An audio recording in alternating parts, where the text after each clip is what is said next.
uncirculated mint state condition means it's a coin that was never in circulation. Just imagine, folks, again, these coins were struck for commerce. Yeah. So they were struck once on the die press, ejected into a bin. Right. Okay, one coin is ejected, They're all falls on landing top of the each other. other. Yep. They all get bag marks along the way. We refer to them as bag marks because from the bin they go into a coin counting machine and they get dumped into bags, thrown onto trains to be shipped to banks around the country. Right. And those bags are big. This is a bag that was probably used for. This was a gold coin bag. This is not an actual silver dollar bag. The silver dollar bags are about yay larger. big, and they fit 1,000 coins. They weigh about 55 pounds. When they're putting them on stage coaches and wheelbarrows, they're tossing these bags. The coins are getting banged. I did similar. I didn't throw my back, but one of my earliest road trips to a coin show where I flew somewhere, I bought a bag of Morgan dollars, and I had it in my carry-on, and I wasn't thinking. Oh, wow. And I'm trying to put it in the overhead, and the flight attendant is like, "Can I help you?" And I'm like, no, it's good. And then I said, never again, I'm shipping it. And then the carry-on collapsed. Yeah, I was like, oh boy. The point being, folks, again, we refer to them as bag marks, but a lot of these Morgan dollars actually developed a lot of marks along the way before they went into the bag. Correct. So it's part of the whole process from the time they're struck, one coin falling on top of another into the bin, through the coin counting machines, then getting dumped into the bags. Right. We refer to them as bag marks, but it's the minting process. Right. And all Morgan dollars end up with marks. Correct. Because of the way they're struck. Right. The key is to get them uncirculated and in nice uncirculated condition, because when you get a typical bag of Morgan dollars back then that never made it into circulation by some miracle, you're going to have some coins with a lot more marks than others. Right. So not only are these uncirculated, but they're hand selected, so that they're really choice uncirculated examples that we're offering you today, folks. Now, you saw the number surviving in total number for the entire series in uncirculated condition that have been certified. Right. Now, these 10 dates we have, folks, first of all, so on this first page here, we've got the more common Morgan and Peace dollars. Morgan dollars were struck from 1878, and then in 1921 was the last year, and Peace dollars 1921 to 1935. The most common Morgan dollar in uncirculated condition is the 1881S. Right. That's the most common of all. You go shopping around, we found some prices offered at auction prices of the 1881S, folks. Just the 1881S, the most common Morgan dollar. Right. This is a dealer with 100% positive feedback, all right? Now, Mint State 62 for $450, okay? $450 just for the 1881S. Here's another one. Again, same grade, Mint State 62, another dealer with 100% positive feedback, $450. And that's the most common Morgan dollar. Right. Now, folks, these are in descending order from the most common to the rarest on this first page. So our set starts with the 1884-0. That is the most common coin in this set in uncirculated condition, although it's more elusive than the 1881S, as you can see there. The second coin, as we showed you originally, another New Orleans mint, an 1885-0. But then, Jack, they get considerably more elusive. Oh, yeah. The third coin is a 19040, that one of our favorites. Yeah, I love that date. Almost twice as rare as those earlier New Orleans mint coins. Right. Like I said earlier, I love that date because that was going to be the last year of the Morgan dollar. They didn't have intentions to make later ones. And that's the last Morgan dollar at that. I mean, the New Orleans Mint is just one of the most historic mints. I mean, there's so much history there. We spent a few days there. Exactly. It was built in the 1830s. Right. That's when they first started striking coins. On the banks of the Mississippi River. It was such an important financial hub and transportation hub. And the only mint that was struck coins for the federal government and the Confederate government and the state of Louisiana. Yeah, it was, at one time it was, as far as coin production, the largest branch mint in the country. And so the fourth coin here is about the same rarity as the 040 in mint state condition, in 1886, struck at the Philadelphia Mint. Right. Now, the Philadelphia Mint didn't have a mint mark. Right, because that was the first mint. That's the headquarters of the U.S. Mint. So that's the one Morgan dollar that actually doesn't have a mint mark on it. But then at the bottom of the page, the toughest coin on this first page, that 79, struck at the San Francisco Mint. Right. Only 109,000. Yeah, and I love this coin. Second year of issue. S mints are known It has for been their so tough. Yeah, these coins all of a sudden, within the last 6 months, they've just man. vanished Yeah. because there's so much demand for these coins that they just don't exist anywhere in the market. Take a look at one of these. San Francisco Mint struck some of the most beautiful Morgan dollars. Incredible. Look at this, Look Jack. at that. The Look at luster the of the strike. strike. Whew. Yeah. To survive It's a with so blazer. few marks, it's miraculous. The And the luster's strike. awesome. The strike is awesome. That is a blazer. This is a brilliant, uncirculated, choice Morgan dollar, folks. To survive in this condition, this is what makes this such a great collector's special. And I love that we got a coin from the 1870s in here, too. Yes. Yeah, exactly. The first year was the 1878, and there you have the San Francisco Mint mark, that S Mint mark on the bottom at 6 o'clock. But these coins have dried up. These go into collections, and they get locked up for decades. Yep. You know, Yep. once they go into collections, people aren't letting these things go. They're just Now- so hard to find. Now, folks, then we get to the next page where we have what we call some of the scarce dates in the Morgan and Peace Dollar series. And these are coins where fewer than 100,000 have been certified in uncirculated mint state condition, but at least 50,000. And so the fewer than 100,000 certified. And there you have a 98.0 Jack. They minted 4.4 million coins, but only 78,000 certified in mint state condition. Right. And then the 020. Another tough Another one. tough That's coin. a tough Omen coin. You know, the fact that we can offer an 020, you know, even though they, again, like, it's all about condition rarity, folks. You have some coins with high mintages, but so few survivors in uncirculated Yeah. condition. And those late oments, that end of the series oments, are tough coins to get. The 19020, again, Jack, I started in Morgans in the early 80s, and even back then, a nice 020 was a tough coin. This is a great coin. And again, referencing back, the most common Morgan dollar, 81S, you have dealers off asking $450 for examples in Mint State 62. And there's your O Mint mark. That's a great coin. It is a great coin, yeah. And then the last coin on this page, 89P, only 55,000 certified. They struck 21 million examples, but so hard to find in uncirculated Right. condition, Jack. Right. 1889 struck at the Philadelphia Mint. And again, the Philadelphia Mint was the one mint that didn't have a mint mark, so that's how you know it was struck in Philadelphia. Right. So, Rick, as you'll see here, obviously on the stand, we have these coins not in any holders so that you can really see what they look like. Yeah, close up, right. But you'll notice on some of these close-up hand shots we're showing, the coins are in these plastic capsules. That's how we're going to deliver these coins. Exactly. You're going to get Protective. these. Exactly. Protective. So your coins are safe. See-through, You know, exactly. they're not going to get any more bag marks. Right, You know, yeah. they're completely protected from moving around. They've right got a now. ring there to hold them in place so they don't rattle around. They're going to come in a box where each holder is separated from the other. Exactly. And that's the last coin on this scarce date chart. And now, Jack, we get the last two coins in this set. These are the miracle coins. These are the very scarce date Page coins. 3, folks. Fewer than 50,000 certified in all grades. Right. This was where we got extremely fortunate because we have a 19010 Jack. A 19010. Yeah. To get a 19010, only 42,000 certified in all grades. A New Orleans mint, folks, this rare is very, very Yeah, special. and like I said, those late date New Orleans coins are tough to get.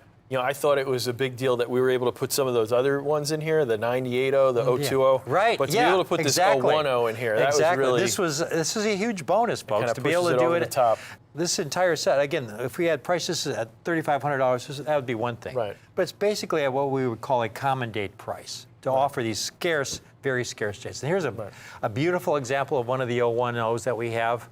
I love the New Orleans mint mark. It's a favorite among collectors, that O mint mark. Right, that's Southern Mint.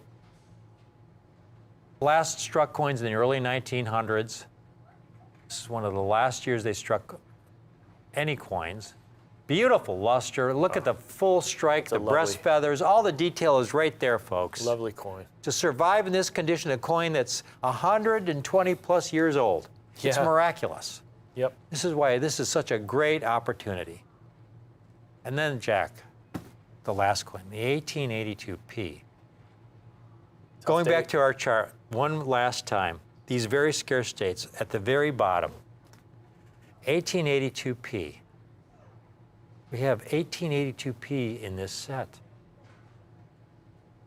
You know, it's about twice as rare as the 19010. Yeah.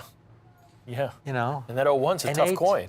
yeah, exactly. Yeah. I mean, you know, even the scarce dates are tough coins.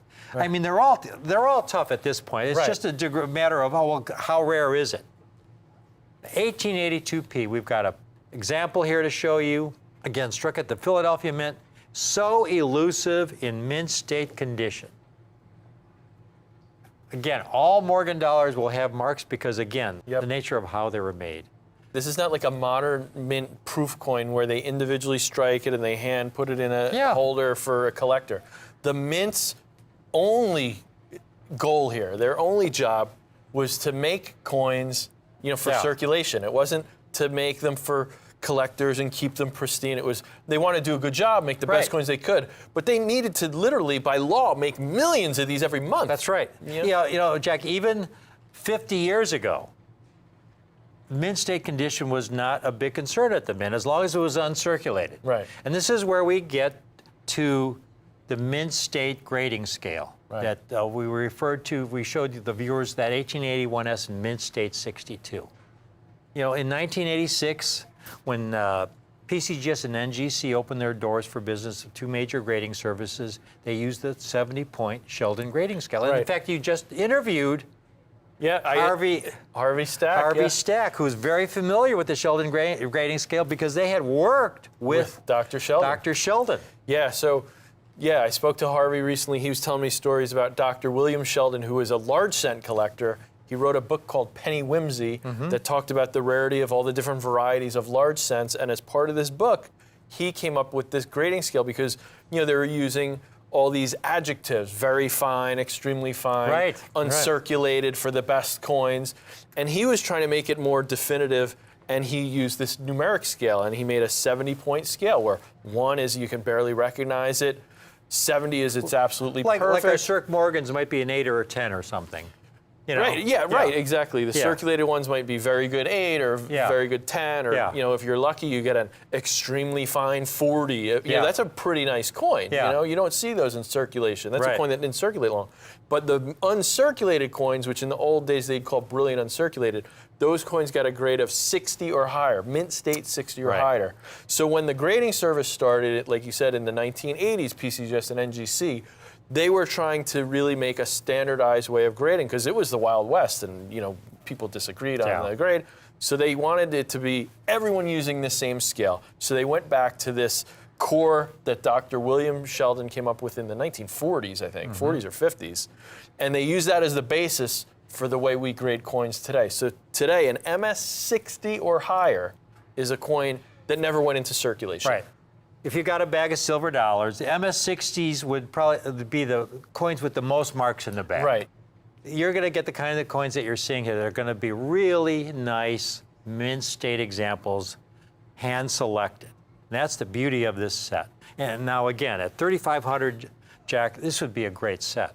I mean, again, when you see the most common Morgan dollar, the 1881S, dealers asking $450 for examples in very similar quality, and that's the most common date. And that, here we have all these more elusive examples. This is where we got really fortunate, because okay, it's not $3,500 obviously, Right. Right. but even $2,495 would have been a pretty good Oh, price. yeah. That would be a fair deal. Folks, at $19.95, this is a fabulous collection. It's less than $200 a coin. Right. For coins like that include the 1879S on page 1. Tough It's coin to get such these a days. tough Wow. coin. And then we have those 3 coins on page 2, the 980, the 020, and the 89P. But then page 3, an 010 and an 82P. Yep. And, you know, $450 a coin would make this a $4,500 set. You know, $350, $3,500 set. $200 a coin is a fabulous, fabulous opportunity. But this is a Coin Guy special. This is why we're here. Exactly. We've got this entire set. Less than $1,500, Rick. $1,495, $1,495. You're getting all these coins, all 10 of these coins that we talked about, with some really scarce dates on here. You know, you got all these late date O mints. You've got these low mint P mints, that 82p. I mean, for us to be able to put the 82p in here. $14.95. That's less than $200 Yeah. a coin. That's less than $150 Less than $150 a coin. a Jack. coin. And in this era, when you have bullion, you know, I mean, it's almost, you know, around $30 an ounce. Right. These are silver dollars. Great dates in beautiful uncirculated They're condition, mint Jack. state coins, brilliant uncirculated coins. This is a limited time offer at this price, folks. Right, This this is really important because we have made so many presentations. When we came out with the coins, they were offered at one price, and then 6 months later, we could no longer fulfill that. Right.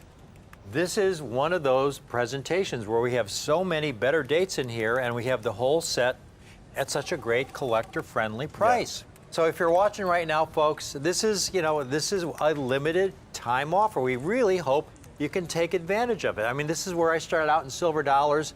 You know, we know our silver dollars. We've assembled some of the finest Morgan dollar collections Absolutely. over the decades, folks. And this is a great, great, perfect place to start. $14.95. This available on the 2-pay option. Yeah.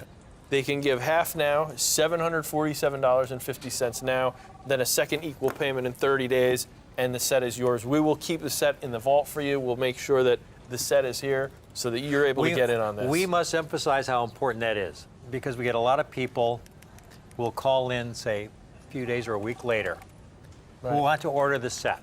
And we have to tell them, we're sorry, we can't offer it anymore, we're all out. Right.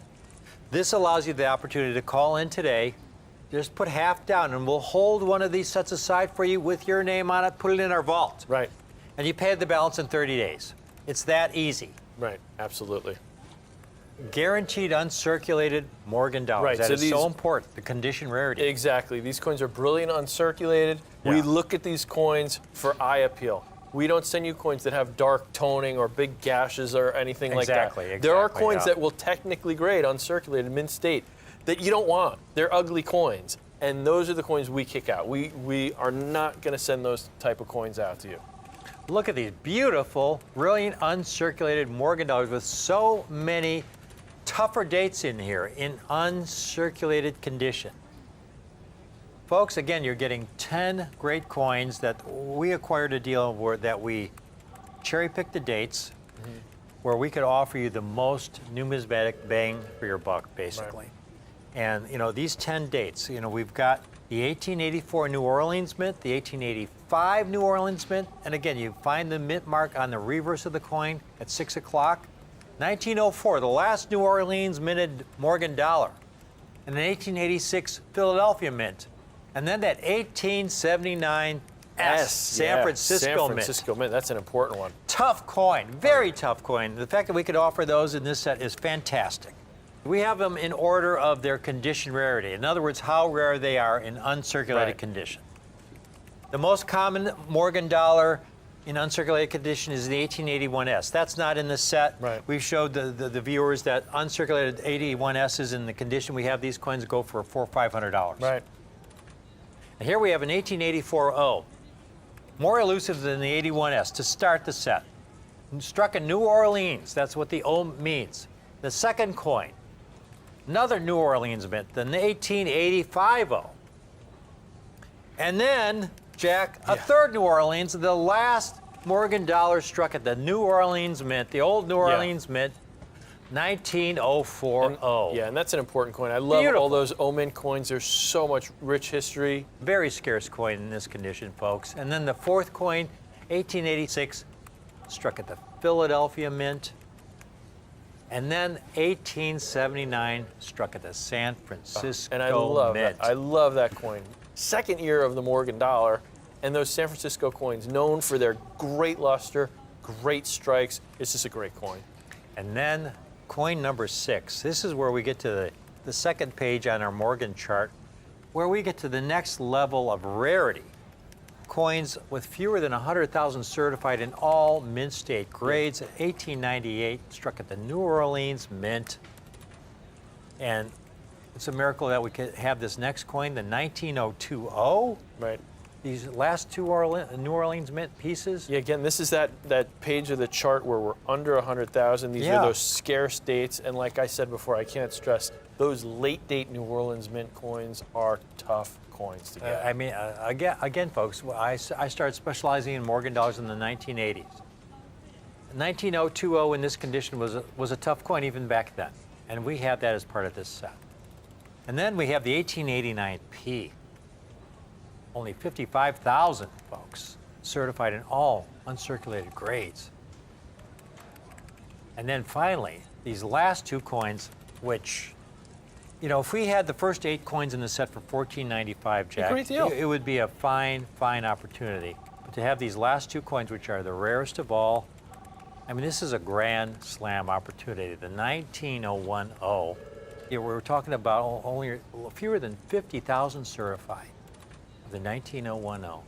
And the last coin, incredibly elusive, the 1882 Philadelphia Mint. Yeah, that is an Just elusive over date. 20,000 examples certified in all mint state grades. The entire collection for only $1,495. We want to thank you for watching this presentation. Yeah. This is the Coin Guys terrific 10 Morgan collection. it's a great set. We put it all on the line for you folks when Jack and I get together to offer you a really, really great United States rare coin opportunity. Yeah. And this ranks right at the very top. Thank you for watching. Thanks so much. I'm Rick. I'm Jack. We're the Coin Guys. But please stay tuned. We have another great presentation coming right up.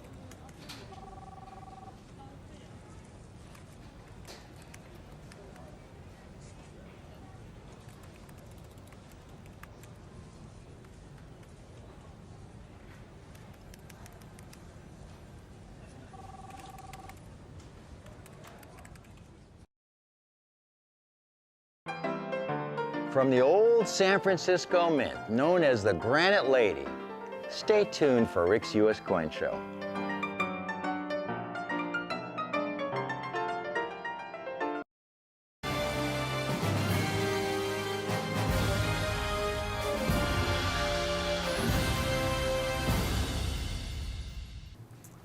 Welcome, welcome, fellow collectors. Jack and Rick, we're back again. We're the Coin Guys, and we're here. You know, Jack and I, we get together, folks, when we get something that's truly, truly extraordinary for all our collecting friends out there. Right. And Jack, among the gold from the great European gold hoard, Right. I don't remember gold eagles like we have today that offer the collectors out there so much opportunity in the form of eye appeal, quality, and rarity. This is an incredibly special coin, folks. And I want you to take a look at these. They're 1899s, $10 eagles struck at the San Francisco Mint. Right. Mint State 62, Jack, which, you know, if you go to the Smithsonian, which is the home of the greatest United States coin collection in the Incredible world, collection, yeah. you go to the Smithsonian and you want to look at the greatest coin collection in the world, and you look at their 1899s. It's a Mint State 62. Same grade as this. And that's our national treasures. To be able to own a coin like this rare and this quality, and at the price we have it, folks, this is just so special, Jack. It is. Over 120 years it's a old. thrill. Yeah. Now, it's called the Eagle because, folks, up until 1850, this was the largest gold coin struck by the U.S. Mint. You had, you know, $1 gold pieces, $2.50 gold pieces, $5 gold pieces, but then you had the $10 with almost a half an ounce of gold. And so it was referred to as the Eagle. Right. When the Mint started making gold coins, that was the centerpiece. That was the biggest coin. And that's why they wanted to give it a name, and they called it an eagle. Folks, in gold value alone, there's almost $1,000 worth of gold, and just in gold value alone, because it has almost a half an ounce of gold. Now, these coins really should not exist. Right. It's They true. should not exist, folks. They should have all been melted almost 100 years ago. The only reason they exist is because of the great European gold hoard. Right. The great European gold hoard All started in the 1930s. We were in the midst of the Great Depression. The Great Depression began in late 1929. It was economic devastation for countries around the world. Our country hadn't experienced anything like it since the Civil War. The stock market crashed. Unemployment was around 25%. It was catastrophic. There were an estimated 4,000 bank failures in 1933 alone. Millions of Americans had their life savings wiped out. Overnight, a family that felt secure suddenly found themselves destitute because there was no FDIC insurance back then. Your money wasn't guaranteed. Could you imagine having your life savings, 20 years, 30 years of your life savings in the bank for safekeeping? That was your nest egg, folks. And imagine going to the bank the next day and the banks shuttered closed. They failed. You were wiped out, affecting hundreds of thousands of families, millions of families. So, a lot of citizens who had their life savings in banks that had not yet failed were understandably terrified that their bank would be next. And so they began pulling their money out of their bank and taking that paper money, which for all they knew could be next to worthless in 6 months or a year, and they began buying United States gold coins. Yeah, they didn't want the paper money. They went to their bank and said, give me the gold. I don't want that paper money. Exactly. You know, the paper money could be worthless in a year, you know, the way our economy was going. Right. On the other hand, gold throughout human history has always had value. Throughout human history, across cultures. Thousands of years it's been used as a means of trade and a store of value. Folks, you go back to 3000 BC. The ancient Egyptians believed gold was the flesh from their sun god, Right, so- and that it was Ra. indestructible. Yeah. So you had all these citizens pulling their money out of banks, buying these gold coins, which created additional stress on our banking system. They had to put a stop on this run on the banks because that was just threatening more banks, more bank failures. And so on April 5th, 1933, then President Franklin Roosevelt passed Executive Order 6102, which made owning over $100 worth of gold or gold bullion or gold certificates illegal. And back then, gold was about $20 an ounce. So in other words, if you owned over 10 of these and you were caught after the effective date in 1933, you faced a $10,000 fine or 10 years imprisonment, Right. or both. And it was enforced. And so all those people that had accumulated all those gold coins had to turn them in to the Treasury in exchange for paper money. Now, this is where the great European bank hoard comes in. Well, people were caught between a rock and a hard place. They could keep their money in the bank and risk it going Right. under Could turn and to losing nothing, everything. right. They could buy gold and get caught and go to jail. Right. But there was a third option. It turns out not every citizen turned all their gold in. For individuals of means and some institutions who basically said to themselves, well, the government might tell us it is illegal to own over $100 worth of gold in this country. The executive order didn't say we can't own gold in another country. And so, before the executive order took effect, there were some individuals and institutions who bought United States gold coins by the bag, and they began shipping bags of gold coins to banks in Europe. And those bags of United States gold coins have been sitting in those vaults undisturbed since the early 1930s until now. And we've been able to offer some of the greatest rare gold opportunities to our viewers over the last several years that have come out of the great European gold hoard. Right. Folks, this is a Halley's Comet event, Yeah. moment in time. You know, the great European gold hoard is not going to be some footnote in history 100, 500 years from now. Right. This is an incredible, incredible opportunity. It truly is a once-in-a-lifetime opportunity. And these coins we have today, you just don't find them. They should not exist. Right. These are so rare Now this chart really tells a great story here, because first off, the series, they made less than 50 million coins, and this is a series that goes back to the 1830s. I mean, this series, a lot of different mint marks and dates. I think it's about a couple hundred different coins in this series, starting from 1838 up to 1907. Now we look at this.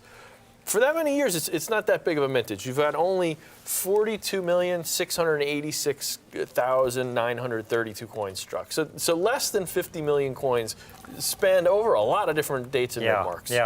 But keep in mind, most coins after 20, 30 years in circulation, the mint redeems those coins and melts them and strikes new coins anyway. And there's no count of that. So a lot of these coins didn't exist in the first place. Then we have these official melts, like during this executive order. When the government made you turn over these coins, they didn't just go keep them and put them in a safe. They melted them into bars. Actually, Fort Knox was established specifically. They built the vault at Fort Knox to put these bars in when this executive order was enacted. So few of these survive. Today, if you look at this chart, this tells a great story. Of all these different dates and mint marks, PCGS has only graded about 258,000 coins in all grades. For the entire series. The entire series. All grades, not just mint state. That's anything from very good up to mint state 66. This is it. So for only 258,000 coins, it is a minuscule, tiny fraction of the amount of coins that survive. That's far less than 1% of the total mintage. Far less. Folks, that's all grades. Circulated coins. Right. Remember, folks, these coins were not made for collecting back then. They were struck for commerce. They were meant to be spent. So the mint tried to produce the most coins possible without a lot of concern about the quality. The coins were struck on a high-speed press, ejected into a bin. One coin would fall on top of another, collecting dings, gouges, and scuffs along the way. They would go through coin-counting machines. They would go through the inspection and adjustment department. And from there, they would be dumped into bags. And the bags would be thrown onto trains. And these bags were heavy. So they didn't gingerly place them on the train. They would literally throw them on. The coins would then be rattling around for weeks on the train, abrading with each other and accumulating all kinds of bag marks, long before they even arrived at the banks across the country. And these heavy coins, struck in gold, a very soft metal, would acquire what is referred to as bag marks. And you can see from looking at this example, here's a typical double eagle. And you can see from the deep cuts and gouges, simply from abrading and colliding with other coins. Look at the deep cut along the rim and a deep gash in Liberty's waist. This coin is not even gradable. Here's another one. And you can see a deep cut along her upper cheekbone there, a deep scrape at the bottom part of her neck and back of her head. Again, this is all from contact. These are large, heavy coins. And this is why it is so hard to get high-quality, uncirculated coins, and why it's so exciting when we have these coins in this outstanding quality today. But folks, this is not any old Mint State 62 $10 eagle. It's a San Francisco mint. Yes. And the thing about the great European gold hoard is that most of the gold coins coming out of those banks in Europe were struck at the Philadelphia Mint. Understandably, the Philadelphia Mint was the closest mint to the East Coast. Right. So it was a short trip to the East Coast to get on a ship to cross the ocean. You rarely find gold from the great European gold hoard struck at the San Francisco Mint on the other side of the country. Right. Almost all the gold remained on the West Coast, and very few gold coins have survived, the process of... Much less, yeah. Yeah. To give you an idea how special this is, we have a chart here of showing the $10 eagles, many of which we've offered in the past, but they're not nearly as rare as what we have today. Only about 250,000 in every date have been certified. And you can see the great majority are those earliest dates at the Philadelphia Mint. Yeah, this is showing all those P mints from that last Yeah. 15 years of the series, and you can see that San Francisco mint, even though the mintage is higher than some of those It's Philadelphia all about- issues, yeah, they're it's so- about how few survived and Exactly. ended up in the hoard. Look at the populations in any mint state grade. All the P mints from that end of that series are over 1,000 coins, and some you see over 10, over 20, almost 30,000 coins that have survived in mint state for that 1907. You look at this coin, less than 700 graded by PCGS in all grades. And in the grade we have here, MS62, again, look at, you have coins at the top of that chart where there's over 10,000 graded, which is still a Yeah. tiny amount with the number of coin Yeah, collectors there are exactly, today. I mean, yeah. these are still pretty rare coins. Those are, yeah. But you get down to the exactly. bottom of this chart and look at this coin we have here today. Only 315 coins certified in mint state 62, the same grade as the Smithsonian has. Yeah. Only Yeah. 315 coins. And even the number next to it, in all grades of mint state, only Right. 700 coins. Right. In other words, folks, this is a coin that's rare in any condition. Yep. That number, it's about 1 in 1,000 certified Right. in this condition. 1 in 1,000. And 1899S, it's all about this incredible condition rarity. Right. We have, folks, just over 100 examples.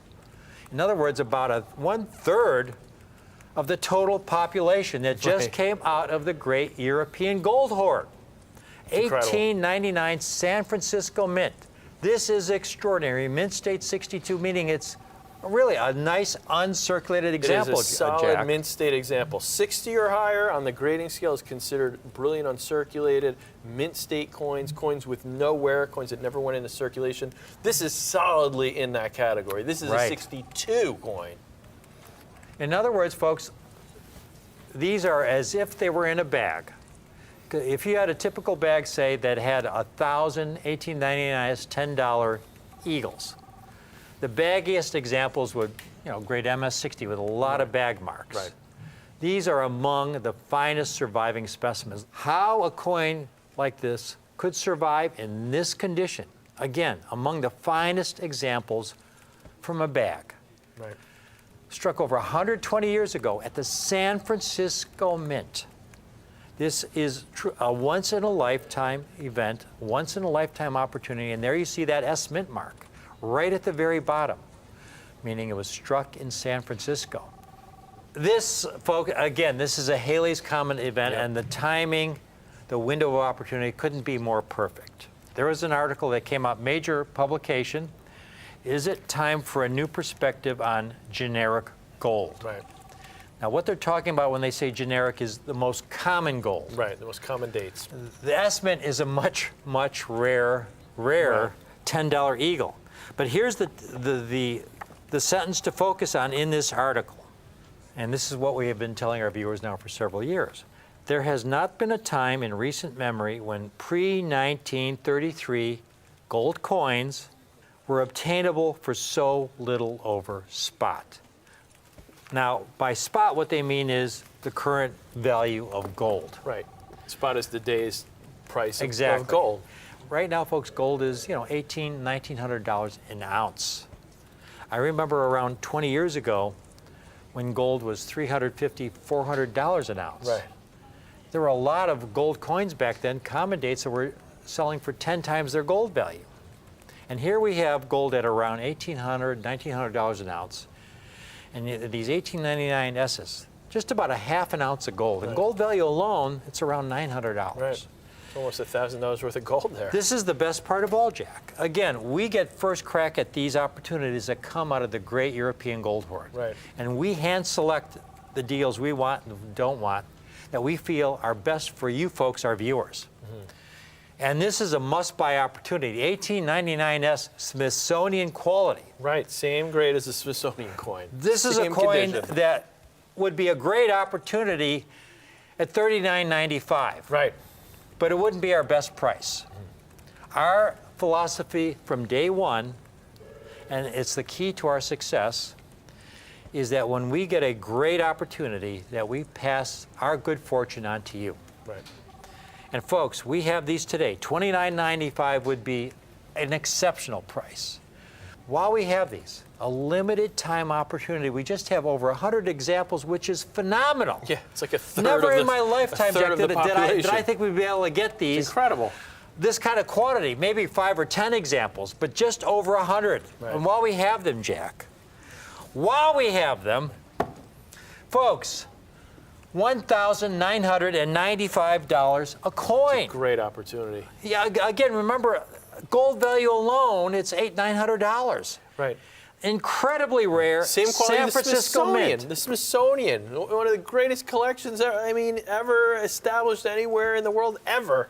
And it's the same quality as the Smithsonian. Our San national Francisco collection. Mint. San Not Francisco Philadelphia Mint, San Yeah. Francisco Mint.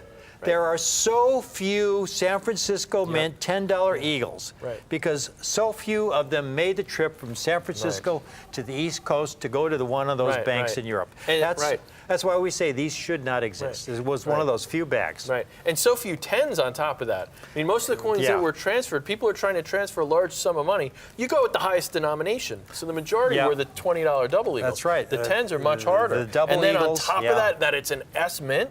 That's right. Wow. That's right. And it's available on the 2-payment option. Right. Because again, folks, this is one of those opportunities that we present now. We get so many people who will call in a week later, and we no longer have the coins. Right. So if you can't swing the entire amount today, all you have to do is put half down. Right. Half down of only $997.50. And we'll put one of these 1899S Smithsonian quality $10 Eagles aside for you in our vault with your name on it. And you pay the balance in 30 days. Right. This is just such a sensational opportunity. Folks, sometimes some things that seem too good to be true really are true. Right. There was the story, it was just over a year ago. An individual found an 1854S $5 gold piece. $5 gold piece, which is about a quarter ounce of gold. And that's a blow up of the coin. And here's a reverse picture. And there again, you see that most important San Francisco Mint mark at the bottom. He showed it to a couple dealers who told him it was probably counterfeit. Right. He sent it to NGC for grading. And here's how it came back. The coin was genuine. It was a real 1854S, extra fine 45, meaning it had been in circulation. It had some light circulation, Right. some light wear. It wasn't a mint state coin. He put the coin in auction. Sold for over $2 million. Very, very rare. Now, there's only a handful of those in existence. Right. But these 1899Ss, folks, they're really, really rare. And at $19.95, they're really, it's our best price. You know, it's our, you know, we have a great opportunity that came our way, and this is what we love to do most, is pass our good fortune on to you. This is a once-in-a-lifetime opportunity to get the 1899S Liberty, turn of the century, Yeah. struck in the 1800s, struck at the San Francisco Mint and Smithsonian quality, Jack. Right, exactly. And such a low population. In this grade, the same grade as Smithsonian, only 315 coins certified Yeah. by PCGS. And then all grades, So tiny. 700. Yeah. All grades, folks. All grades. In any condition, this is a really rare coin. If you found it in some, jeweler's case and it was worn and it had cleaning all over it, and it would still be worth a premium because it's an 1899S. Right. Coins that should not exist, the only reason they exist is because they were in a vault in Europe since the 1930s. Right. It's called the Great European Gold Hoard. It was a result of the Great Depression, and very, very few San Francisco Mint issues were shipped to those banks in Europe. Almost all of the $10 Eagles were struck at the Philadelphia Mint, which was located on the east coast of the country. Right. San Francisco, very, very few gold coins made it across the country Right. to those banks in Europe. This 99S is a coin. We've offered some great gold coins before, folks. but never an 1899 S10 in Right. 6.2, and we had over 100 examples to start. Right. We've got a lot of people calling in. It's an incredible opportunity. I often tell collectors, coin collecting, a lot of it is just about being in the right place at the right time and knowing That's when to take advantage of exactly. an opportunity when it presents itself. That's And this exactly, is one of those opportunities. That's exactly. Folks, you could watch all the coin shows on TV for the next 20 years. Right. You will not see an 1899S gold opportunity like we have today. It truly is a Haley's Comet event. Please take advantage of this. This is a national treasure. There's so much historic importance to this. This is our history, our culture. It's what our country is all about. These are coins you want to hold on to, pass on to your kids, your grandkids, and keep in the family. Right, make it your legacy. These are coins here, these 1899S $10 Eagles. These are coins that are going to be very good to you. From Jack and I, the Coin Guys, Thanks for watching. thank you for watching.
Jack and Rick here, the Coin Guys. What we have, Jack, is huge. Huge as in the best we have ever handled, ever seen. This is truly extraordinary. This is something, the kind of opportunity, it reminds me of the great European bank hoard, which featured some incredibly rare United States gold double eagles that we're able to offer our viewers at just below market prices. Right. This, folks, is the great American silver dollar hoard. Right. And I'm sure people are wondering, but we have. That's not even a half a bag, No, Jack. this is just a small portion of the dollar hoard that we are sorting through and cherry picking the best coins. Approximately 50 bags and these were uncirculated mint state silver dollars. This is it's the greatest hoard of uncirculated Morgan and Peace dollars that Jack and I have ever seen or handled in our lifetime. Again, approximately 50 bags, folks. This is one of the great silver dollar hoards in the history of U.S. numismatics. Bags and bags and bags put away for decades and decades and decades of uncirculated. I have to stress that. They're uncirculated. They've never been in circulation. Exactly. These aren't your typical circulated, low-grade, slick Morgan dollars, Peace dollars. And we're going to show you the difference in just a few minutes. But there are mixed dates all struck between 1878 to 1935. 1935 was the last year of the Peace Dollar series. Right, correct. Jack, I do believe that, you and I, we work so hard, harder than any other coin team, I believe, in the country, to be able to find these most extraordinary, once-in-a-lifetime, rare coin finds for our viewers, you folks watching, and to be able to offer them at the lowest possible collector-friendly prices. as a collector, you and I are both collectors at heart. Absolutely. Oh, yeah. There is nothing more exciting and satisfying than knowing that we have a rare coin find that quite often represents a truly once-in-a-lifetime opportunity for our viewers. Right, right. And in all my years, I worked at Stax, Rare Coins in New York, the oldest auction house, the numismatic coin company in the country.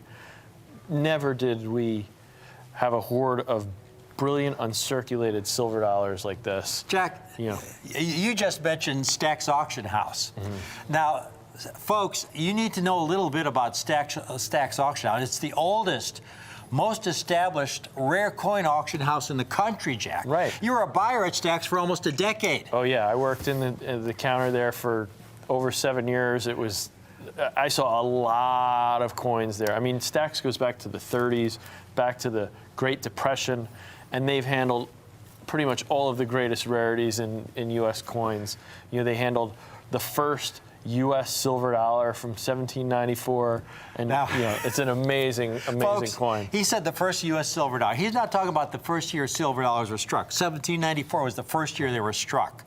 Jack is talking about the first 1794 silver dollar struck, period. The first silver dollar ever struck. Right. Fine, extraordinary condition. Right, and even a low-grade coin, it's about $100,000 coin. This particular coin, it's a special coin. You just look at it, you can tell this was not made like a normal coin. Specimen 66. You were able to handle that with Stax Auction House. When we got deals of silver dollars, and usually it was first off like a cigar box with like 5 coins or something.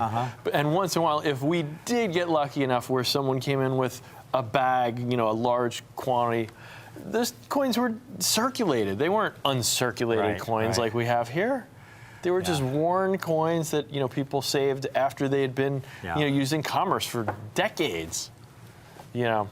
So what we have here is just the most thrilling hoard of brilliant uncirculated Morgan and Peace dollars I've ever seen, and probably will ever see. I mean, this is just such a unique opportunity for a coin collector to be able to have this kind of group of coins. Folks, other dealers, other shows may talk the talk, but Jack and I walk the walk. We have put together some of the finest collections for our clients over the years in Peace dollars, Morgan dollars, gold double eagles. We work so hard at assembling these sets that we have for you today because Jack and I recognize what a truly great buying opportunity cherry picking the finest Morgan and Peace dollars represent for you folks out there watching today. This is a great collector-friendly opportunity. If you've never acquired a rare Peace dollar before, this is the time to start. The set we've assembled, Jack, we're calling it our perfect Peace dollar collection. It's the ideal combination, offering exceptional, eye-appealing, extremely scarce, and uncirculated Peace dollars at the lowest possible collector-friendly price. And today, Jack and I have cherry-picked some of the finest examples, selected especially for all our viewers who have never owned a superb, uncirculated silver dollar before. This is that moment in time to start collecting these coins, because not only have we selected some great high-quality examples of some great dates, but we have them again at a great collector-friendly price. Right. Please take a look at the first coin we are offering that Jack and I have selected for you folks in this collection. The coin we have here is the 1923 Philadelphia P Mint. And you can see these are just beautiful coins. Stunning. Boy, look at that luster. We're getting a close-up on this. This is a brilliant uncirculated, folks, and that is so important because Morgan and Peace dollars are all about condition rarity. Look at this coin. It looks like it was just struck. That's You have- stunning. Yeah, you have to understand, folks, these coins were struck. They were dumped into bins. One coin would fall on top of another. They all have a lot of bag marks, almost all of them anyway. From the bin, they go through coin counting machines, and then they're dumped into bags. They were thrown on the trains across the country. Right. To survive an uncirculated condition is so unique. No, it's a minor miracle. And usually they're very heavily bag marked. Right. Here's some peace dollars, Jack. I went into a local coin shop that I bought, and most people probably have peace dollars or Morgan dollars in their home. Right, but right. like you say, they're almost always circulated. For example, this is happens to be a rare date. In uncirculated condition, this coin is worth thousands and thousands of dollars. 1934, struck at San Francisco. But this particular coin is far from uncirculated. Yes, this it's is like very heavily circulated. And this is how most of your peace very dollars. fine or so, maybe. Yeah. Here's another example. 1926. Now, Jack, though, even if they're uncirculated, they're, again, usually heavily bag marked. Right. Here's, folks, I have your typical uncirculated 1923P. Now, before the show, I cracked this holder around the edges. You can see it's all broken around the edges, so I'll be able to remove the top. You have to use a hammer. NGC yeah. is pretty. These holders are not easy to open. You have to whack have it to really damage them hard pretty seriously. To get it. These are airtight holders. By the way, these holders that you see by NGC, they're state-of-the-art holders. These are the holders the Smithsonian uses for their collection.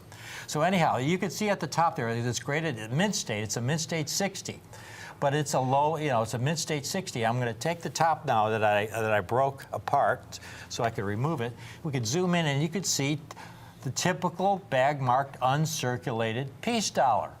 And you could see all the marks over the surface of the coin and the face, just myriad marks all over the surface, just through the process of minting the coin. Right. They're struck, dumped into bins, go through coin counting machines, Right, thrown sorted, into counted. bags. Exactly. Oh, yeah, And so even though it's never been in circulation, it has a lot of marks on And it. those mint bags are heavy. I mean, you have to imagine this coin is in a bag of 1,000 heavy, coins. very heavy. It's about 55, 60 pounds of coins. And when they're moving these on trains into banks and stuff, these guys are not tenderly putting them. They're tossing them and dropping them, and they're just banging against each other. Now, we're talking about condition rarity. Right. There are two kinds of rarity when we're talking about rare coins, folks. First of all, there's coins with absolute rarity. Right. One of the most famous coins, 1913 Liberty nickel. Right, very famous. They only coin, struck yeah. 5 in proof. Right. So even if you own the lowest grade example of the 5, it's worth Millions of dollars. Millions of dollars. Oh, yes. Even though it's the lowest grade, because it's rare in any condition. Morgan dollars and peace dollars were struck in the hundreds of millions. Most of them that are circulated, like these coins here, I was able to pick them up at the coin shop for $35, $40. But to get them in uncirculated condition, this is where they become really rare. Here's a chart showing the total number of peace dollars struck through the entire series. Peace dollars were struck from 1921 to 1935, over 24 different dates and mint marks. Over the entire series, they struck about 190 million coins. But of those, only 1.3 million have been certified in uncirculated mint state condition. That's less than 1%. Right. That is what's called condition rarity. Less than 1%, folks. That's why when you look at the values of uncirculated peace dollars over the last many years, here's a chart that compares the price of bullion to the price of uncirculated peace dollars. Now, Jack and I have never promoted bullion on our show. I mean, I remember a lot of shows would talk about bullion. I remember back in 2012 when silver bullion was around $32 an ounce. Uh-huh. They were telling their clients to back up the truck because all these experts were predicting silver would be worth $100, $200 an ounce by the end of the year, or by the year after. I mean, these experts, to me, they were like the proverbial broken clock. They were, they were right twice a day. You never heard about all their lousy predictions, like the fact that silver's around $25 an ounce. So all those people that backed the truck up, you know, they're really in the hole. On the other hand, we have talked about uncirculated Morgan dollars and peace dollars. Right. Back in 2012, a complete uncirculated set of peace dollars, and just lowest grade Mint State 60 Right. was around $4,000. And here we are, while silver has gone down in value, the price of an uncirculated Mint State 60 peace dollar set has increased in value dramatically because of the condition rarity. Right. They're not minting or mining new uncirculated peace dollars. They were last struck in 1935. What there was, what they struck is all there is.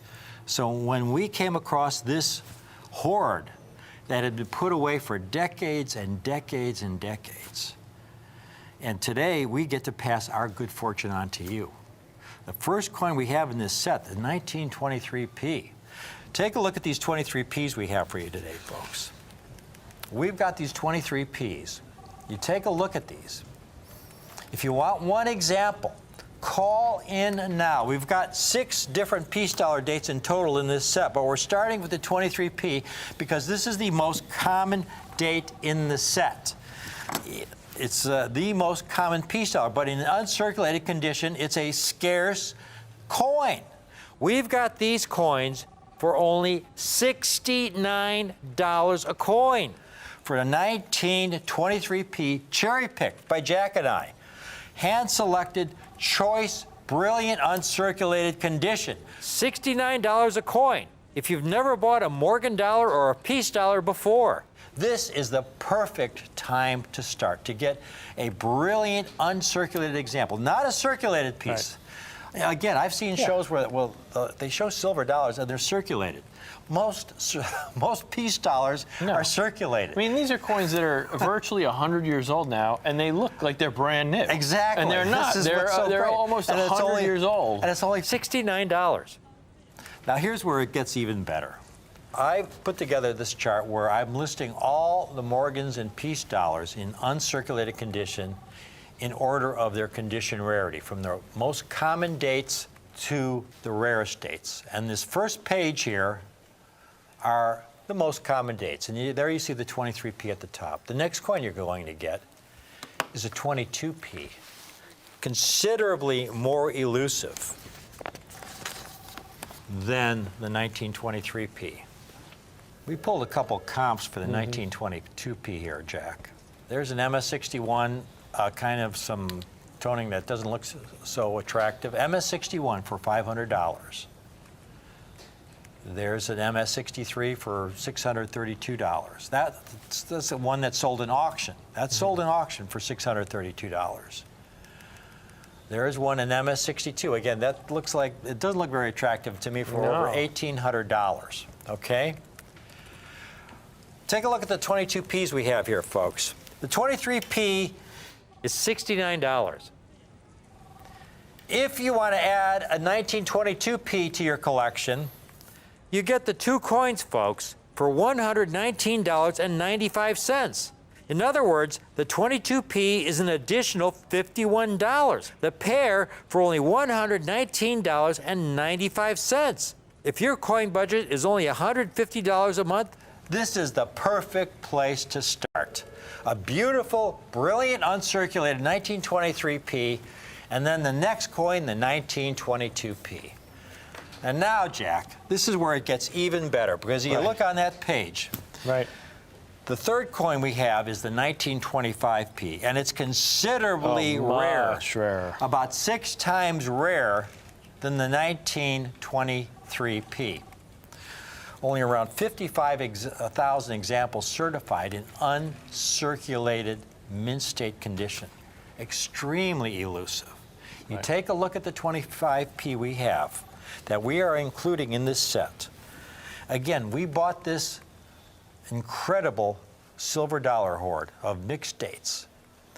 And when we get good fortune that comes our way, there's nothing we enjoy more than passing that opportunity on to you. So it's not 6 times as much money. It's not 6 times, it's not 6 should times. be. It's not 3 times, it's not double as the price. In fact, folks, you get all three coins for only $179.95. Less than $60 for all three coins. $60 each, $179.95 for the three-coin set.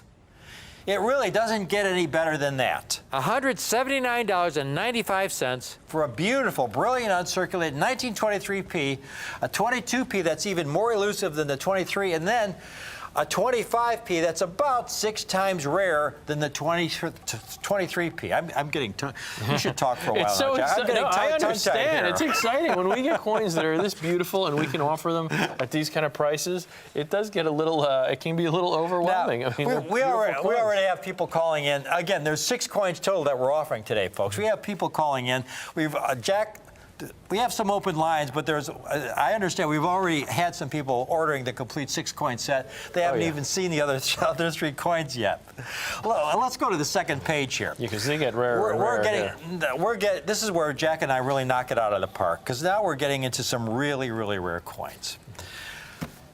Second page, we're calling these the scarce dates. You can see there are no peace dollars on this page. There's some Morgan, they're all Morgan dollars. You have dates like the 81cc and the 85cc on that page. Those are $1,000 in uncirculated mint-state condition. Famous coins, 78cc. Those are some famous rare coins. But the coins next coin we have, Jack, is even rarer than the coins that are on this page. That's exciting. The next page we have a couple peace dollars on there, 21p. That's really rare. Here's a couple 21Ps I have here, Jack. Now, we're not offering the 21P, but you see it's highlighted in black there. But a 21P, here's one MS60 details, and this is a PNG deal. MS60 is a $550 coin. Again, uncirculated MS60, but again, clean, right, details. Damaged coin. It's damaged. It's pretty much like a circulated coin once you clean it, folks. Right. None of the coins we offer are cleaned or damaged. They're brilliant uncirculated specimens that Jack and I have gone through with a fine-tooth comb and cherry-picked out of these bags. And this coin by itself is $550. Here's another example. Same thing, details, meaning it's been cleaned. Right. A PNG dealer, Professional Numismatist Guild. Right. That's a tongue twister. I'm a PNG member. Again, it's a $500 coin. The coin we have is even rarer than the 21p. It's on the next page. Take a look at this. This is extraordinary, Jack. This is where we were so fortunate, folks, to get a handful of these rarer dates in some of these bags. Because the next coin we have is a 22D. As you see there with those pops, much scarcer Only than 7,500 coins certified. There are coins on this page, folks, in mint-state condition that are $1,000, $2,000 or more. Yeah, easily. Take a look at the 22D we have. This is the 4th coin in the set. The 4-coin set with the 22D is $269. That's all 4 coins, not just for the 22D, all 4 coins. 1922D. Now the mint mark on these peace dollars is fascinating. Yeah. The mint mark on the reverse, when you turn it over, it looks like they use the same mint mark for the Mercury dimes. It's very small. Tiny. It's just there below the word 1, just above the eagle's feather, tail feather there. Near the rim, it's about 7, 8 There we o'clock go. We're near the zooming rim. in there. It's Now so you can tiny. see the tiny little D. That is the mint mark on the peace dollar. But it's so important. It's so important to It is. designate this coin was struck in Denver. Yes, because so the 22D is over 10 times rarer than the 22P. Right. And It's a so the lot rarer. 22D is in the set, and the whole set is only $269. So we're passing our good fortune on to you. We got a handful of some of these rare dates, a 5th coin in this set. Well, Jack, we had to have a peace dollar struck at the San Francisco Mint. Yeah, of course. Peace dollars were struck at 3 mints: Philadelphia, Denver, San Francisco. Right. So we needed to add an S mint. We decided on the 22S. We're so lucky Again, to get some tough date. 22S's. Oh yeah, tough date. You saw on that chart. There's about 6,300 coins graded mint state. 6,300 coins. So a much tougher date, and we thought that was important to add some of these tough dates as we're going through this hoard. We're finding coins. We're figuring out what is there enough to make a few sets. And we found these coins. We thought this is the perfect coin to put in this set. It's an S mint, so condition rarity, tough date, scarce coin. So fortunate to find some of the 22 S's in this bag. So we're able to offer it at this kind of price. Right. Yeah. This is just $379, and that's not for the 22S. That's now for the 5 coins. The 4 prior coins we talked about. Adding in this 5th coin, just $379. And there's some, as you know, obviously we're getting into some much scarcer dates. That 22S. There you see the 22D. Yes, again, the tiny mint mark there, Jack. Right. Yep. There's a San Francisco mint mark. That's, again, so important. This is not a 22p. This is about, 30 times, 40 times, 50 times rarer than a 22p. Right, much rarer. You know? Absolutely. A 22 San Francisco mint piece dollar. And that's all for $379. Now, folks, again, we got a lot of people calling in the 6-coin set. We said it's a 6-coin set. Sasha, what's the 6th coin? Let's go continue on with our chart here, our condition rarity chart. What's next on that chart? Oh, it's not even on that page. It's not on that page. Let's go to the next page. Where is that coin? Here we are, the last coin in the set. Here we get into the extremely rare dates, fewer than 4,000 certified. Wow. We did get some 23Ds, Jack, only 3,600 graded. And you look there, for example, 1879 CC. Folks, 1879 CC, I mean, even in AU condition. Oh yeah, AU famous. condition is a $4,000 coin. It's a famous coin, 79cc. Everybody collects Morgans. Yeah. That is a hard coin to get. It's an expensive coin. Typical low-grade example, MS62, which is a good grade, but it's over $6,000, and that's where the market is for 79cc. Well, you're getting into silver dollars that have incredible condition rarity. So going back to that chart there, we've got this last coin to find a handful of these 23Ds in these bags. Right. You take a look at this, folks. We've got the last coin, the entire 6-coin set. Jack, it's $595. That's less than $100 a coin. That's a great including value. the 23D. Yeah, this is an extraordinary value. This is just a great value. I mean, those 3 mint-marked coins there alone, we just showed you on the rarity chart how few of them exist in mint state. Those 3 coins alone could easily cost well over $600. But for $595 for this 6-coin set, plus on top of it, we're going to put it in a nice wood box for you to store them in. It's a great collection for the price. It's just an extraordinary price for this collection. Yeah, we've got this presentation box for the 6-coin set, folks. This piece dollar collection. Again, we've got a lot of folks calling. Do we have any open lines here? 2 open lines. Jack, we're not doing our job here. We shouldn't have any open lines for this. Right. Folks, well, let me just circle back a little bit. Let's make sure they understand just how rare these coins I've handled are. some of the finest silver dollar collections. I've assembled some of the finest. Absolutely. My clients have gotten awards for some of the... Right. Sasha, where is that plaque for one of my clients? For the finest known Morgan dollar collection in 2006. Right. I have clients who have some of the finest known silver dollar collections. That was the #1 set on the NGC registry. And here we have some extraordinary piece dollars, a horde of piece dollars and Morgan dollars, the likes of which I have never handled. You never handled in your years at Stax. Right. We were really fortunate, and the nice thing is we're able to assemble this in such a way that even if your budget is only $100, we're starting with the 1923p because that was the coin that was the most common in these bags. Right. We're able to offer the 23p's for only $69 a coin. And if you want to get more than one 23p, you can get more than one. You can get 10 or 20 if you want. And they're $69 a coin. But then if you want to build a set, the second coin we have is a tougher coin. Considerably more difficult, the 22p. But we're able to offer the pair for only $119.95. In other words, an additional $51, an even lower price than the 23p. But then this is where we start really, I mean, this is a triple right here. If you can afford 3 examples for $179.95. We're including the 1925p, which is about 6 times rarer than the 23p. And here's where you're getting to some really scarce coins in uncirculated mint state condition. But then this is where we really knock it out of the park, because the fourth coin is the very scarce 1922D. In fact, on my rarity chart, it's a rare date. Only 7,541 examples certified in mint state condition by NGC. And we've got this 22D included in the set, all 4 coins, for only $269.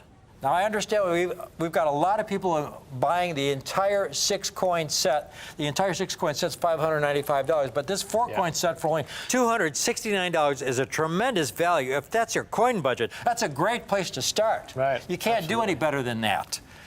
Now, the 5th coin we have, because you're getting that 22D, now the 5th coin we have includes, as you point out, a San Francisco mint issue, the 22S, which is even rare, only 6,400 examples certified. So you're getting all 3 mints, the P, D, and S in the 5-coin set, and you're getting it all for $379.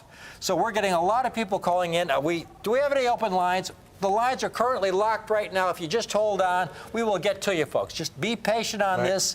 This is a riveting offer. This is the perfect place to start, our perfect peace dollar offer here for the collector of today's. Such collector-friendly prices. The 5-coin set for only $379. But then, if you want the monster set, if you want all 6, we've got the 1923D. Right. Only 3,678 examples certified in uncirculated mint state condition. Could we get a hand shot of this last coin, Sasha? 1923D, and again, that tiny little Denver mint mark, which means everything, because this coin is about roughly 100 times rarer than the 23P. Right. Because it has that tiny little Denver mint mark there, right at about 8 o'clock, right above the tail feathers. And the whole set is only $595 in the custom case. This is the kind of set, folks, this is the kind of set that Jack and I specialize in, offering you coins with tremendous future potential, coins that offer tremendous eye appeal, quality, and rarity. And you're getting this entire 6-coin set for only $595, less than $100 a coin. Yeah, I could easily see a few of these coins individually selling for that much money. I mean, we talked about, again, some of the rarest Morgan dollars, like the 1893S.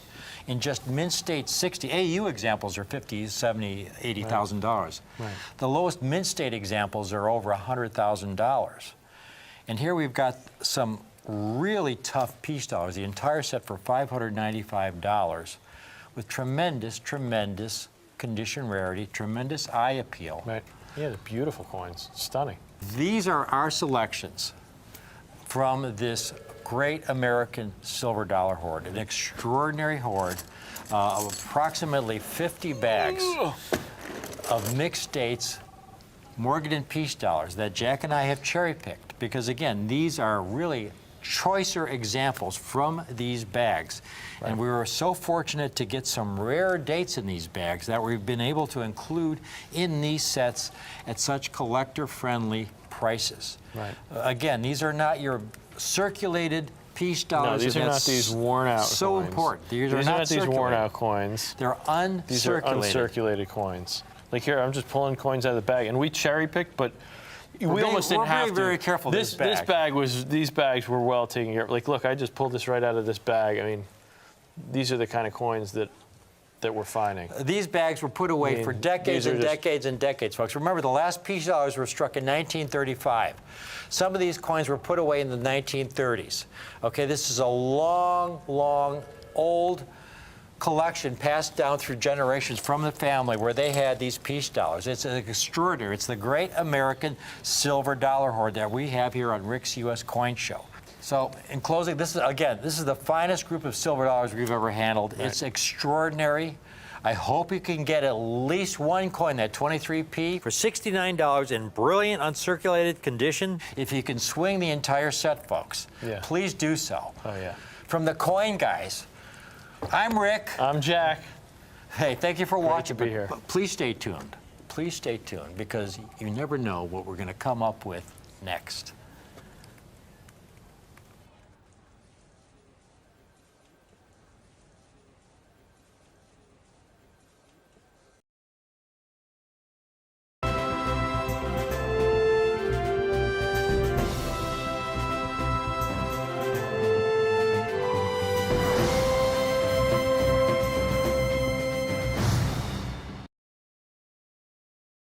Wonderful opportunity to buy a really rare issue of a Kennedy half dollar, and there's so much history behind this. I want to get right into it right now.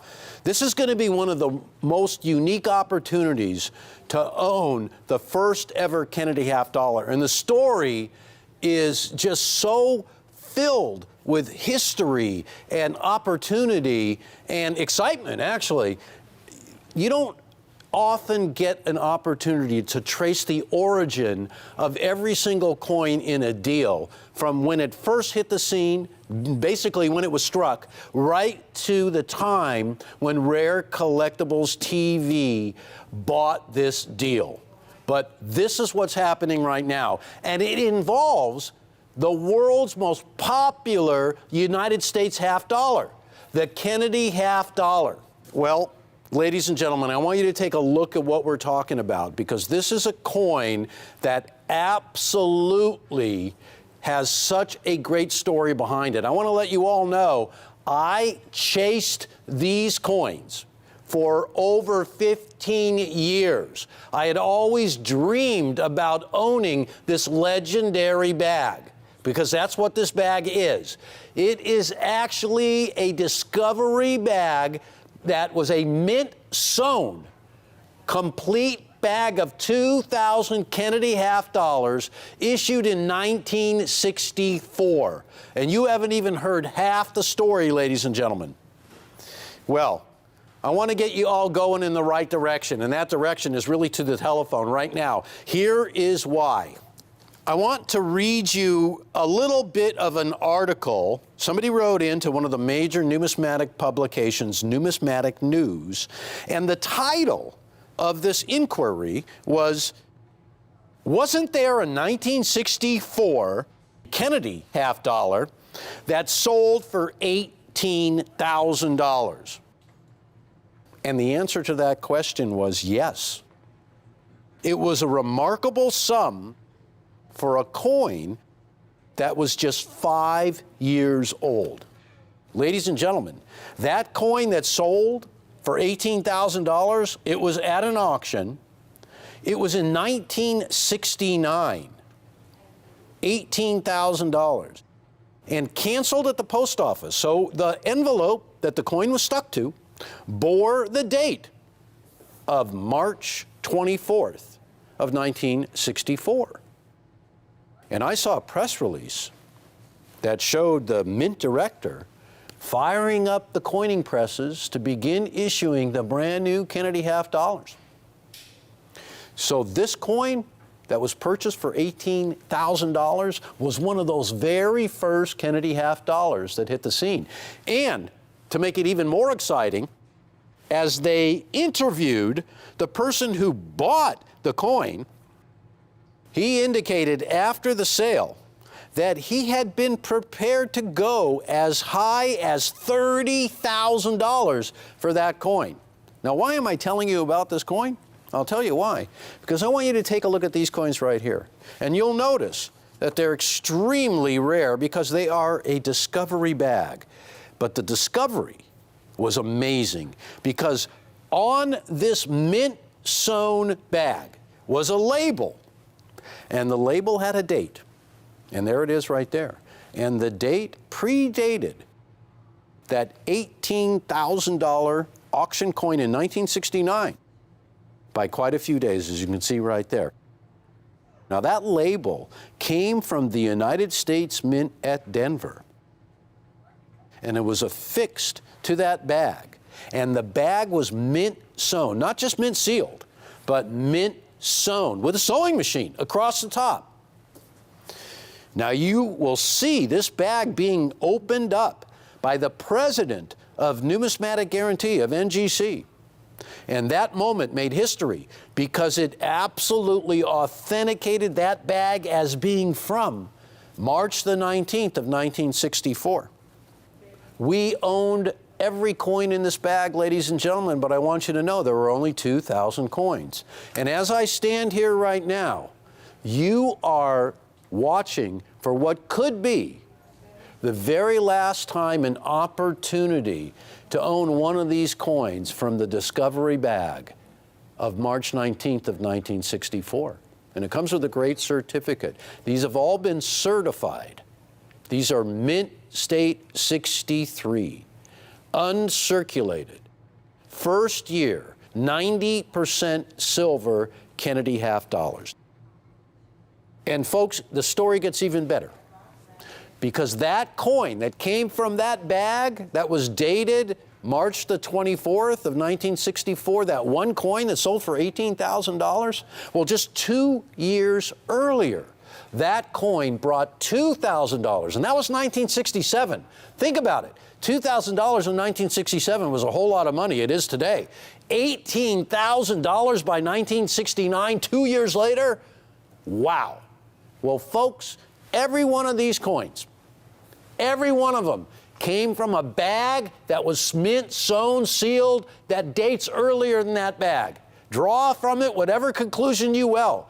What I think, my opinion, these quite possibly are the earliest known Kennedy half dollars that can be documented. It's amazing to have any Kennedy half dollar remain in a bag, and from 1964, mint sewn, sealed up, and never opened up until you saw NGC do it just recently. That in itself made historic numismatic news. And I want to let you know, we are offering these coins out of the discovery bag. In 1969, $18,000 for a coin that came in out of a bag that was a later issue than this one? Wow. So today, that coin is worth untold thousands of dollars. So I ask you, what is an earlier version worth? Ladies and gentlemen, get online because you're getting an opportunity to make history. $495. And I want to let you know, we have reserved these Mint State 63s for this occasion right now to let everybody know if you want the ultimate, because right now, all coins are so hot, but Kennedy half dollars are setting the world on fire just as if they had been struck yesterday. The Kennedy half dollar today is as revered as a memorial to the tragic assassinated president, more so than ever. So all you collectors out there who since 1964 have been collecting every single Kennedy half dollar that the Mint has issued every year, the collectible versions, straight from the Mint, and those that could be found out there in the real world. The coin that you are looking at right now, the coin that we are featuring, has every one of those coins beat, my friends. Now, $495. Let me just lay a little groundwork here. The Kennedy half dollar is an extremely popular coin. I want to show you just a little bit of why this is such an amazing deal. The Kennedy half dollar in itself, you know, nobody sells more Kennedy half dollars than Rare Collectibles TV. Rick Tamaska has written books about the Kennedy half dollar. Collectors not only buy the 1964, but every issue since. And we put together amazing collections of these Kennedy half dollars in multiple different ways, in proofs, in uncirculated, in date runs. And we have sold thousands of these collections to collectors. But this opportunity is so limited, ladies and gentlemen. There were only 2,000 coins in this bag. Now, take a look at why this is pretty exciting. Because you got to get in on this deal, because I'm going to jump out of my skin over this one, and I know you're going to feel the same way. Take a look at the mintage of these coins struck by the Denver Mint in 1964. And don't forget, this was the first year and the only year of a Kennedy half dollar in 90% silver that was to be released into circulation. There are only 2,000 coins available, and I want you to look at the approximate percentage of 1964 Ds in first day of issue business strike coins. Look at that. Look at the percentage of occurrence. It is extremely low, ladies and gentlemen. A fraction of a fraction of a fraction. In 1964, the last proof set was issued by the Philadelphia Mint. And proof production was transferred to San Francisco. And so the Mint took a 3-year hiatus of issuing proof Kennedy half dollars. And in the meantime, for 1965, 66, and 67, they issued special mint sets, SMS, 65, 66, and 67. We'll take a look at this one. This is a rare 1964 SMS Kennedy half dollar. Now, I'm showing you this coin because it truly is rare. And look at the price that it brought at auction, $108,000. But I propose to you that this bag of Kennedy first year discovery bag could very well be a rarity akin to that coin you're looking at right there. Because we are documenting, we are putting across to every collector the fact that Rare Collectibles TV had the opportunity to collect. Well, it was pretty impressive to NGC. And it was so impressive, there was a press release written by Coin Week. And it says, NGC certifies bag of first day of issue 1964D, Kennedy half dollars for Rare Collectibles TV. This is mainstream numismatic news, ladies and gentlemen. This is the bag. This is the coin. $495. Now, ladies and gentlemen, this is the universe by which you are participating. This whole bag belonged to Rare Collectibles TV. 2,000 coins. Take a look at how the breakdown by grade shook out. In BU and Choice BU, over 1,035 coins. They were certified. The label didn't have a numeric grade. In Mint State 63, 359 coins. And you can see the highest known example was a Mint State 66, and there were only 4. And those coins brought, you remember how much they brought? If I'm not mistaken, over $12,000 per coin. And for those of you out there who own those 4 coins, the world is your oyster. There will never be another one of those Mint State 66s. And so in Mint State 63, you have 64, 65, and then 66. You're pretty close. And you're getting a Mint State coin. Now, I really wrote a lot of my research down for this presentation. And if you will bear with me, I really want to take you through it. Keep in mind, you get that certificate of authenticity, but you're getting something that will never happen again, that never happened since. And I might add, ladies and gentlemen, it's been well over 50 years since the Kennedy half dollar for 1964 has been issued. I point out to every collector, show me another bag. Show me another one earlier than this one that can be dated, that was mint sewn, that is a bona fide rarity. There isn't. One has never surfaced. And believe me, if they existed, they'd be out there. This is unique. So, I want to go over all the points. The Kennedy half dollar was the most prolific half dollar ever issued by the United States of America. But that's only half the story, because for every Kennedy half dollar that the Mint released into circulation, they got scooped up right away. You never see them. Only collectors have them. And my connection to this bag, perhaps of anybody, anywhere in the world, is so close, I want to tell you about it. I have a very, very good friend whose father was actually the owner of this bag. He was an old-time coin dealer. And I had heard about this bag, about 10 or 15 years ago. And I was chomping at the bit to get it. I wanted it. I mean, it was something that you only dream about, to be able to own something that has so much rarity and so much history and a track record, and you can point right to its origins. I mean, this is pedigree. This is a lineage that you get in no coins. And when you can get them, when they're a pedigree that can be assigned to a certain place in time in history, when it made its appearance and you can connect the dots all the way to that moment, wow. That's what you call history. That's what you call the connection. And that's what this bag had for me. And I wanted it. I wanted it really bad. I wanted us to get it. And this was years and years ago. We could not swing the deal. But I'll tell you what, my hat's off to Jack McNamara and Rick Tamaska and Greg Thomas, because this bag came to us not too long ago. And I couldn't believe it. I was flabbergasted. When I heard about it, I said, nah, it's impossible. I know that bag. I know where it is. I know the owner of it. It can't be. I know where the proposed earliest bag has to be. I know it. I almost fell over when it turned out to be one and the same bag and we had it. It just blew me away. But it's why I'm standing here today.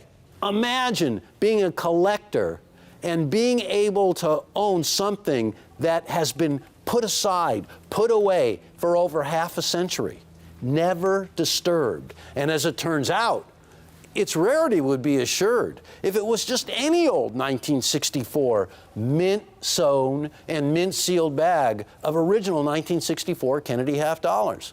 But this is a very, very special bag. So the press release that the government originally issued had a bag that was dated March 24th of 1964. Now, as we all have seen, this bag had a few days earlier government tag on it. The history of the Kennedy half dollar's collectability comes from the tragic morning of November 22nd, 1963, when Kennedy was assassinated while riding in a motorcade in Dallas, Texas. I'm sure you all are most certainly aware of this. But almost immediately, a coin was proposed to memorialize the fallen president. And on the day in April of 1964, when the coins first went on sale at the Treasury in Washington, D.C., demand was unprecedented. There were 70,000 coins that were to be released that day by the Treasury. There was a limit of 2 rolls per person, 40 coins. Thousands of people lined up to get these coins, ladies and gentlemen, and within hours, they were sold out, and thousands of people had to be turned away. But not even half the story. They were gone in a flash, and still the lines of thousands of collectors remained. And more coins were struck, and more people lined up to get them. And by the time everything was said and done, the mint could not keep up with the demand for this coin. All told, between Philadelphia and Denver, there were nearly 500 million of these Kennedy half dollars issued. And I'm going to stand here and tell you right now that you are looking at some of the very earliest ones. And I don't just speculate on this. I've made a good case for it. And you see it in black and white. And I think the Kennedy half dollars, that tragic event, it had changed the world.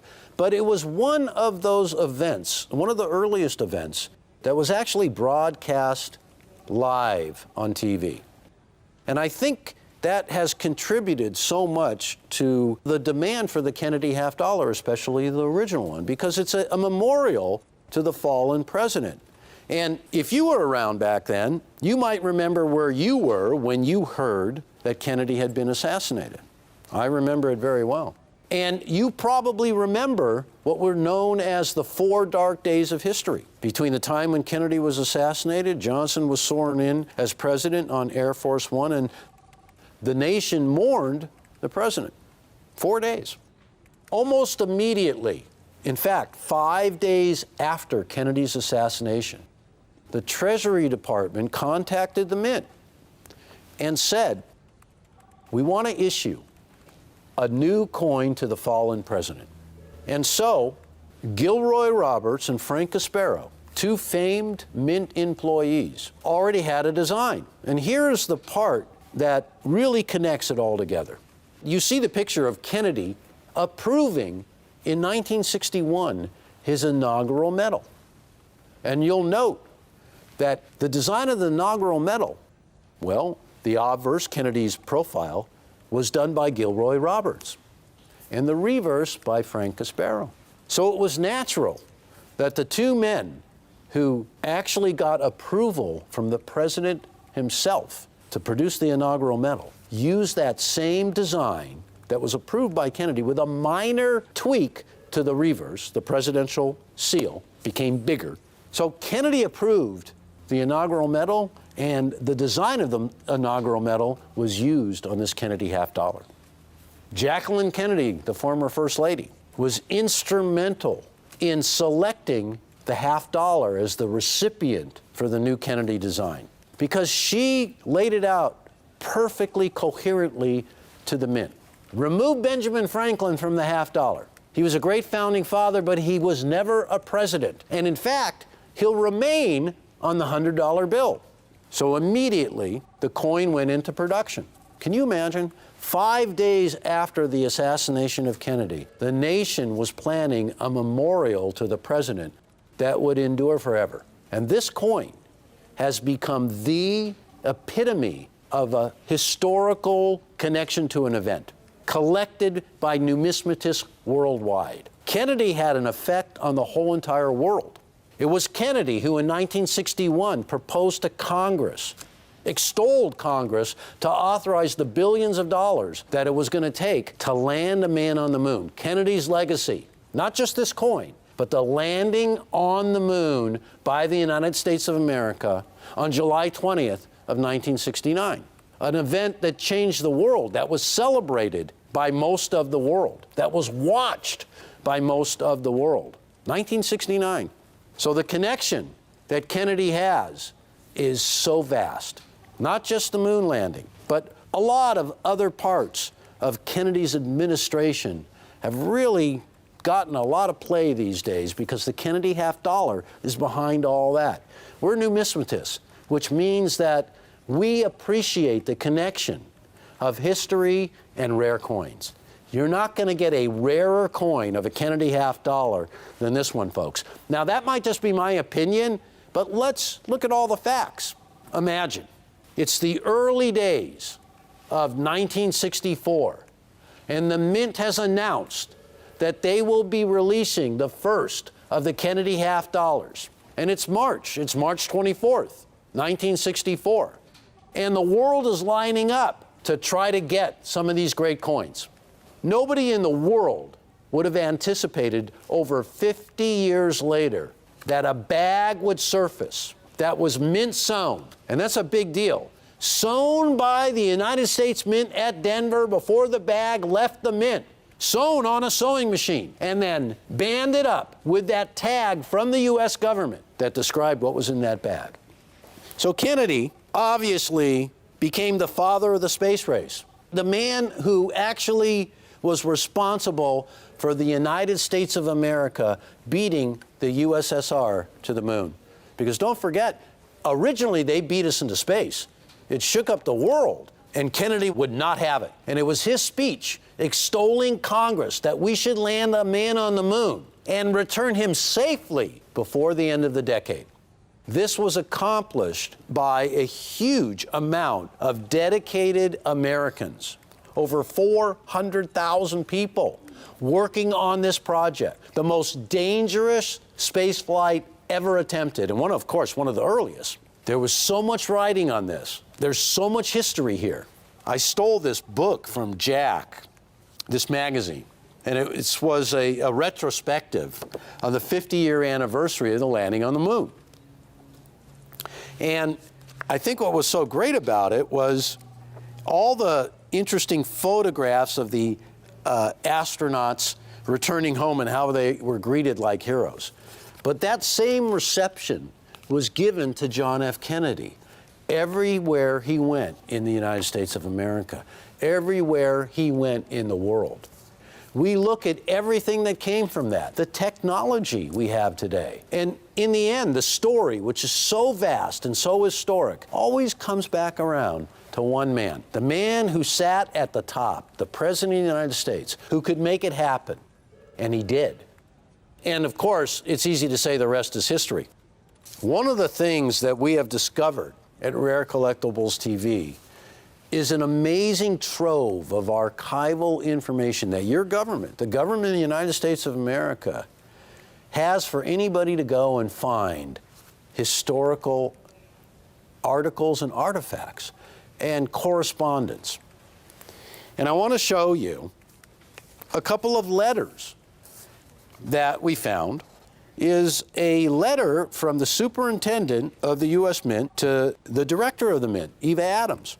And it says, in response to your telephone request of April 27th, 1964, enclosed are Mr. Roberts, Gilroy Roberts, and Mr. Gasparo's recollections on the production of the President Kennedy $50.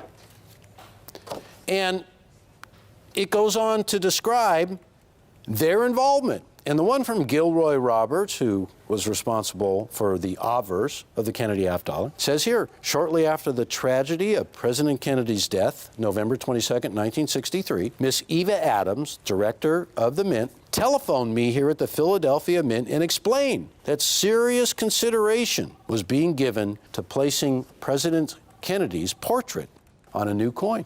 Frank Gasparo, responsible for the reverse of the Kennedy $50, penned a letter that said very much the same thing.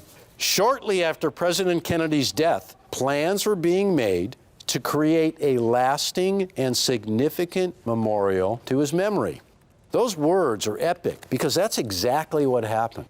It was the ultimate in design, it was the ultimate in history, and for this coin, this Kennedy $50, this is the ultimate in rarity. And I have to tell you, ladies and gentlemen, all the evidence that we see, all the history, all the archival information from somebody buying at auction in 1969, a Kennedy $50, not as old as this Discovery bag, mind you, same date, spending over $18,000 to acquire that coin. And I'll tell you what, history has been so kind to the Kennedy $50. Its legend, its demand, it tugs at your heartstrings. And that's why collectors today, numbering in the absolute millions, still collect the Kennedy $50. And not even still, collect the Kennedy $50 more aggressively than ever before. But this is a unique opportunity, and I want to let you know once again, I don't think this opportunity is going to last very much longer. These are the very last coins that we've been saving for just an occasion like this. There are brand new Kennedy $50 being issued right now from the United States Mint for the collector, and I love them. They're silver like this one. They're gorgeous. They have the same designs, that tried and true design that has never wavered. But these coins, ladies and gentlemen, represent a time in history when these coins were struck to be released into circulation. They never made it. Millions of people in 1964 had the opportunity to buy the original Kennedy $50. This particular group, which predates almost any that I've ever seen, was not being offered. Nobody had a chance to get it. Believe me, it would have been scooped up in 1 second had they known about it. But today, as it is being discovered, we can offer it for $495. Now, earlier I showed you a 1964 Kennedy $50 that came from a very rare special mint set. Now, they were not supposed to exist, but a few did. When they can be found today, they bring an amazing price, over $100,000. But I want to ask you, with all the history and all the connection and that path that leads us straight to this coin, how do you describe one of the earliest versions, one of the earliest issues? Well, I'll tell you how you describe it. Value, rarity, history, and the ultimate numismatic version of a Kennedy half dollar. $495, certified, complete. Not just are they certified, but we offer this certificate with that glimpse of that label from that great day when NGC opened up this bag for all the world to see. Only here on Rare Collectibles TV, and I want to thank you a lot for watching, and remember, $495 for a Discovery coin from the Discovery bag of Kennedy half dollars. Thank you so much for watching.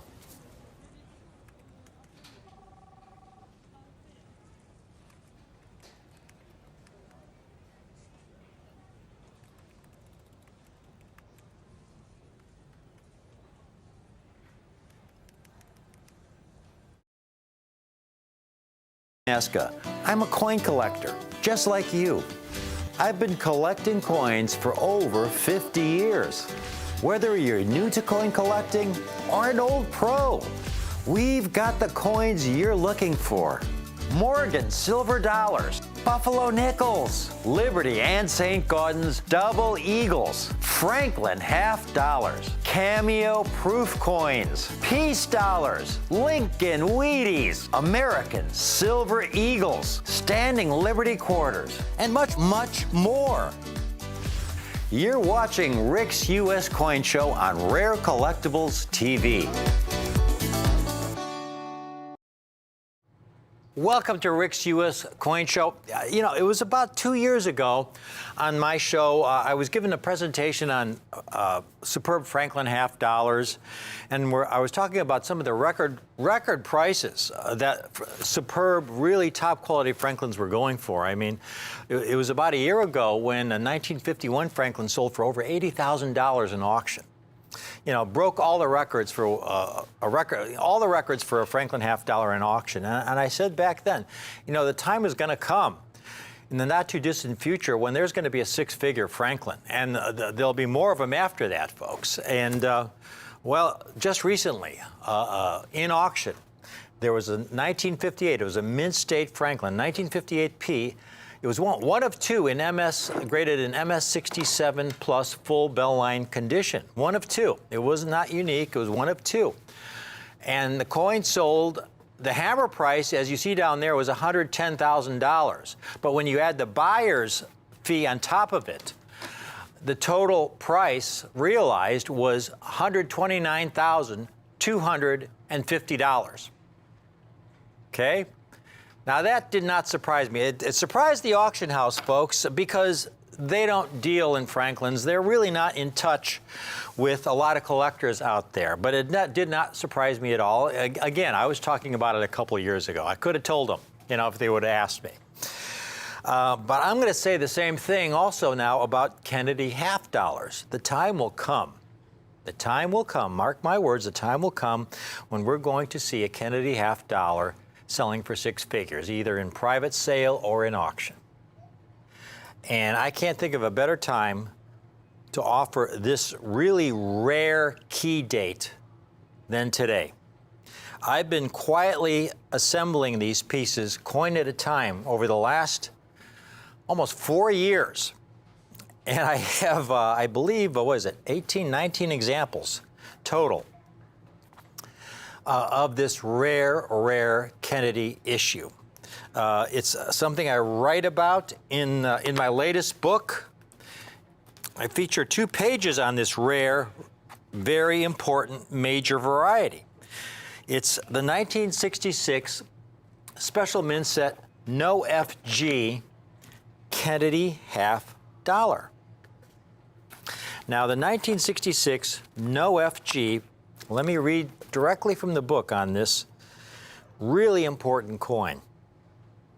This is one of the few major varieties or mint errors in the Franklin Kennedy series. Now, I call it a major variety because it's something you can easily detect with your naked eye. And that's really important because there's a lot of varieties out there, but you need a glass, a magnifying glass, to be able to see them.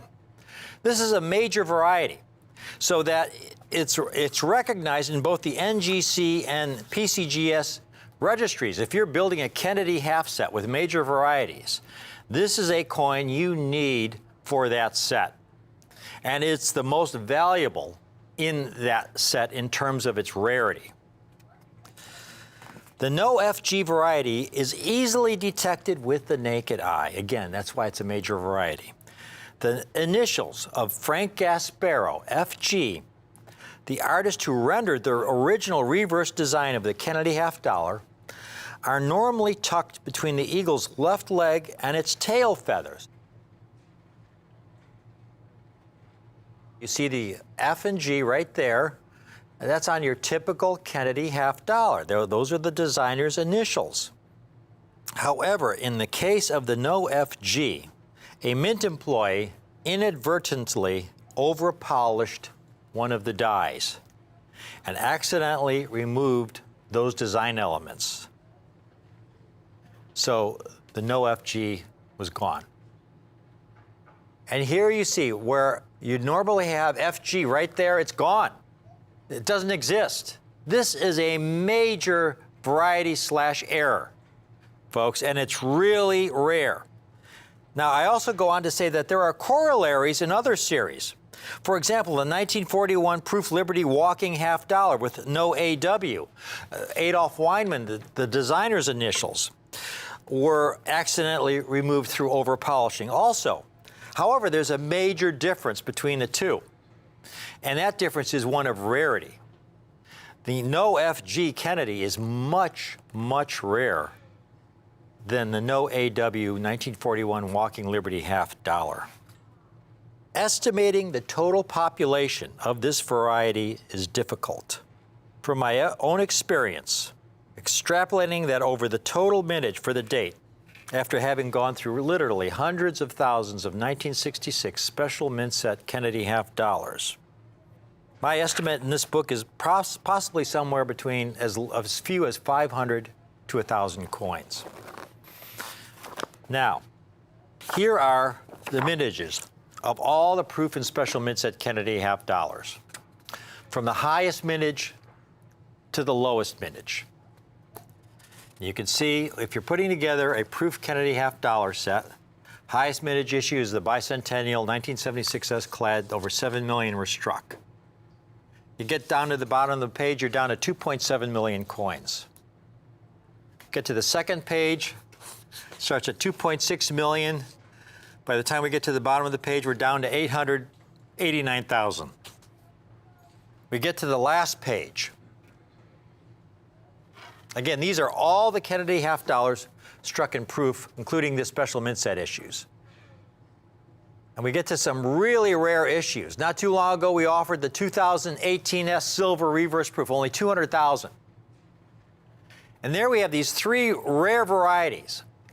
That first variety, 1964 accented hair Kennedy, the very first proof Kennedy ever struck in January of 1964. It was probably only struck for maybe 1 to 2 weeks before they discontinued it.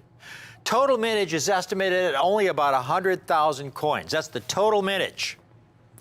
And then you have the 1966 double die obverse Kennedy, even rarer than the accented hair, a high estimate of 10 to 20,000. And then this no FG, rarest of all. And I've got a very high estimate on this chart, folks. Again, in my book, I put it at 500 to 1,000. It's probably around 1,000 coins. Here I have 2,000 to 4,000. I don't think there's any way it's going to be anywhere near 4,000 coins. It's extremely rare. Extremely rare. To give you an idea of the rarity of this coin, I've got a comparison of the total number certified by NGC and PCGS combined of these three major Kennedy variety era coins. And I'm comparing it to the 1955 Lincoln double die obverse, a major variety error from this same era. The 1955 double die obverse, here's a picture of one of these. Extremely rare, extremely valuable. The example you're looking at, folks, is a superb specimen. It's probably an MS65 red. It's probably a $30,000 to $50,000 coin. Extremely rare. Here, are the total number of examples graded. This is the combined NGC and PCGS populations, all grades, everything from circulated to the highest mid-state grade. The 1955 Lincoln double die obverse, they've graded around 8,500 examples. Again, that piece you looked at, we had the picture of, is about a $30,000 to $50,000 coin. Here's one in MS-64. It's still a $16,000 coin. But here's one in AU condition. It's circulated, it's brown. You know, your typical Lincoln cent, you know, how it easily colors. It's still over $2,000 in circulated condition. Here's one in lower grade circulated condition. It's still over $2,000. Now we finally get just below $2,000. Here's an XF45. Now, most of your 1955 double dies are either in AU condition or uncirculated condition, because as soon as they were discovered in 1955, people put them away. I mean, they didn't go in circulation for very long. So this is a very, very low grade for a 1955 double die, and it's still almost $2,000, folks. And again, going back to our population table there, you can see how many have been graded, certified in all grades. Again, they've graded around 8,500 examples. If you want one in even the lowest grade, it's a couple $1,000s. Now, I'm really excited about the accented hair because, again, they struck about 100,000. They've graded, certified about 19,000 in all grades. A lot of those coins were melted down. 100,000 no longer exist. Maybe 50 to 60,000 exist, and most of those coins are heavily spotted. They're not even gradable. So you're only seeing 19,000 graded. And that's why the accented hair, when I can get one in gem condition, I love offering it on this show. It's one of the great Kennedy half dollars. It's a tremendous, tremendous value and opportunity. The coin I haven't offered in a long, long time is the 1966 double die obverse. And you can see why. Only 2,000 graded. Just about 10 times rarer than the accented hair Kennedy. And now you look at the no FG. 529 coins. That's it. 529 coins, all grades, NGC and PCGS combined. And here's the distribution. All examples graded MS-65 and higher. 168 graded in MS-65. Only 202 in 6.6. Only 62 in 6.7, and only 3 in 6.8. Now, folks, when my last book came out, there weren't any in 6.8. I had acquired a couple of those 6.8s from a collection that had been put away for a long, long time, and that's it. Those are the total populations. Now, you can see the importance of the no FG when, for example, we look at the PCGS set registry. Again, you have the NGC and PCGS set registries. You can find these on the PCGS and NGC websites. These are registries where collectors can enter their collection, their Franklin collection, their Kennedy half collection, their Morgan dollar collection. Depending on the quality of the coins, determines the ranking of their set. And many of my clients have received #1 rankings in the NGC or PCGS registry. Here's just one award one of my clients received for the finest, back in 2014, for the finest known Proof Barber half set. #1 ranked Proof Barber half set in 2014. I have many, many awards for my clients for sets like this. And Barber half dollars, Franklin half dollars, Kennedy half dollars, Walking Liberty half dollars, Morgan dollars. To give you an example of the importance of the 1966 no FG, when you go onto the PCGS website and you look at how each of the dates are weighted on the registry, the weighting system was something that I helped PCGS and NGC determine when they were setting up their registries about 20 years ago. You'll see most of the dates get a weighting of 1. And I told them the accented hair, is a rare coin, and that deserves more weight than the regular variety. And the same thing with the double die obverse. Now, the only coin in that whole set to get a weight of 3 is the 1966 no FG. You look at all the dates, all the rest of the dates, They all get a weight of 1 except for the one other coin, the 1981S Type 2, which is an extremely rare coin also. And that gets a weight of 2. All the other dates, you go through the sets, they all get a weight of 1. So you see, almost all the coins in the Kennedy set get a rate of 1 except for those few major varieties, 81S Type 2, and the only one to get a 3 is this No FG.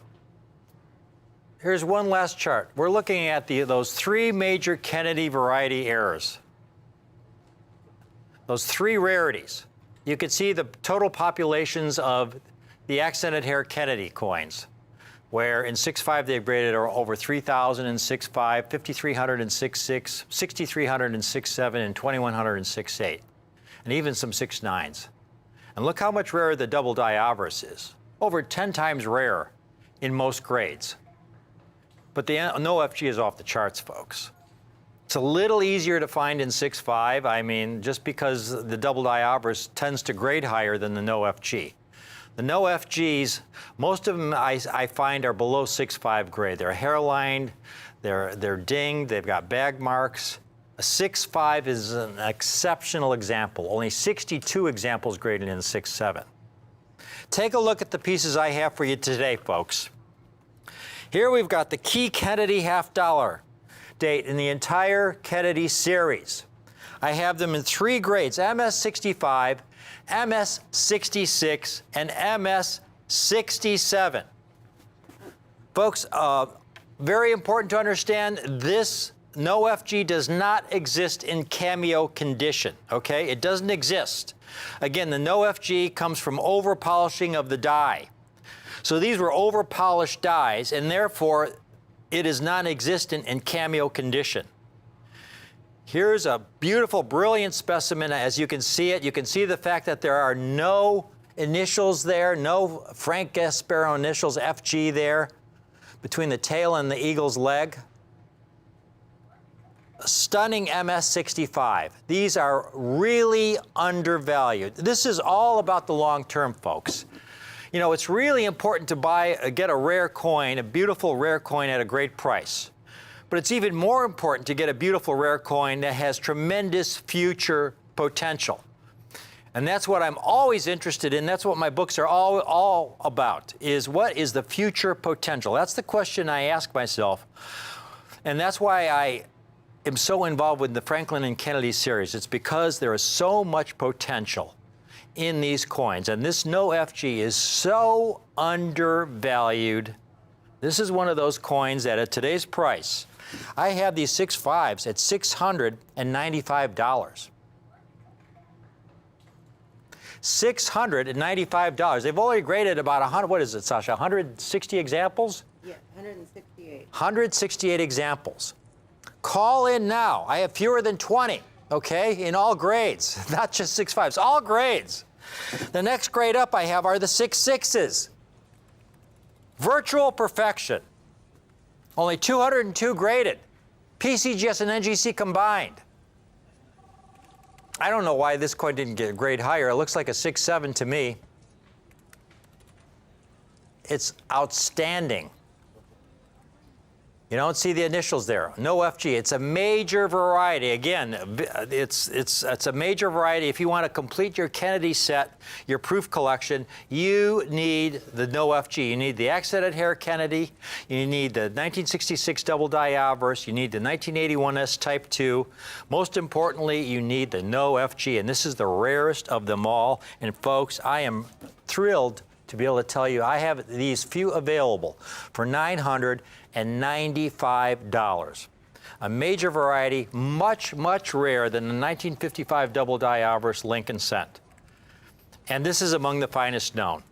Again, put that in perspective. They've graded over 8,000 double diaverse Lincoln cents. Lowest grade examples are still around a couple $1,000s. Here you're getting a 1966 No FG Kennedy, a major $half series. One of the most popular series in all of U.S. numismatics.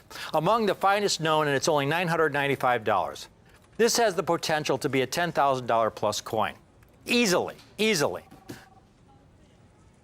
And finally, take a look at these 6.7s. I only have a couple. This is extraordinary. Of all, I've been doing this, folks, for over 35 years. I've looked through hundreds of thousands of 1966 SMS sets.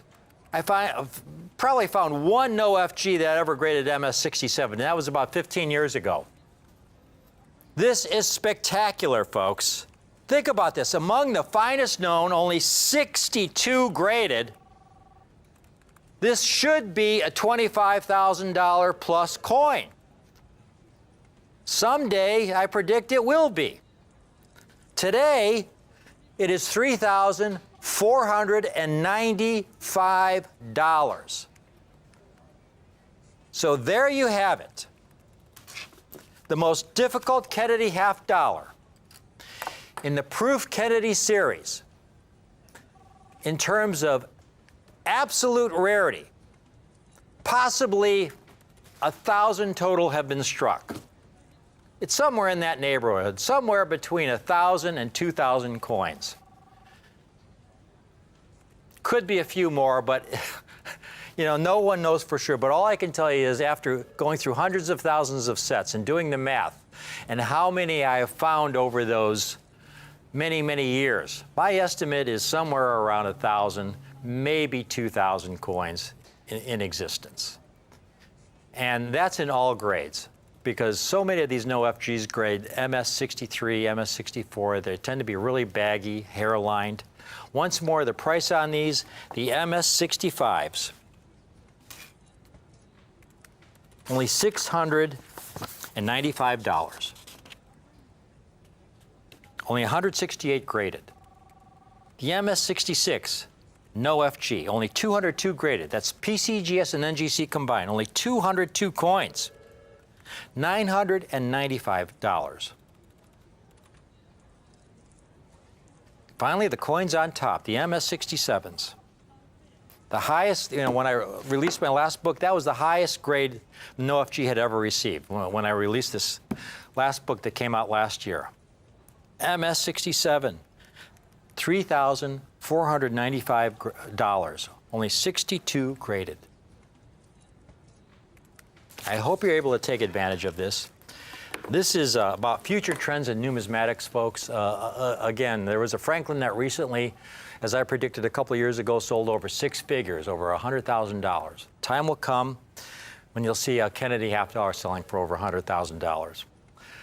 These no FGs, it's you know, the rarest Kennedy half dollar in the entire series. Tremendous, tremendous long-term potential. These, to me, are a bargain at these prices today, because over the long term, these coins have incredible, almost unlimited future potential. I hope you can take advantage of it. Thank you for watching.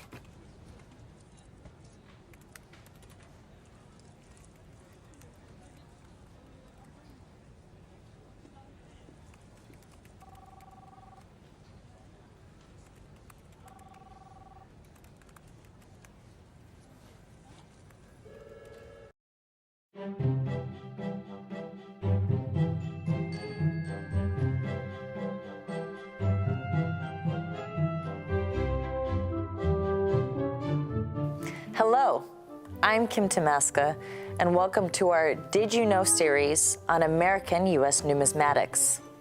In this segment, I'm going to be sharing information with you about Augustus St. Gaudens and the inspiration he received from an awe-inspiring piece of Greco-Roman sculpture, the Nike of Samothrace. In a letter dated back to December 27, 1904, to the Secretary of Treasury, President Theodore Roosevelt wrote a short 2-sentence letter, and this was in typical Theodore Roosevelt direct bravado style. My dear Secretary Shaw, I think our coinage is artistically of atrocious hideousness. Would it be possible, without asking permission of Congress, to employ a man like St. Gaudens to give us some beauty? Sincerely yours, Teddy Roosevelt. The passion Roosevelt expressed in this letter comes from 2 deeply held core beliefs. 1, we are a great nation and we should have coins of great classical beauty worthy of the United States of America. And 2, Roosevelt's deeply held belief that America is the land where any man or any woman should have the opportunity to better themselves through hard work and virtuous living. And to that end, great art can be great inspiration. And as such, great art should not just be available to the wealthy and privileged in our country. It should be available to all Americans. What better way to share great art to inspire all Americans than through the classic beauty of a coin, with liberty boldly inscribed as a daily reminder of who we are. With approval from Secretary of the Treasury Shah, now all Roosevelt had to do was to commission the artists with the talent to recreate the classic Greek sculptures Roosevelt envisioned on a United States coin. Augustus St. Gaudens was one of the most well-renowned sculptors of the day. Unfortunately, he swore to have nothing to do with the U.S. Treasury ever again after an unfortunate incident in 1892 when the Treasury altered the design of St. Gaudens' commemorative coin celebrating Columbus's discovery of America without the artist's approval. Roosevelt was not deterred. He began to write to St. Gaudens. And over the course of the next year, with St. Gaudens convinced that Roosevelt was not just another political bureaucrat, but a man with a vision who truly loved and appreciated great art, St. Gaudens agreed to redesign our coinage. Unfortunately, by 1906, St. Gaudens was already dying from cancer. He was only able to finish 2 coins, the $10 eagle and the largest gold coin issued for commerce, the $20 gold double eagle. What may be St. Gaudens' greatest creation, his design for the $20 gold double eagle, is widely considered by most collectors and dealers to be the single greatest coin design in United States coinage. The first example was struck in 1907, the year the St. Gaudens died, and the last examples were struck in 1933. This triumphant and graceful image of liberty on the obverse of the coin have been greatly acclaimed since the time of its commencement. The emotions evoked by St. Gaudens' liberty have left many of us to question who or what is the great source of his inspiration. The depiction of liberty was inspired by none other than one of St. Gaudens' very own works of art, the Sherman Monument. This monument was completed in 1902 and can still be seen at the Grand Army Plaza in Manhattan. Victory is the name of the herald portrayed on his monument. The model for Victory's face was Harriet Eugenia Anderson, while the rest of the sculpture was inspired by the Nike of Samothrace, otherwise known as the Winged Victory of Samothrace. The Nike is widely regarded as the finest Hellenistic sculpture in existence. The entire monument, including the base, stands an astonishing 18 feet 3 inches tall. The goddess herself is carved from Parian, or white Paros marble, and stands 9 feet tall, while the boat and the base are carved from Rhodian marble, which is a gray, white-veined marble from the quarries of Lardos on the island of Rhodes. Although the artist and the exact date of the piece are unknown, it presumably dates back to the 2nd or 1st century BC, which is also known as the Hellenistic period. This was a time between the death of Alexander the Great in 323 BC and the Battle of Actium in 31 BC, after which emerged the Roman Empire. The 3-dimensional effect of the carving creates an image that the goddess is actually moving through the wind. Even her garments are carved in such a way that shows various textures and thicknesses in the cloth. The goddess's long chiton drapes to her feet, with a loosely slung belt which supports the garment below her waist. The lines of the cloak and the gown show that the goddess is being swept by the breeze. The only thing that secures her cloak against her body is the powerful force of the wind. Nike's best visual view is actually from a 3/4 left view, where the details in the lines give the most prominent 3-dimensional effect. From this angle, you can truly see that the goddess of victory is moving forward in her gait, pushing through the resistance of the wind. Now, although the arms are actually missing, you can see that the right shoulder is elevated, indicating that the arm was actually raised. After the pieces of her hand were reassembled, archaeologists were able to see that her fingers were carved in an outstretched position. This suggests that her right arm and hand were reaching up in a gesture of greeting and exaltation. The back of the statue and the right side of the statue are less detailed, as these areas were not seen directly while on their original display at the Sanctuary of the Gods. And now here we are, over 100 years after this inspirational St. Gaudens double eagle was first struck. Blessed to have this beautiful, iconic numismatic masterpiece, what many numismatists consider the most beautiful coin ever struck, to be shared, to be loved, and an inspiration to more people today than 100 years ago.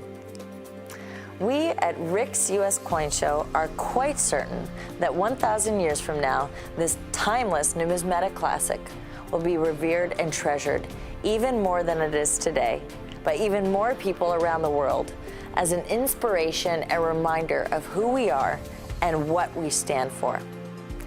Stay tuned for future editions of our Did You Know Numismatic series, including a journey back in time to when the magnificent statue of the Nike was first discovered. Thanks for watching.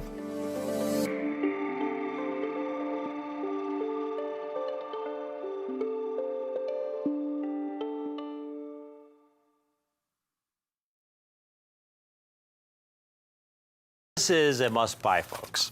This is definitely a must-buy.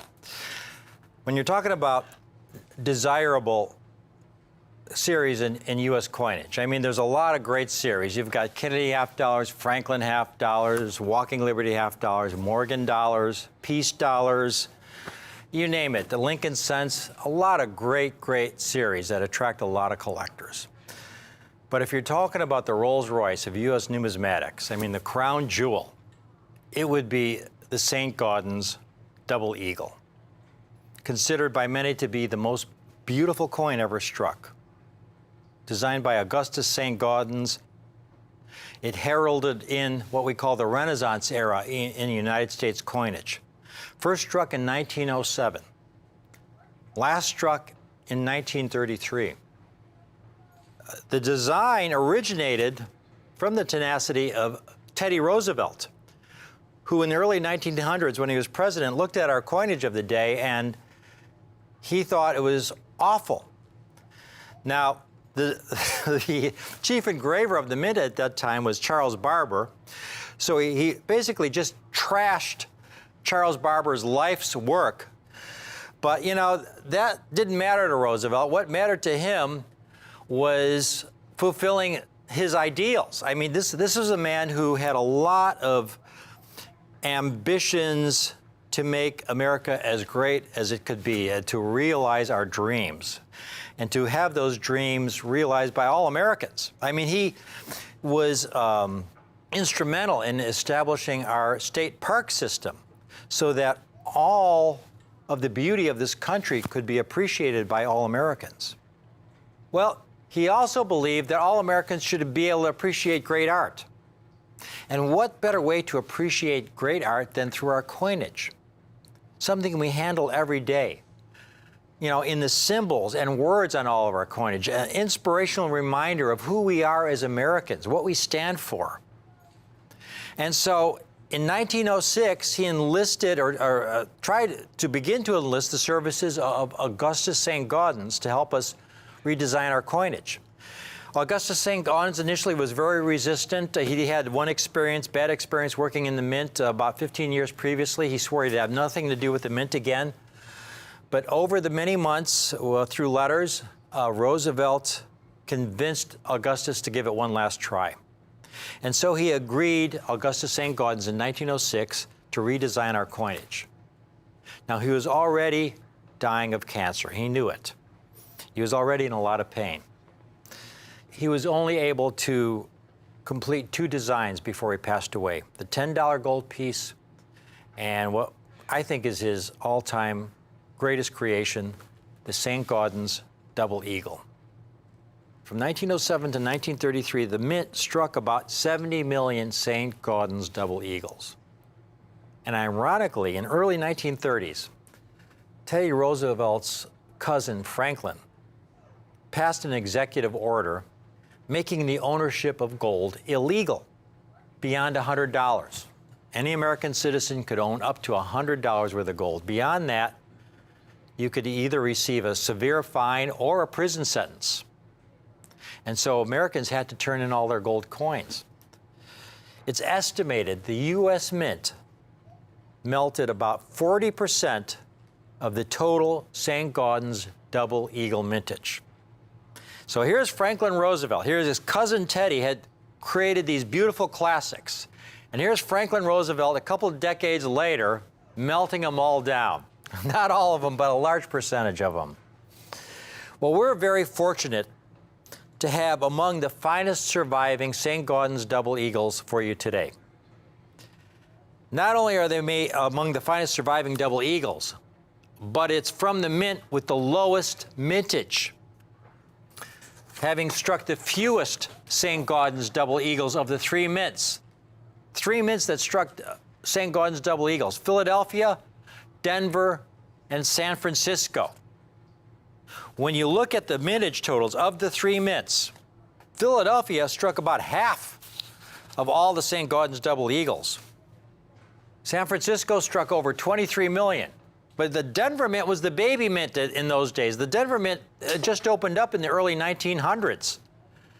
They were the baby mint of the three major mints. They only struck 11,600,000 St. Gaudens double eagles. And again, many of them were melted down. Now, when you look at the entirety of the St. Gaudens double eagle series, when you look at the total mintage from all those mints, most of the coins went into circulation. They were either melted down or they went into circulation. Only about 2.5% of the total mintage has survived or been certified in uncirculated condition. In other words, as they came from the mint bag, never spent. About 1.8 million coins, 2.5% out of that total mintage. Now that only tells a part of the story. Again, these coins were struck for commerce. It's not like a modern American gold eagle or a modern American gold buffalo. Those coins are struck for collectors. They're not intended for commerce. The mint, once they strike them, puts them in special packaging, and they put them in a special box, and you can only order it directly from the mint, and they ship it to you, and you save it as a collector coin. They aren't struck for circulation, so they're all collected. None of them go into circulation. These St. Gaudens double eagles were struck for commerce, as beautiful as they were. They were struck, ejected from the die press into a bin. One coin would fall on top of another in the bin. And consider the fact that this was the largest gold coin ever struck for commerce, and gold is a very heavy metal. The St. Gaudens double eagle in diameter is slightly smaller than a Morgan dollar. But in weight, it's about 25% heavier than a Morgan dollar. And it's a very soft metal, so you have these very heavy gold coins falling one on top of another. From there, they go through coin counting machines, where they're then proceeded to go into bags, where they're put on trains to be shipped throughout the country. So that when you got one from the teller, even though the coin was absolutely uncirculated, it would have myriad bag marks and abrasions. When you consider the journey, not surprising at all. Most, even in uncirculated examples, grade very, very low uncirculated grades, like MS60, MS61, MS62. MS63 is a superior grade. 6.4 is an exceptional grade. 6.5 is gem. Very few of those out there. Now here's the rest of the story, though. 1.8 million certified in mint state, but of those, that 1.8 million, most of them came from just three dates: the 24P, 27P, and the 1908 no motto. About 2/3 of them were just those three dates. The other 48 dates comprise the other third. That's pretty amazing. Pretty amazing information, pretty important information. So here's the breakdown, folks. Take a look at this. When you're talking about high-grade St. Gaudens double eagles, most of them are those most common dates I showed you. And in MS66 condition, you can see even those most common dates become extremely rare. That 24P, NGC population in MS64, they've graded over 100,000 examples of the 24P. In MS65, over only 35,000, but in MS66, only 5,300. That's when it gets really rare. 27P, only 2,706.6. That 1908 no motto. These are the only examples we've offered in MS66 condition. 1908 no motto, only 13,006.5, 6,306.6. The coin I have for you today, the 1923D, only 1,706.5, 918 coins in MS66 condition. The rarity is such of this date, folks, the 1923D. Again, Denver Mint struck very few St. Gaudens double eagles, only about 11 million. Very few surviving in high-grade MS66 condition. When you look at the entire series, the NGC populations for the entire series, in 6.6 condition, you've got about 1,500 coins. You add the PCGS populations in there, you're maybe talking around 3,500 coins total for the entire series surviving in the Denver Mint. That's why when you see a 23D in auction, MS66, the premiums skyrocket. Here's one, $6,037. You rarely see them in MS66. Again, this is where, I mean, they're rare in 6.5, but almost impossible in 6.6. Here's another one, $6,300. Here's a third, well over $8,000, pushing $9,000, $8,625 in MS66. And if you go one grade higher to a 6.7, you're around $30,000. Take a look at one of these 6.6s. This is going to be a shorter presentation. We only have these 8 remaining, what do we have, 8 coins there, Sasha? 8 remaining examples from an amazing collection of these Denver Mint St. Gaudens double eagles, MS66. Folks, this is the first time we've ever been able to offer the 23D in MS66 condition from this collection. This is a first. In fact, I believe this is the first show in the history of Coin TV to ever offer a 1923D MS66. Look at this coin. Look at the luster. Look at the strike. How free of abrasion. Again, these coins were dumped into bins, large, heavy coins. Typically, Liberty's breast would be heavily abraded. Her left knee there that you could see protrudes from the surface of the coin would typically be heavily abraded. There would be deep gouges in the fields. And the coin is absolutely pristine, virtual perfection. The luster is fabulous. The strike is full and bold. It's a masterpiece, and it's rare when you consider the journey this coin went through to survive in this condition.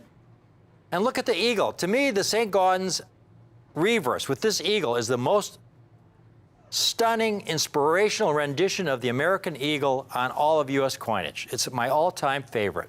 In full flight, you know, rising there, I mean, just magnificent full flight. This beautiful bird with the rays of the sun behind it, in God we trust below. You know, this is what American coinage is all about. And there you have Liberty, with the olive branch in one hand for peace, torch in her right hand, striding forth, fearless, really. MS66 condition. Consider that. Call in now, folks. You're going to love the price on these. Here's a coin that, again, dealers are asking anywhere from $6,000 to $8,500 for in MS66 condition. If we were able to offer this coin for $5,900, it would be a tremendous, tremendous buying opportunity. But we bought the entire collection. And again, our philosophy from day one, when we get a great buying opportunity, we pass the savings on to you. You look at this 23D, and by the way, the Denver Mint mark, the D Mint mark, is just above the date on the obverse. It's a tiny, tiny little D. It's barely visible. It's tiny. I think they use the Mint mark from Mercury dime. It's very, very small. Way too small for the coin, but there it is right above the date, the small D. This is an MS66. Dealers are asking huge premiums for MS66s. We have it at an MS65 price. These last few examples that we have in our stock, $5,695. $5,695. Not only that, if you can't swing the total amount today, we offer you the 2-payment plan. And we urge you to take advantage of it because, again, once these are out, that'll be it at this kind of price. If you want to just put half down, if that's all you can do, put half down of $2,847.50, we will put one of these 1923 Denver Mint issues, MS66, extremely rare. Here you've got the Denver Mint issue, only 11 million total struck for the entire series. These 23Ds, MS66 condition, $5,695, half down today, $2,847.50. The balance in 30 days, $2,847.50. And you will own one of the most undervalued coins in all of U.S. numismatics, a Denver Mint St. Gaudens Double Eagle. The Denver Mint struck the fewest St. Gaudens of all the 3 mints. Only just over 11 million struck at the Denver Mint, less than half that of the San Francisco Mint. The Philadelphia Mint struck around 35 million examples, San Francisco around 23, 24 million, Denver Mint about 11 million. More importantly, very few surviving in the condition you see this piece, folks. Only a few thousand Denver Mint issues. Out of all the Denver Mint issues, the Denver Mint struck St. Gaudens Double Eagles in 1908, 1910, 1911, 1914, 1913. They struck many double eagles throughout the years. The most valuable St. Gaudens Double Eagle is probably the 1927D, an MS63 recently sold in auction for over $1 million, and that was an MS63. Now this MS66, folks, again, this coin is incredibly special. If you've just tuned in, I mean, this is an MS66 St. Gaudens Double Eagle. Very few survivors in high-grade mint state condition. This is a coin you will not find at your local coin shop, local coin show. You may find, something like a 1908 P Nomato in MS66, but again, those are really rare. I mean, you can find 1908 Ps in 6.4, sometimes in 6.5, but when you get to those higher grades, folks, when you're talking about a population of 10,000, that gets to be a really rare coin. You rarely see these St. Gaudens in MS66. We rarely get to offer this, and when we do, it's usually a 24P, a 27P, or a 1908 Nomato.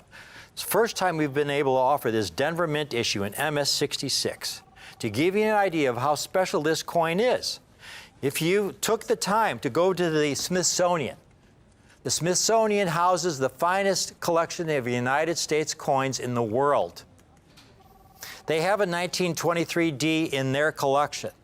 The example in the Smithsonian is an MS64, fully 2 grades lower than these 8 1923Ds we have for you today, and they're only $5,695 a coin. We've got a lot of folks calling in on this. Again, this is going to be a short presentation. I'm going to have to cut it right here because the 8 coins you see are all that we have remaining from this phenomenal small collection that was put away for many, many decades. We bought the entire little collection. It wasn't a lot of coins, folks. I mean, there were some 1911Ds and 1923Ds. There was just a few dozen coins in all. This is all we have left for this phenomenal Denver collection. These stunning MS66 St. Gaudens, the highest grade we've ever handled, highest grade we've ever offered, highest grade any show has ever offered of this Denver Mint issue, this rare 1923D. Hope you can take advantage of it. This is an example of a coin that just offers you incredible long-term potential. Again, it's based on our cost.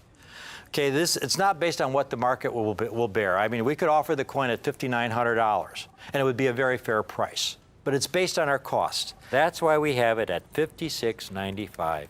We got a great deal on it, and we're passing it on to you. And it's really important to understand that we're not just focused on passing great deals on to you. We're also, most importantly, I'm focused on offering you coins with the greatest long-term potential. It doesn't do any good if you have a coin that's valued at $2,000 on the price guide today, for example, and you buy it for $1,000, half price. It doesn't do any good if 15 years later, that coin on the price guide is only at $800. It went from $2,000 down to $800, and it happens on some coins because you paid $1,000 for it 15 years earlier. It doesn't do you any good. If, on the other hand, you get a great deal on a coin, and it's on the price guide, it's say $4,500, and you get it for $3,900, and in 15 years, it's on the price guide for $15,000 or $25,000. Those are the kind of coins we're looking for to offer you. Coins with the greatest long-term potential. And you get that kind of potential when you have this incredibly desirable coin, a rare issue that offers you the ultimate eye appeal, the ultimate in quality, the ultimate in rarity, at a great, great price. If you can afford more than one of these, please do. We're getting people calling in. Got to cut it right here. What you see on the stand is what we have remaining, the finest Denver Mint issues we've ever offered, a great collection only on Rick's U.S. Coin Show. Thank you for watching.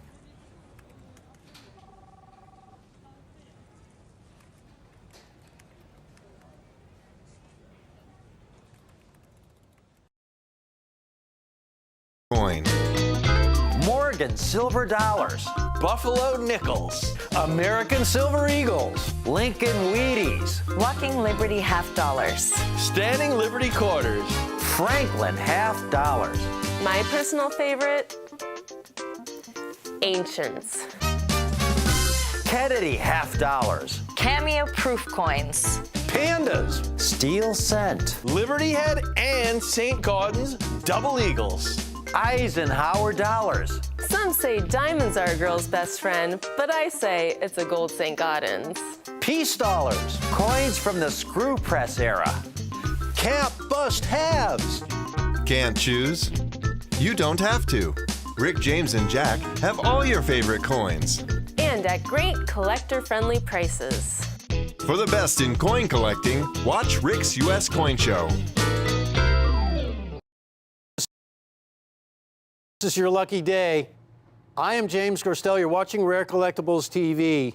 Have you guys heard about the emergency production of Silver Eagles at the Philadelphia Mint that has been going on for a very short period of time, for 2020 and 2021? Now, we all know that it's the last year or so been different than any other time in our history for at least a century. And as a result, there's been shortages of a lot of stuff. And one of the biggest shortages of all lately has been silver. And it seems that in trying times, everybody wants one of the original forms of money. And silver has become extremely popular. The most popular form of silver of all are American silver dollars. It's always been that way. Morgan dollars are collected by generations and thousands of collectors. Peace dollars. Everybody wants a peace dollar. And when you go back even further, trade dollars and seated liberty dollars and flowing hair dollars, if you're ever lucky enough to get one of the originals. American silver dollars have been collected since the late 1700s, from the very founding of the mint. Rarely in the history of the United States of America does the government invoke its emergency powers to literally mandate that the mints strike coins to be disseminated to the American public. This happened in 2020 and in 2021. It hadn't happened for a really long time. The last time we saw anything like emergency production for coins was during World War II. Beginning in 1942, the lowly Jefferson nickel. Well, nickel was a major component of the war effort. So the government had to remove all the nickel from production of all U.S. coinage. And they replaced it with, of all things, solid silver. Well, that was the Silver War nickels. They were struck from 1942 to 1945. And the reason for that was emergency production. And how can you tell a Jefferson nickel that's produced under emergency production rules, if you will? You see that mint mark on the reverse of that coin at the very top of the dome of Monticello? That big P mint mark indicates that that is a silver or nickel emergency production. In 1943, copper was extremely vital to the war effort. There were a lot of Lincoln pennies being produced, millions and millions. All the copper was removed from the Lincoln penny. It was substituted with steel and zinc. Steel pennies, 1943. How could you tell that was emergency production? It was the only time that a penny was made out of steel. Instantly recognizable emergency production. So it's no surprise to us coin collectors that the government was going to have to do something when virtually the government shut down, because they were mandated by law to strike these coins every year. You see, in 1985, Ronald Reagan, who was president at the time, signed into law the Liberty Coin Act.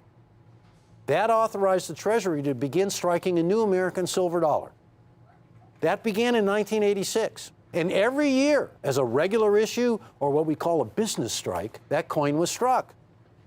So 2020 and 2021 were going to be no different.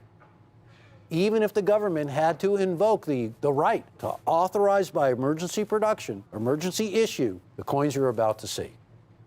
Now, the thing about these coins, the mintage is surprisingly low.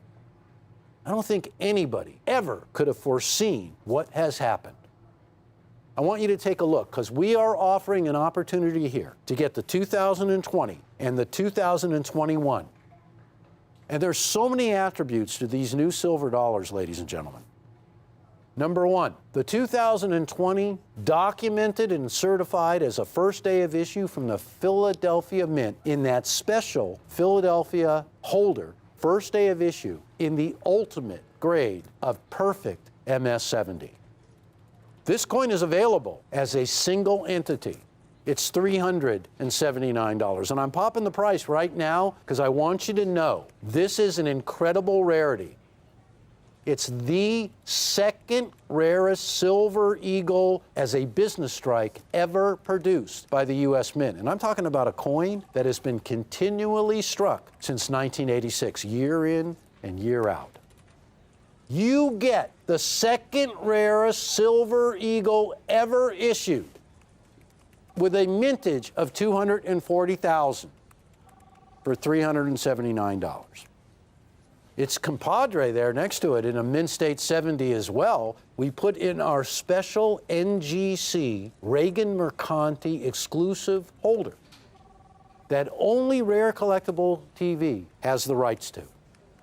And we did that because that year of 2021 is the final year for the Mercanti Reverse. It's been on the coin since 1986. The one you are looking at right there is the last.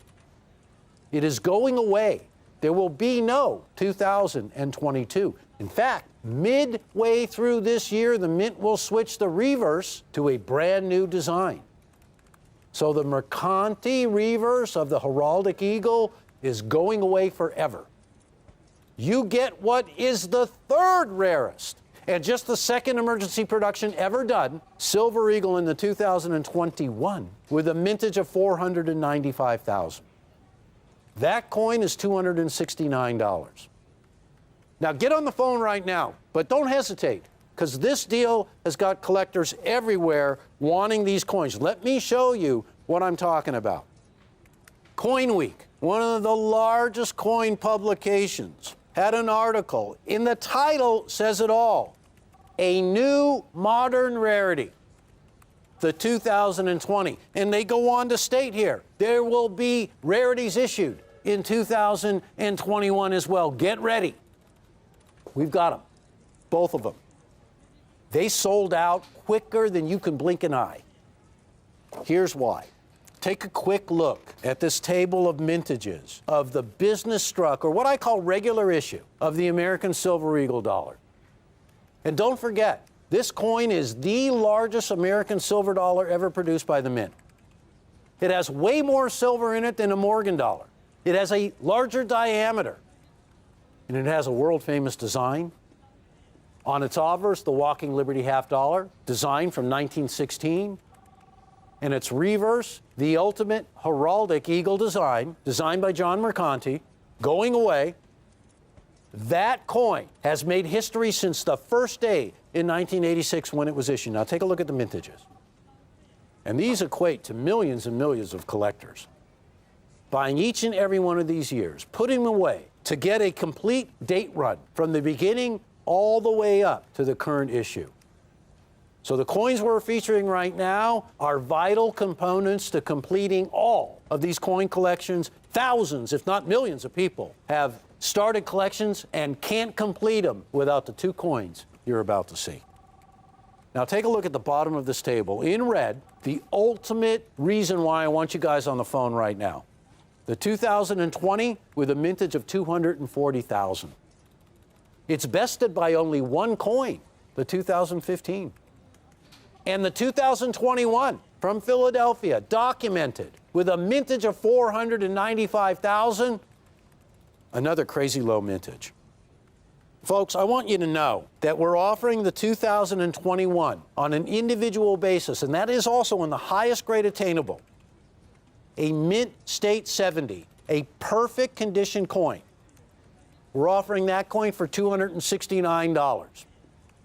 You're going to see in a minute why both the prices that we have, the $379 price for the 2020, you can't beat it. I guarantee it.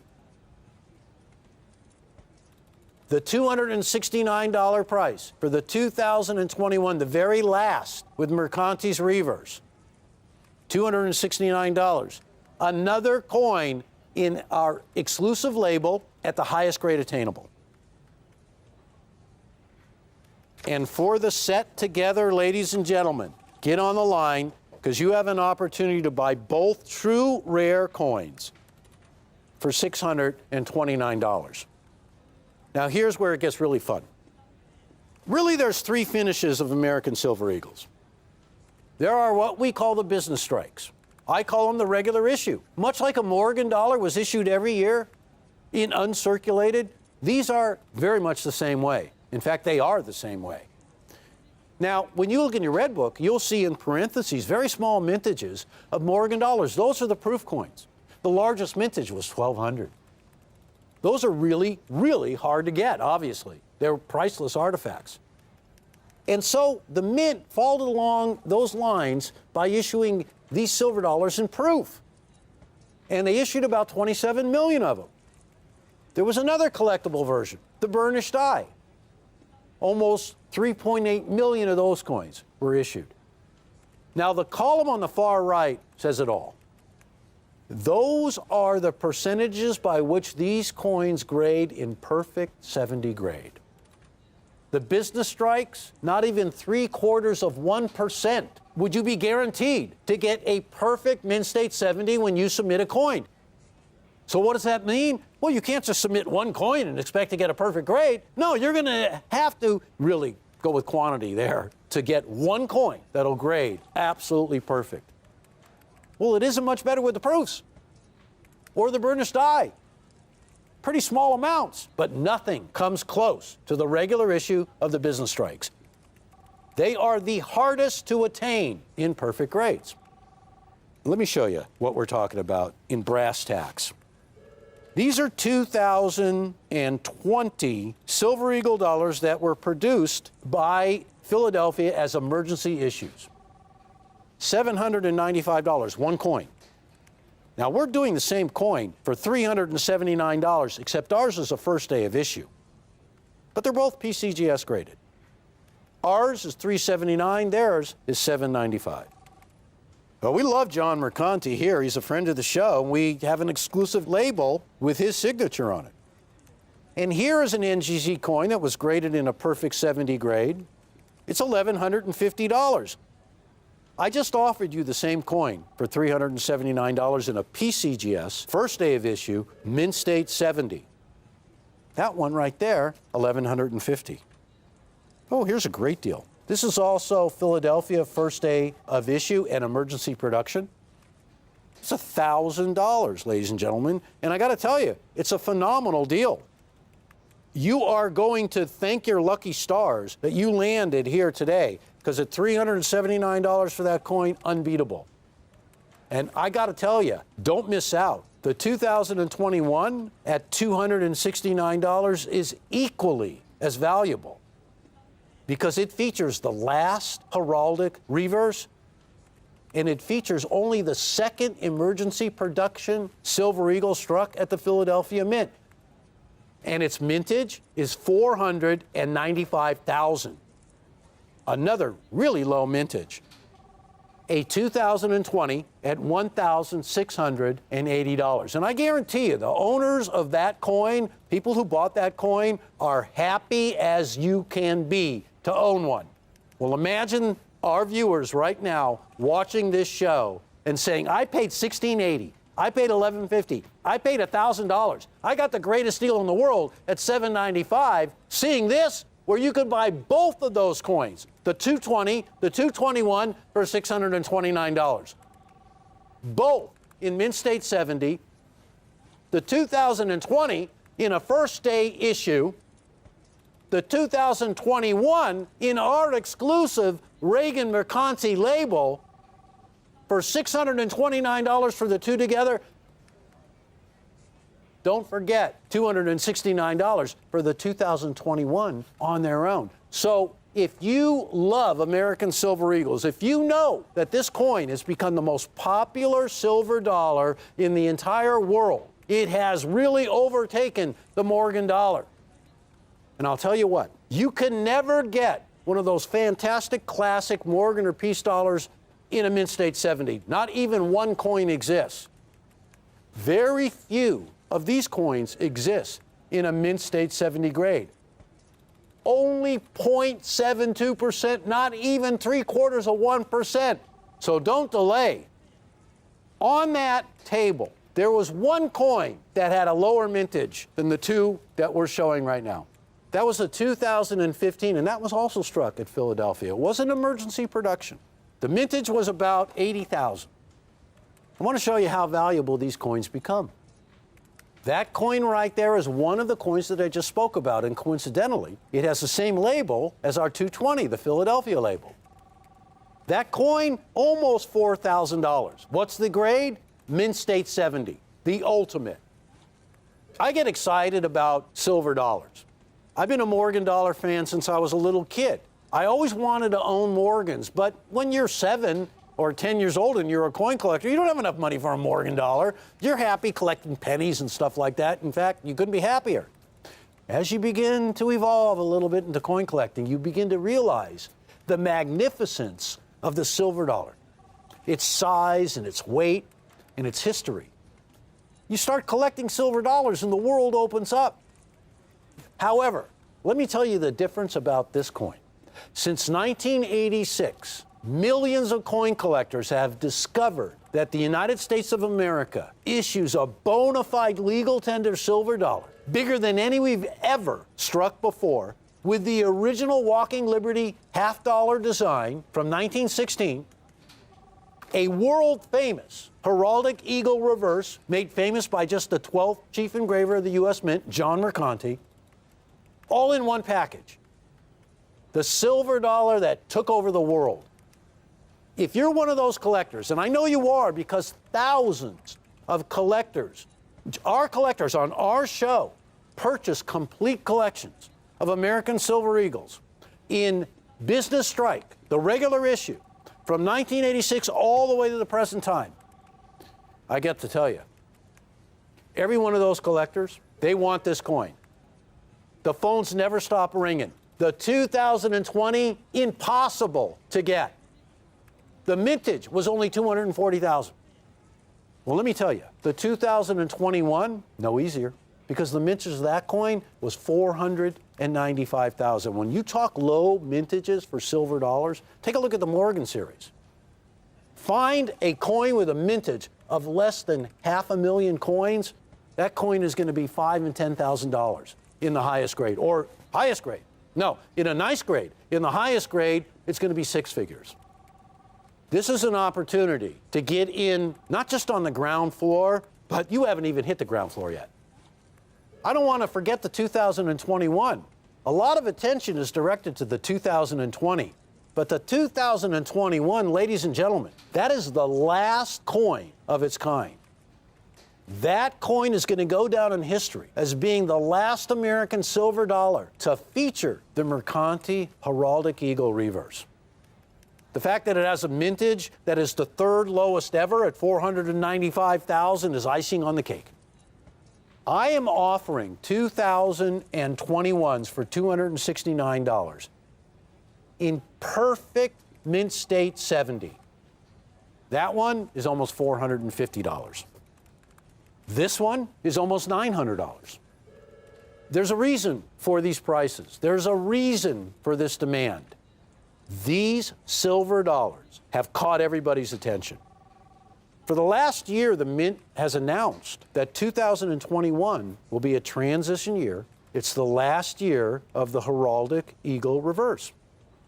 So since news broke of that, well, that transition to the new reverse, collectors cannot get enough of what we now call the Type 1, 1986 through 2021.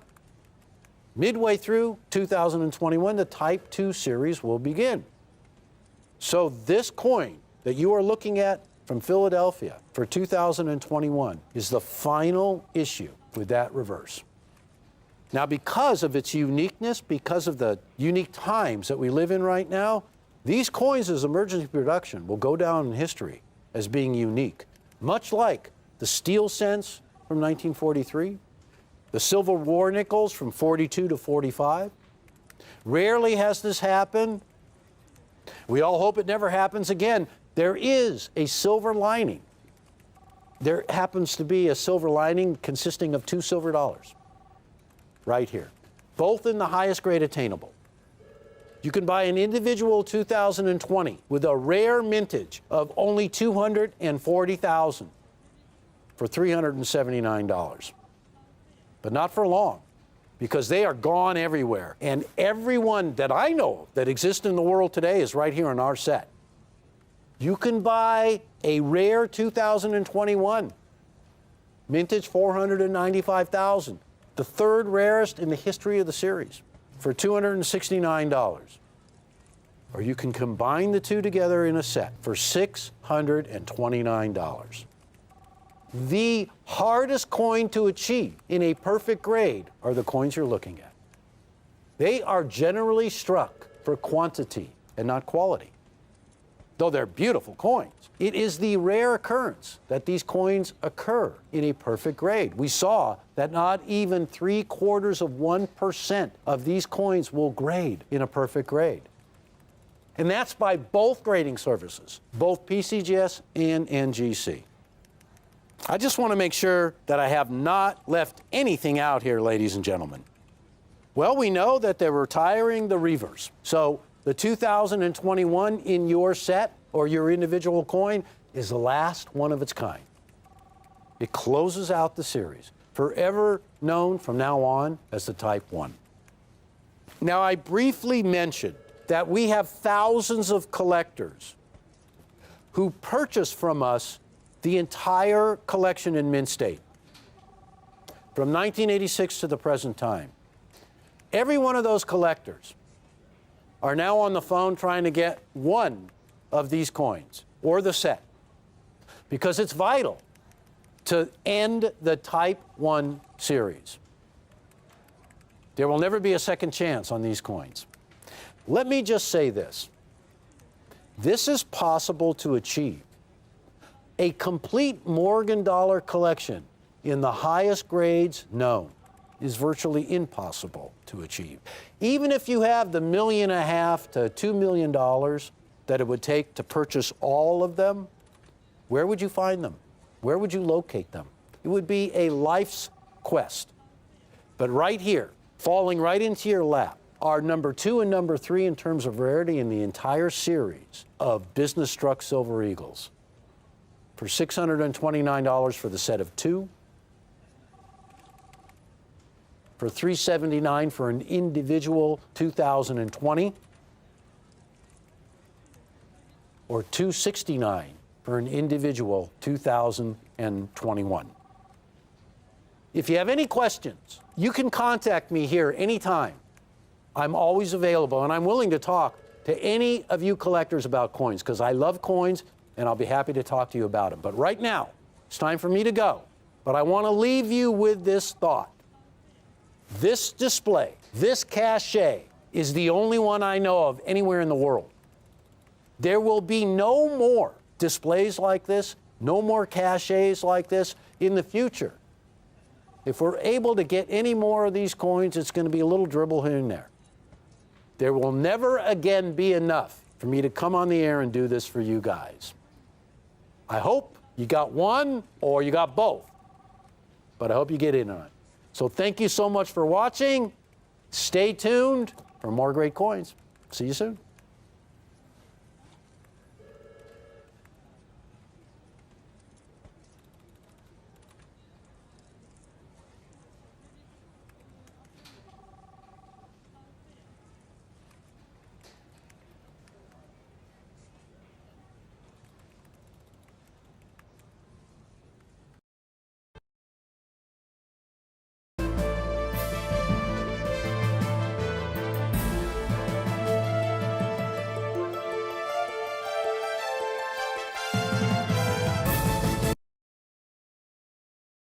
The American Silver Eagle is the undisputed king of collectible coins right now.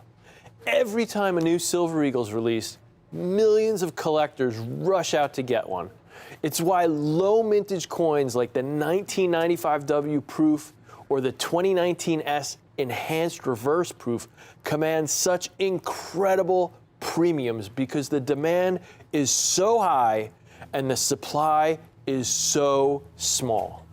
Now in 2020, we have this special edition American Silver Eagle struck to commemorate the 75th anniversary of the end of World War II. A first release with a minuscule mintage of just 75,000 coins, this ASE easily ranks among the rarest coins in the entire series. So many people were trying to get this stunning coin that it actually crashed the US Mint's website from the sheer number of people visiting it. In just a couple hours, the Mint completely sold out of these coins. And let me tell you, these are not easy to find. Now, one of the main reasons this coin is so popular right now is its special commemorative nature.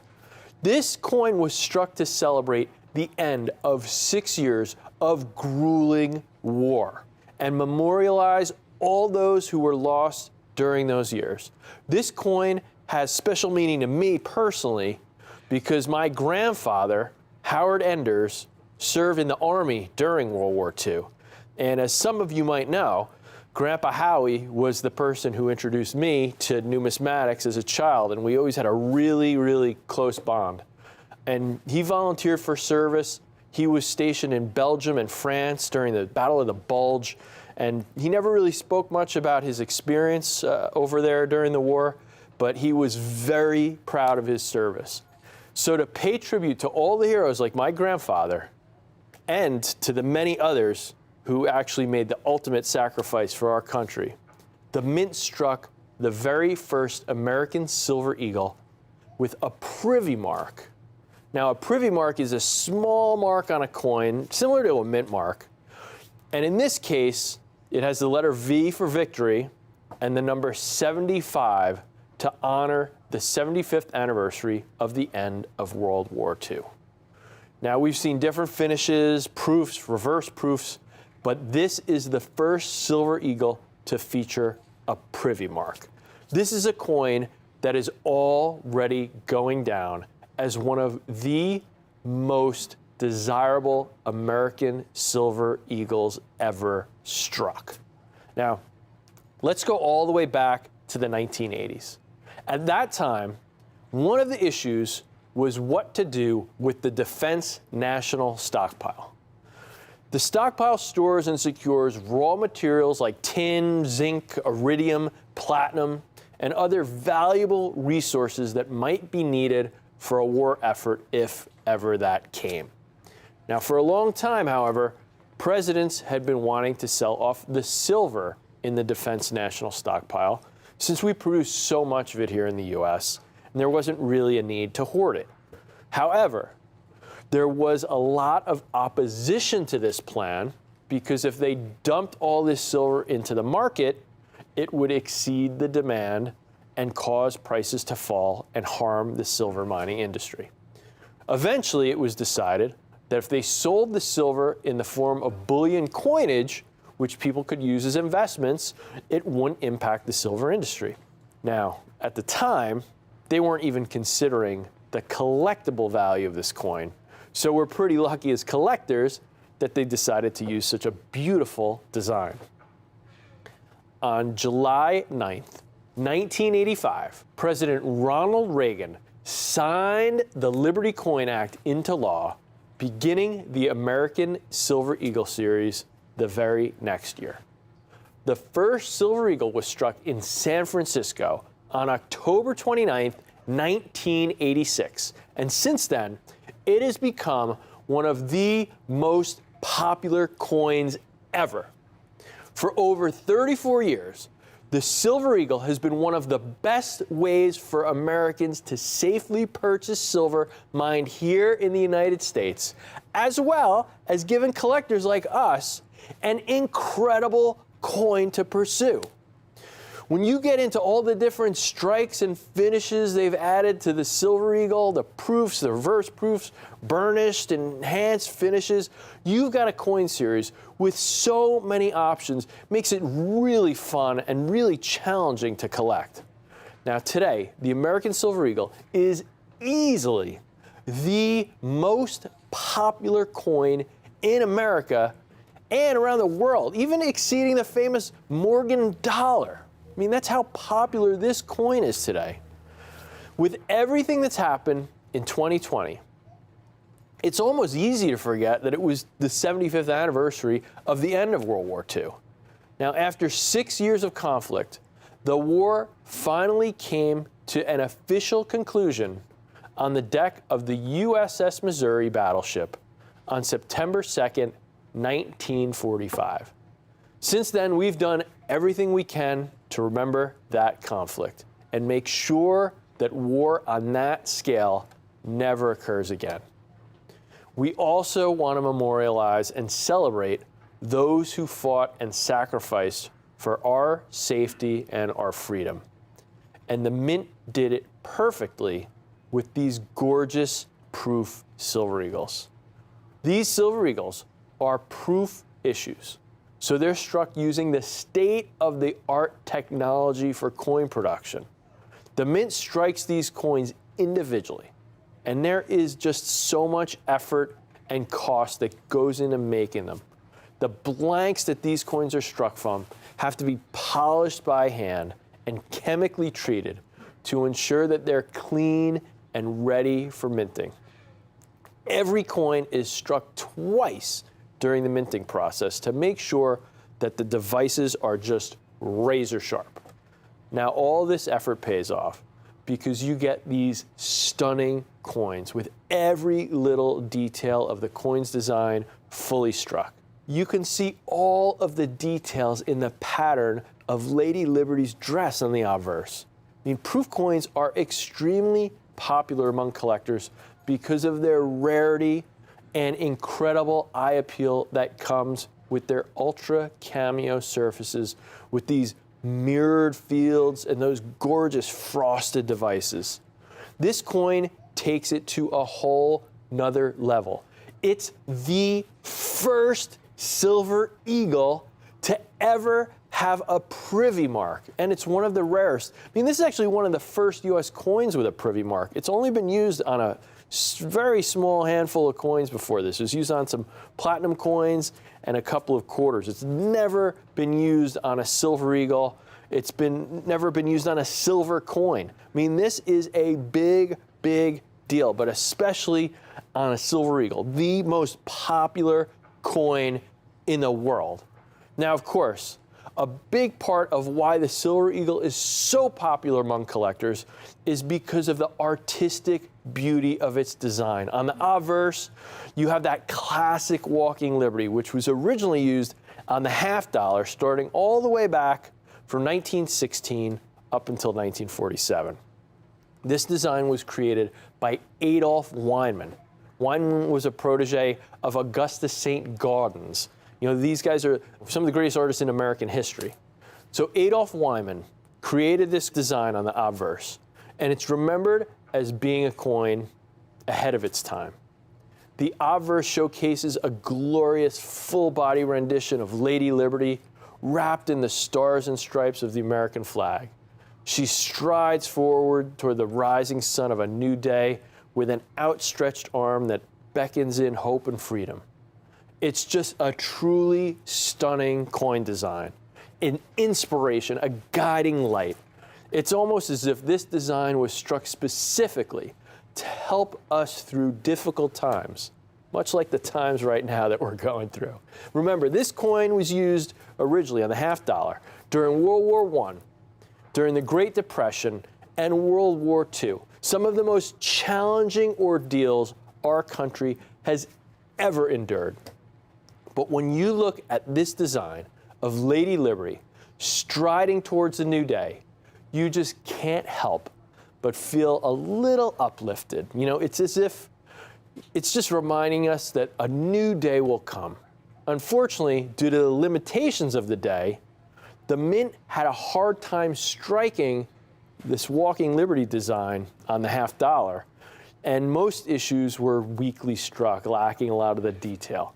That's why it's so great for us as collectors that when John Mercanti adapted the design for the Silver Eagle, he was able to fully realize Weinman's work with new technology and new techniques that saw every last detail fully and beautifully struck as it deserved to be. Now, one of the most important features of this particular coin is that it is the first American Silver Eagle to feature a privy mark. Now, a privy mark is a small mark or a symbol that was traditionally used to identify the mint or some other aspect of the coin's origin. You know, the mint master, or almost like a maker's mark on antique silverware. And this was done to prevent counterfeiting. Here in the US, we usually don't use privy marks, and we rely on other elements to prevent counterfeits, but they are popular in other countries like Great Britain and Australia.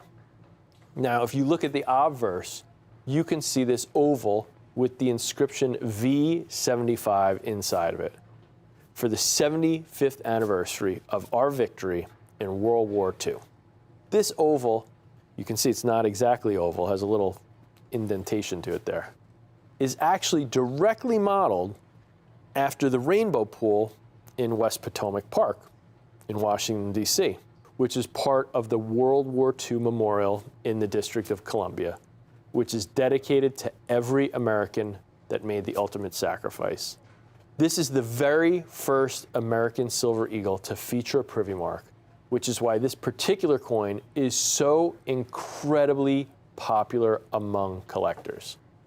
When we turn this coin over, you get to see that gorgeous reverse designed by John Mercanti. As the 12th chief engraver of the U.S. Mint, Mercanti produced over 100 different coin and metal designs, and his work is considered some of the best ever produced. The reverse he designed here captures all of the classic elements of American coinage.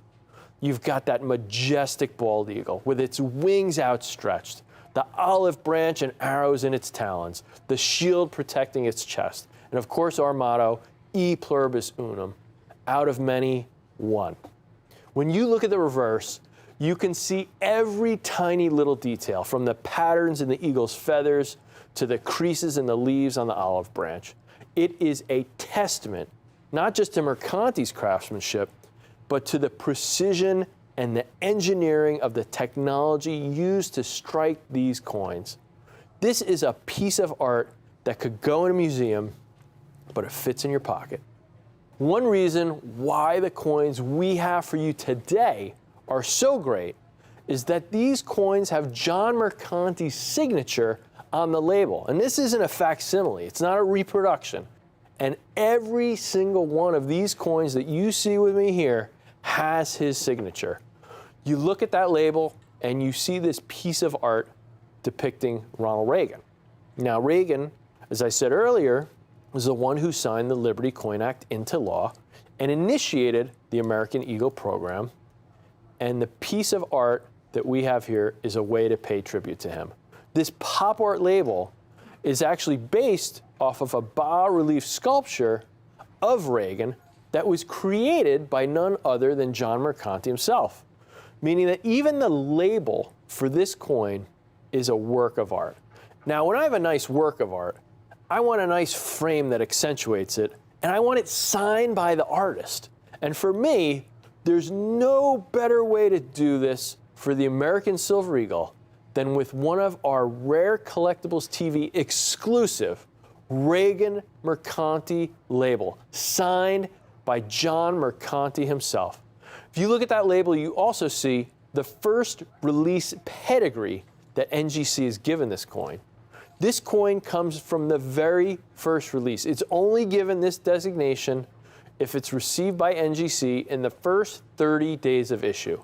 And don't forget, this coin has one of the lowest mintages in the entire series. Just 75,000 of these coins were struck by the US Mint, making it the third lowest in history. That is remarkable when you consider there's over 90 coins in this series. If you purchase one of these 2020W 75th anniversary Silver Eagles, one of the keys to the entire series, you'll also receive a complimentary book at no additional charge. This is American Silver Eagles, a guide to the U.S. bullion coin program. It's written by John Mercanti himself with Miles Standish, the renowned coin expert and vice president of NGC. This book is a full guide to the history of the American Silver Eagle series, and it goes deep into the historical and technical aspects of these coins.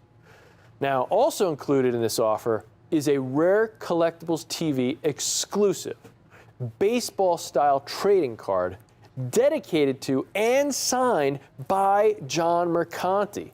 This is also included in the offer at no additional charge and is only available through Rare Collectibles TV. This card features all the facts and figures about John Mercanti, such as his date of birth, how many coins he designed for the mint, how long he worked as an engraver, and it also features John Mercanti's signature as well. This is a $29 value, and it's included at no additional charge when you purchase one of these Silver Eagles. If you follow numismatic news at all, then you'll know that the Mercanti reverse will be getting phased out in 2021 with a new design for the reverse. This means that there may be fewer and fewer opportunities to acquire Silver Eagles with this stunning John Mercanti heraldic eagle design on the reverse. If I could add just one American Silver Eagle to my collection, this first release 2020W end of World War II example would be a very strong contender. The only two rare coins in the entire series, the 1995W and the 2019S enhanced reverse proof, would cost multiple times more than what this coin is today, making this a great value. Let me show you here. First off, that 1995W. This proof coin, second lowest mintage in the series. Notoriously rare key date coin. For a long time, Silver Eagle collectors have been just going nuts looking for this coin. When the first 1995W coins were graded, proof 70, collectors just started going crazy. They weren't really grading modern coins at that time.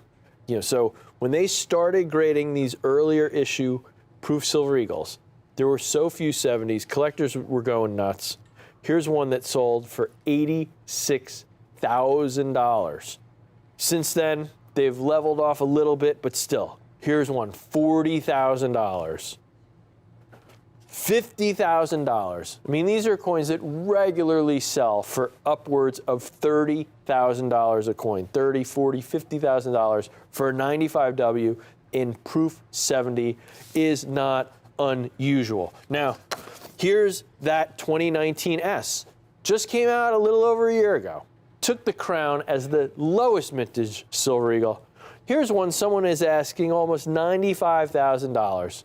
This one happens to have the signature of the mint director, but still, $95,000 for a coin, the lowest mintage in this series, just to show you how popular this series is, what people are willing to pay for these type of coins, what these coins go for these highest, most sought after coins, these low mintage key dates in the series.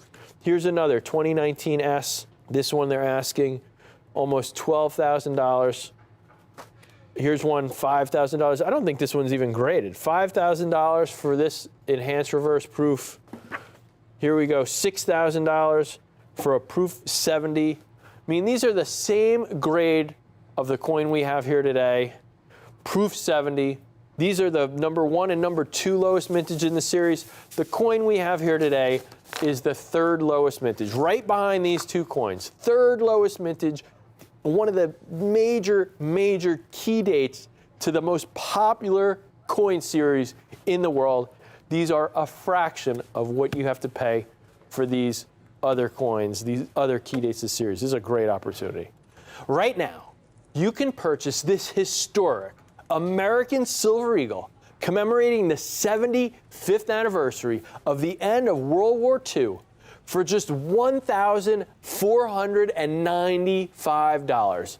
If you prefer to split up that cost, we also have a 2-payment plan for only $747.50. When you make that first payment, your coin goes in our vault and you can pay the other half in 30 days and receive your 2020 W with the Privy Mark. And let's not forget, this is a proof coin. This is a state-of-the-art coin, and it displays the highest possible quality that the mint can produce with modern technology.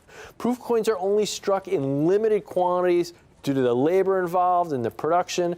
These coins are, they require specially polished dies to strike them. They're sorted individually. These are coins treated with the utmost care and respect to ensure they're in the best possible condition. But even with all of that care, the majority of these coins will never be certified as being perfect.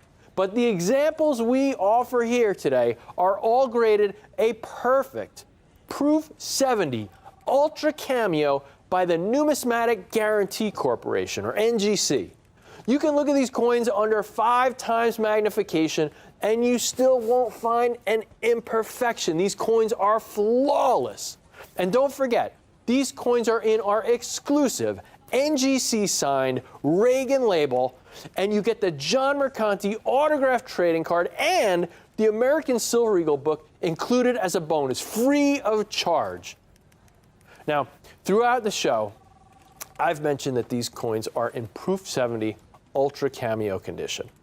If you're new to collecting, coins are graded using what's known as the Sheldon grading scale to determine their quality. On this scale, 1 means that the coin is so worn down that you can barely tell what kind of coin it is.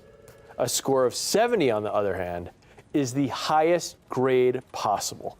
And that means that the coin is absolutely perfect, flawless.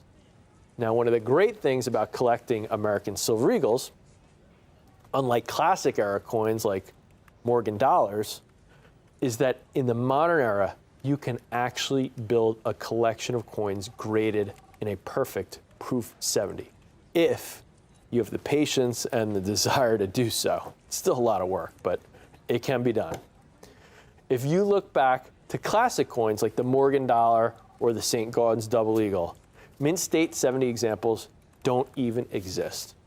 The technology just wasn't there yet to produce flawless coins back in those days. Now, on top of these 2020 W Silver Eagles having a perfect grade, These are proof coins. These are not coins struck for circulation or, to be used for change, or they're not coins struck for bullion purposes like the normal mint state silver eagles. These are proof coins, which are much more difficult to produce than bullion coins or circulation strike coins. The blanks need to be treated, polished, cleaned to ensure that the strike is high quality, and the dies have to be specially polished as well to get that gorgeous frosting that you see on the devices. And all that effort pays off, though, as you get these stunning examples like the ones you see now. That cameo contrast between the fields and the devices just means that these coins just pop. They grab your attention from across the room like a good piece of art. It's not very often that the Mint institutes a hard limit of how many silver eagles get struck in a particular mintage. But for this coin, we have a confirmed mintage of just 75,000 examples of this coin struck to honor the 75th anniversary of the end of World War II. These coins are an incredible rarity, but that's not all. NGC has recently confirmed that they are going to assign a separate category for Silver Eagles with the Rare Collectibles TV exclusive Reagan Mercanti label, making the population for these prestigious coins even more exclusive. There's so much demand for this coin, even in an ungraded state, that the US Mint's webpage for this coin crashed from the sheer amount of visitors that it had. People are going insane trying to find this coin. People are going nuts. The website crashed, and it is just one of the rarest Silver Eagles, like I said. Let me show you for a second, just to get, I've said it a few times that this is the third lowest mintage in the series. This is a pretty big series. Here's the entire Silver Eagle series, all the different versions. The regular uncirculated version, also known as the mint state or the bullion version. You see a typical strike for the uncirculated coins well into the millions. At the top of the chart, you see several issues over 40 million, over 30 million. Even by the bottom of this page, we get down here, they start to get much lower mintages here. I'm sure there's got to be at least 5 million Silver Eagle collectors in the country. But you see here, we're getting down to coins with mintages of only about 5 million coins. We get to page 2 here. We start to get to some lower mintages again. Here's the 1986, first year of the series, that uncirculated or bullion issue, about 5 million coins struck. Now we start coming down here and we start seeing some of these proof issues. Like I talked about earlier, because of the amount of work taken to strike these coins, it's just so much more difficult. The Mint makes much lower numbers of these coins specifically for collectors. And you can see almost all of those coins are struck in very limited quantities. Just about all of them, except for 2 issues, were struck under 1 million coins. We get down here, only about 500,000 coins struck for some of these dates in the, in the 80s and early 2000s. And then we get to page 3. Here's the last page where you start to see the really rare dates for this series. You see some of these burnished issues, 2008, 2006, some of these proof issues, low mintages. We're getting under 500,000 coins struck. These are some of the rare coins, harder coins to get in this series. 2006 reverse proof, that's a special anniversary coin, only a little less than 250,000 of those coins struck. You've got some of these other burnished reverse proofs, low 200,000. These are low mintage coins. Then we get down here, under 100,000, some of the rarest coins in the series. 2011 reverse proof, 2011 burnished, and then we see the coin we have here. Only 75,000 coins struck. The only 2 coins in the series that have a lower mintage are that 1995 W proof, which has been a famous, notorious key date, that enhanced reverse proof. This coin only came out, about a year ago, and this coin, look at that, 30,000 coins struck. Those coins already selling for thousands of dollars in proof 70. I showed you some comps earlier, one that sold over $80,000 in proof 70, regularly selling, from $30,000 to $50,000 in the same grade we have here, proof 70 for that coin. Multiples above what you can get this coin for today, at only $1,495 for this 2020W World War II Privy Mark coin. I mean, that just tells me this is a great opportunity to get the third lowest mintage, one of the keys to the series. Now is the time while they're still available. Now, with how much demand there's been for this particular Silver Eagle, I would not be surprised at all if it becomes one of those issues that people hunt after obsessively, just like that 95W or that 2019S Enhanced Reverse Proof coin that I just was talking about. When you take the American Silver Eagle, the most popular collectible coin series in the world, and you combine it with the historic weight of the 75th anniversary of the end of World War II, you end up with this incredible coin with an incredible story behind it. And then when you factor in that it's a first release coin here, these are coins from that first 30 days, although these coins were all sold out the first day, but these coins got out and got released in the first group that was shipped from the mint. They were the first group that got to grading, the first release. And more importantly, there's only 75,000 examples of this coin struck. That's absolute rarity. This coin is rare no matter what condition it's in. But when you have a coin only 75,000 struck from the American Silver Eagle series, it is obvious that this is a coin that will be in demand for years to come. Right now, you can purchase this coin for just $1,495 or two payments of only $747.50. And don't forget, every order comes in our Rare Collectibles TV exclusive Reagan Mercanti label, signed by John Mercanti himself. And you receive the Mercanti Collector's Card, also signed by John Mercanti, and the American Silver Eagles book for no additional charge.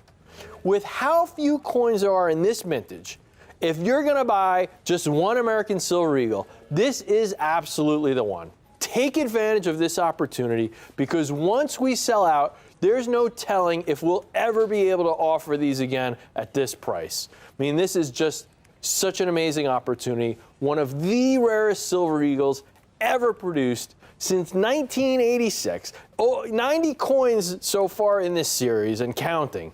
And you have a coin that's the third lowest mintage. This is a big deal. This is a great opportunity. This is a great price. Thank you so much for joining me. I'm Jack McNamara. Thank you so much. And take care and stay safe.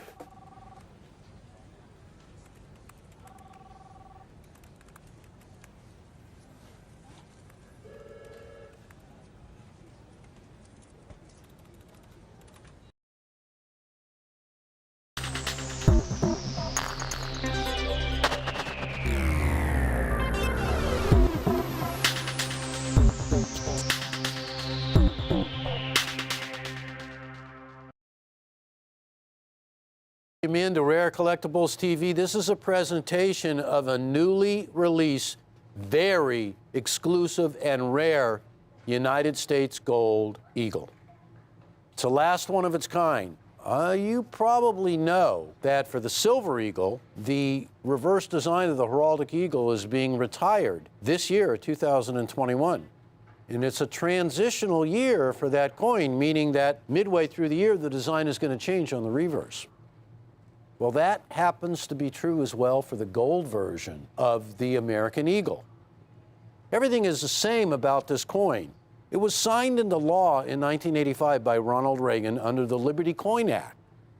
It authorized the United States Treasury to begin striking a brand new gold coin. This coin's design was selected by then Treasury Secretary Baker. He chose a design that was classic, that was known to every coin collector far and wide, the original $20 St. Gaudens design from the 1907 St. Gaudens $20 gold piece.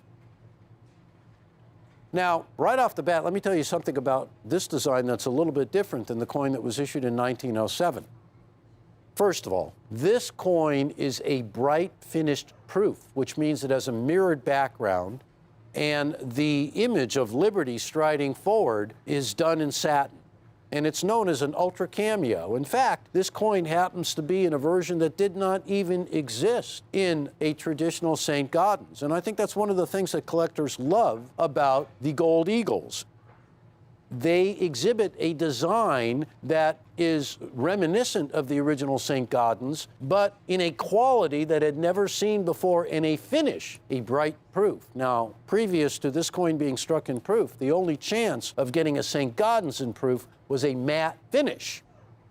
1985, Ronald Reagan signing the Liberty Coin Act into law, and by 1986, this coin became part of the history of the United States numismatic catalog. Now, I have 15 pages of facts and figures here in terms of mintages that really go through the whole entire history of the Gold Eagle program, the American Gold Eagle program, and it begins in 1986. And that program is responsible for issuing a regular issue, and then there are collector's versions as well. Collectors of this great issue have made it so popular that they will collect just about any issue from the U.S. Mint that involves the American Gold Eagle series. What has just been released for 2021 is the most special issue of this long series that has ever been released. Here is the opening page that I really want to show you, the opening table that goes through the mintages from 1986 to 1999, all struck at the West Point Mint. And I want you to take a look at the right-hand column because the very first year, 1986, was the highest mintage of all, where almost 500,000 coins were struck. Every single one of those 500,000, or 446,000, are spoken for, and they were from day one. And as you can see, as the years have gone by, a lot of the die-hard collectors have hung into the program and collected them year by year. And the folks who in the very beginning just wanted to get one because it was so novel to have such an amazing specimen of one of the most beloved coin designs ever issued, the $20 gold St. Gaudens, that they were really heavily collected. Now, I want to let you know something. The figure that you're about to see and the coin you're about to see is the absolute rarest example of this coin in this size that has ever been released. That is setting the world on fire. And I should also tell you, this coin is completely sold out. The mintage is very small, and they're all spoken for almost instantaneously. And when you see the mintage figure, you're going to understand why, and you're going to want one yourself. Now, I will tell you before I let the cat out of the bag that the figure you're about to see for the mintage of this coin doesn't tell the whole story, because what I'm holding in my hand is a pedigreed coin where it is an absolute flawless example. It is the highest grade. It is a perfect Proof 70 Ultra Cameo. It is the highest grade known, Proof 70, and that is indicative of a coin that is in perfect condition, absolutely flawless, under magnification of at least 5 times. So you can really see by the image on your screen the perfection that jumps out at you. When you're looking for something that cannot be equaled in terms of quality, this coin hits the mark. What about another category, rarity? All the years that this coin has been issued, and has continuously been issued since 1986, except for 1 year. Do you all know what year? Of course you do. It was 2009. And the reason why the coin was not released in 2009 is because there were gold shortages that year, and the law states that the regular issue has got to be struck first, fulfill all those requirements for demand. And if there's any gold left over, the collectible will be struck. Well, for 2009, there was no gold left over. Keep that in mind. Very important to what's going on today. The very last line tells the whole story. In fact, words really aren't necessary for the remainder of this presentation, because when it comes right down to it, the coin that I'm holding in my hand and the coin that is up on the display was struck by the U.S. Mint to the tune of only 4,422 coins. Now, I want to explain this very concisely. I want you to take a look at the label of the coin, and I want you to notice everything that it says on it. The first thing you're going to notice is the date, obviously, 2021, West Point for the W Mint mark. eagle with a $50 gold denomination. This coin is legal tender. It is a Type 1 design. And you see the reverse there. It's known as the family of eagles.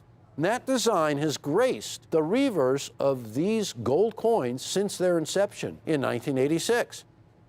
But it's going away. The coin that I'm holding in my hand is the absolute last one. So forevermore, there will be a Type 1 series, 1986 to 2021, of which the coin that you are seeing is the very last of the Type 1. And that reverse design will no longer be on the coin midway through 2021 when the Type 2 design will replace it. You have a couple of really major things going here. Like the 1907 gold $20 Liberty and the 1907 gold $20 St. Gaudens, a transition year where midway through the year, one design is retired in favor of a new design that is born. Well, that means low mintages on both sides of the equation. The mint simply outdid themselves because you can see how low this mintage is. And I published the entire catalog. And I have also in my hand not just the $50 size, but every size. And how this coin shakes out. And would you believe at the very end of this gigantic, I've seen telephone books that have fewer pages in it, list, what is the last coin when you compare all the sizes, the 10th ounce, the quarter, the half ounce, and the 1 ounce? What is the king of the gold eagle now? Take a look. It's no coincidence. It's this coin right here, 2021. The planned mintage was 4,500. It actually came in lower than that, 4,421, I believe it was. This is a coin that rarity has been built in by the mint by capping the mintage. Normally what happens is the mint will sell these coins in a window which is generally, well, will go on for the whole entire year. And when it finally closes, that's when they'll tally up the amount of coins. So they'll leave the ordering window open for a very long time. I'm afraid to tell you that this ordering window for this coin was not a long time. It wasn't even a short time. In the history of coins, it was a minute, it was a moment, it was a second. And that's why such a small mintage. So this coin, ladies and gentlemen, is instantaneously an absolute rarity. And when it comes to rarity in coins, the highest example you can get of rarity is absolute. It means that no matter what condition you will find this coin in, it will be a monster coin. Its price will reflect its rarity. Now, I'm the guy who stands up here all the time and tells you that nobody beats Rare Collectibles TV when it comes to rare coins, because our passion is coin collecting. But when we got news of this coin, we had to have it. I think for rarity, there's going to be no equal to this coin. And that really equates to a priceless piece of numismatic history. And I hope you get an opportunity to own one. Now, this is where Rare Collectibles surprises everybody. I know that our customers are going to think, well, you're up there touting a coin that's going to be a $20 or $25 or even $30,000 coin. We've seen some of the greatest rarities in numismatics on your network. And I want to tell you, as far as the rarity goes, you got it 100% right. As far as the highest grade, you've got that 100% right. But I want to let you know that we worked hard to get the launch of this coin on our network with a great label and a pedigree. This is a pedigree coin that will stand alone amongst all the other issues of pedigree in terms of labels, in terms of rarity, in terms of special issues that the Mint has ever issued, that we have ever had the opportunity to present. It's not often that you can buy a coin with such a low issue, with such a low mintage, and so high a grade for less than $5,000. This coin, while we can still get a couple of them, and I want you to know that when the mintage is only, and let's take a look at this and get it right on, because the plan was for the Mint to issue 4,500 of these. The tally came in at 4,422. Now, when you look at all of your encyclopedias of coin mintages, and catalogs. What you're going to find at the bottom of every chart is that coin, just as you see it here. $4,995. And actually, I need to scream that out to you because I have never been more proud or more passionate to bring a coin to you guys at such an inside price for less than $5,000. Now, I'm a die-hard coin collector, and I've been a coin dealer for a darn long time. And I can tell you, when it comes to the realm of rarity, there are hardly any coins that are going to stack up against this one. When it comes to the realm of perfection, there are no other coins that will stack up. There is no higher grade. And when it comes to the entire package, don't forget, this is the last one of its kind. A coin that has been continuously issued, with the exception of 2009, since 1986.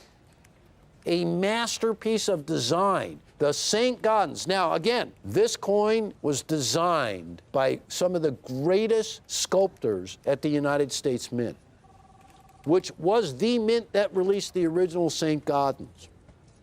And because of the technology that the Mint possesses today, they have taken this original St. Gaudens design of the walking Liberty, the striding Liberty, and raised it up a level.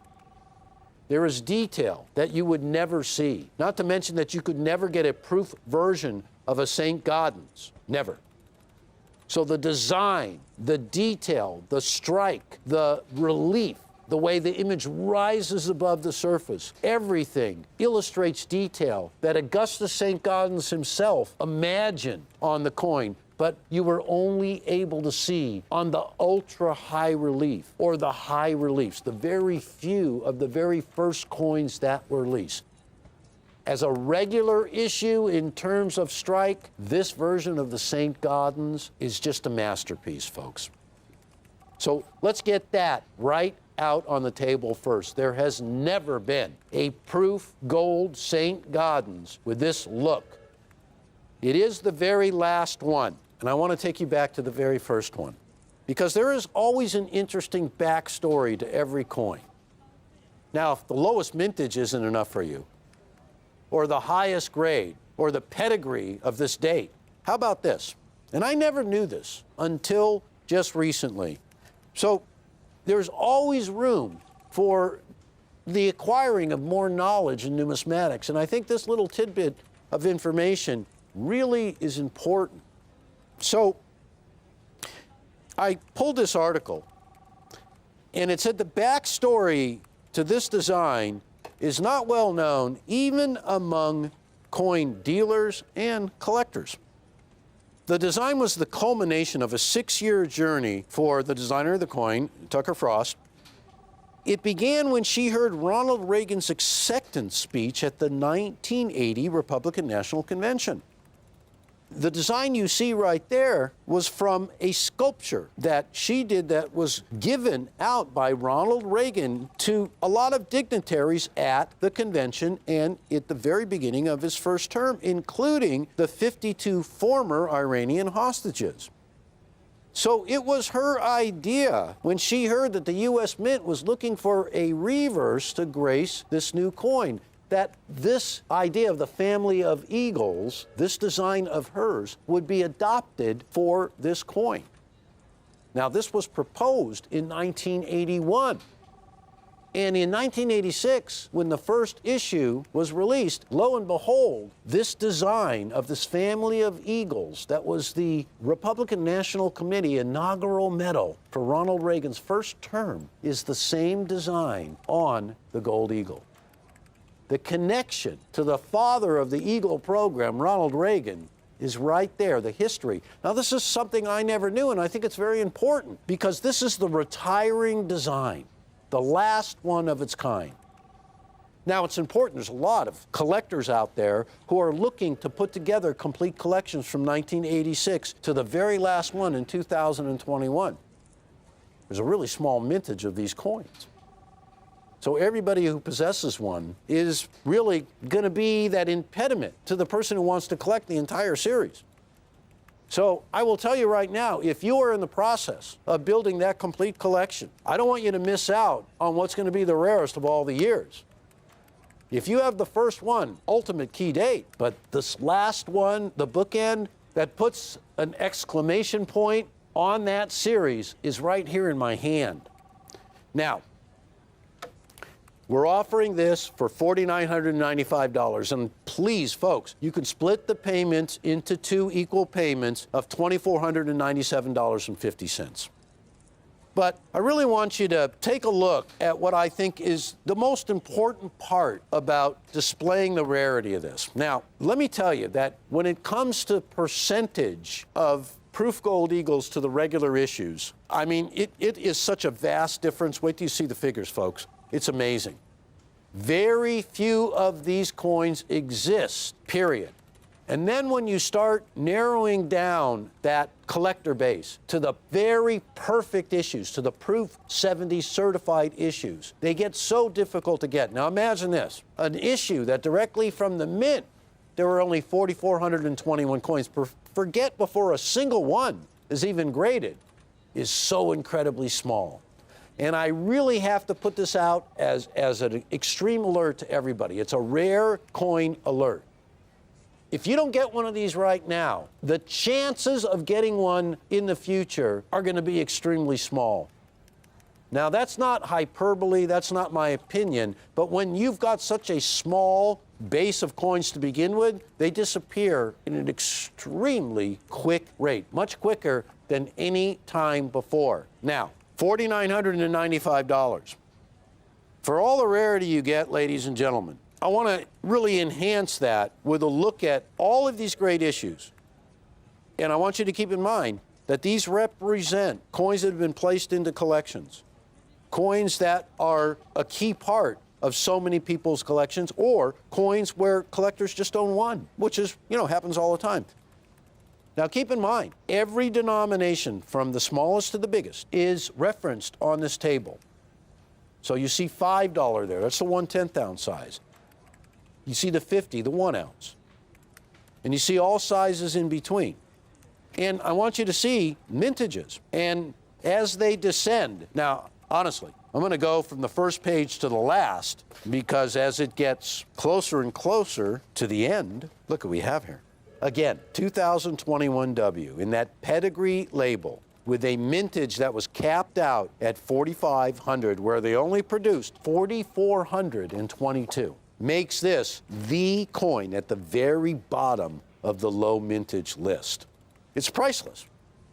It's going to become even more priceless a day from now, or even a week. Because when you're dealing with a mintage that low, there's a mad rush by collectors who own every one of these other coins, who thought they had all the time in the world to own coins that had mintages of 40,000 or 30,000 or 15,000 or 20,000. And many of them were caught off guard when those coins sold out.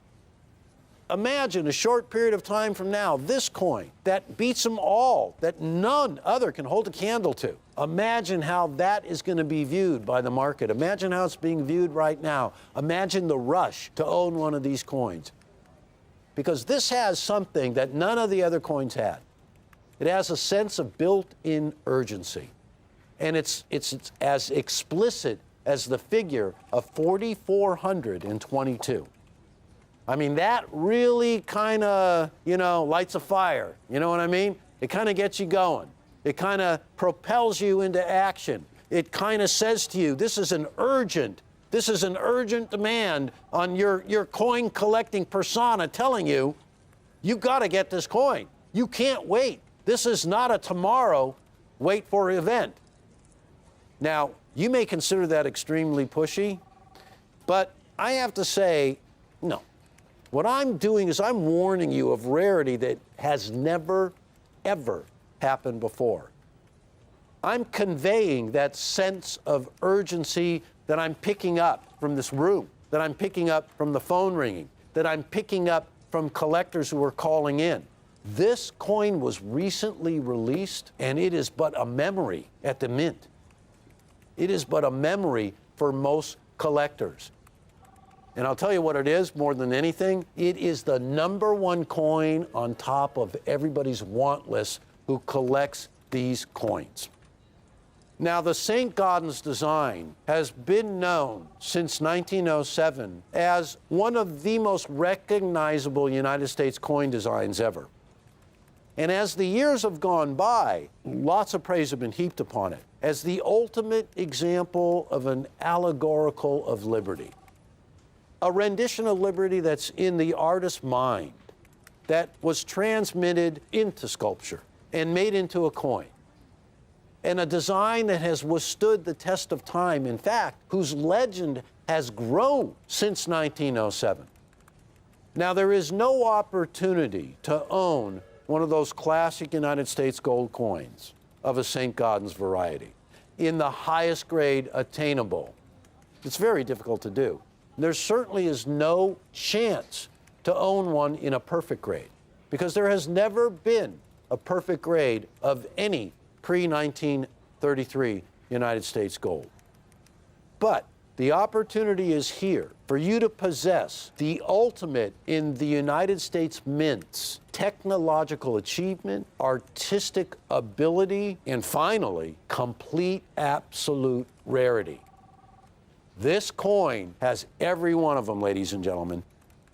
You have probably noticed that gold and silver over the last couple of years have become more evident as money and more in demand than in the history of the world. People, not just here in the United States of America, but all over the world, have taken the time to realize that the original form of money, solid gold, what all our money was originally based on, is something that never went away. And today, it is more in demand and more pertinent to what is going on right now than it has ever been. And guys, also, don't forget, keep this in mind. Right now, in this period of history where we're in, we are at the lowest period of premium prices over the price of gold that we have ever seen. And I think it really is important for a coin like this, because the tradition of such a low mintage should warrant such a higher price.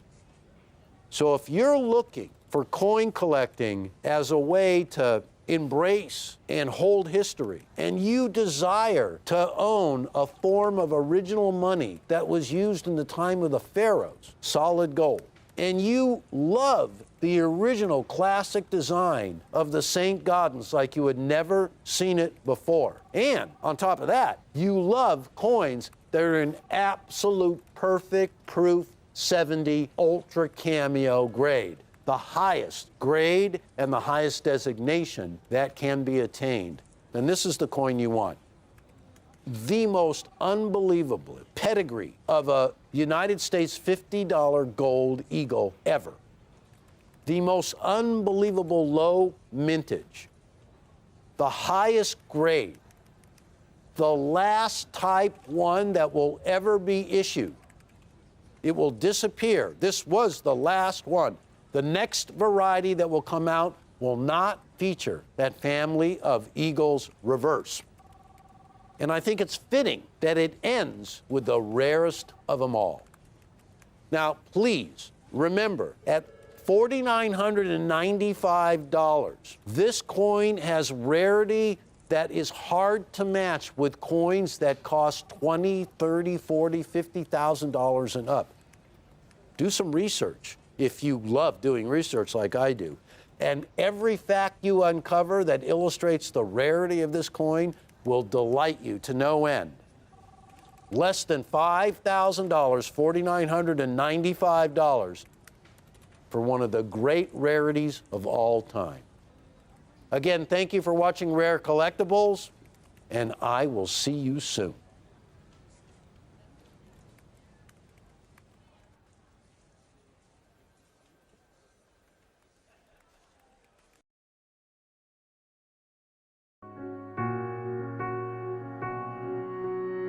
From day one, I have lived by a real simple mission statement. It's a mission statement that I share with every employee who comes to work at Rare Collectibles TV. It's what we are all about. It's what our DNA is. It's real simple. It's that our service is providing the perfect coin for for you. It's telling you, letting you know that we understand that coin collecting is a very personal experience and that we share your goal as fellow numismatic archaeologists to make the collecting experience as pleasurable and fun as possible for you. Thank you for these few minutes.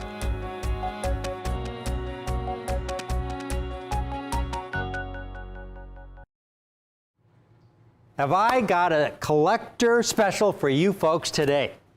This is really cool. I've never offered these coins in this condition at this price. This is a first, folks. So this is another first. This is a really cool collector special.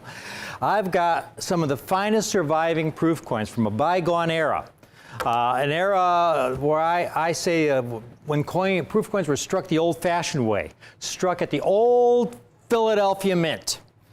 The Philadelphia Mint that had been the minter of proof coins from the early 1800s up through 1964. After 1964, they switched proof making from the Philadelphia Mint to the San Francisco Mint. And when they did that, they introduced some new technologies and new ways of packaging so that when you get a proof set today, struck at the San Francisco Mint, here's one, this is an original 1990 proof set, original packaging, and you open it up and you get your proof set and you order these directly from the mint, and there you go. Beautiful, beautiful proof coins. State of the art. The only thing is, folks, you go to a coin show, go to a coin shop, you buy 10 of these sets at a coin shop, all 10 will be absolutely stunning.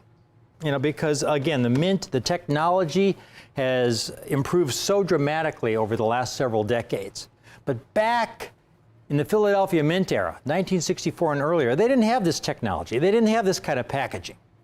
The old Philadelphia Mint was still making proof coins what I call the old-fashioned way.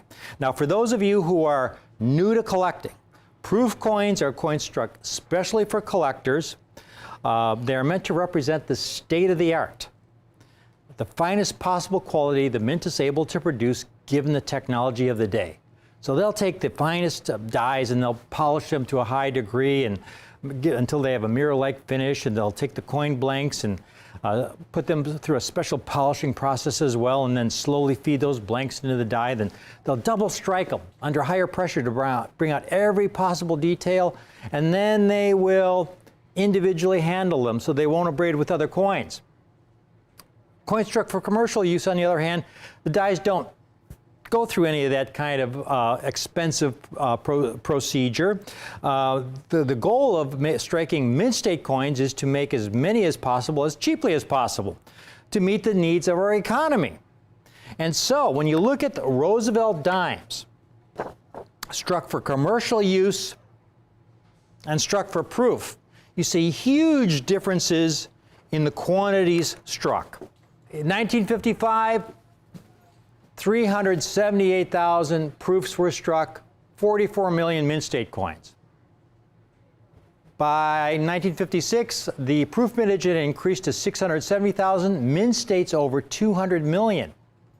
Now you go into the 60s, folks, and you see the 62 there. 3.2 million proofs, but over 400 million mint state coins. By 1964, you had 4 million proofs, over 2 billion mint state coins. That was a sign of our growing economy. There was more demand. There was a greater need for coins to meet our growing economy. So the mint was really cranking out a lot more coins by the 1960s than they had a decade earlier. And you see the proof increases in production were a reflection of our growing economy and our growing affluence. We had a middle class that was really prospering, that really began to prosper when you got into the late 50s, early 60s. And so when you see this prosperous middle class, you see a lot of people who loved coin collecting who could now afford to collect coins, who were ordering their proof sets from the U.S. Mint. And you see that reflected in those mintages in the 1960s. But there were a tiny fraction of the coins struck for mint state use. Now, I've got Roosevelt dimes today, folks, that are in proof 68 condition from this earlier era. Now, it's really important because in this earlier Philadelphia Mint era, the Roosevelt dimes were still struck in 90% silver. 1964 was the last year that Roosevelt dimes were struck in 90% silver when you found them that, for commerce. After 1964, all the silver was taken out of them, and they were struck in base-clad metal. So this is the end of an era in more ways than one. The end of the era at the Philadelphia Mint, who was in charge of proof making, the end of the era of the Philadelphia Mint striking proof coins in 90% silver. The end of an era when these proof sets were issued in this packaging, which by modern standards is really primitive. This is from the Philadelphia Mint. This is a 1959 set. 1959 set, and this is how it was shipped, to the individual. Third-class mail. They didn't use first-class mail, and the coins were in these cellophane envelopes like this, where the envelopes would abrade against the proof coins, hairlining the coins, and the coins would tone, and they just generally degrading quality when they were stored for a certain length of time in these really poor early holders, early packaging. Now, the proof coins I have for you today, folks. I've got proof Roosevelt dimes from this era. Highest grade most of these dates I've ever received is proof 69. I've got them in proof 68. You look on eBay and you find these coins in proof 68. Here's a 1964 in proof 68, $65. Here's a couple 1960s, one by PCGS, one by NGC, one's $70, one's $75. Here's what I have for you today. Take a look at this top row, folks. This top row.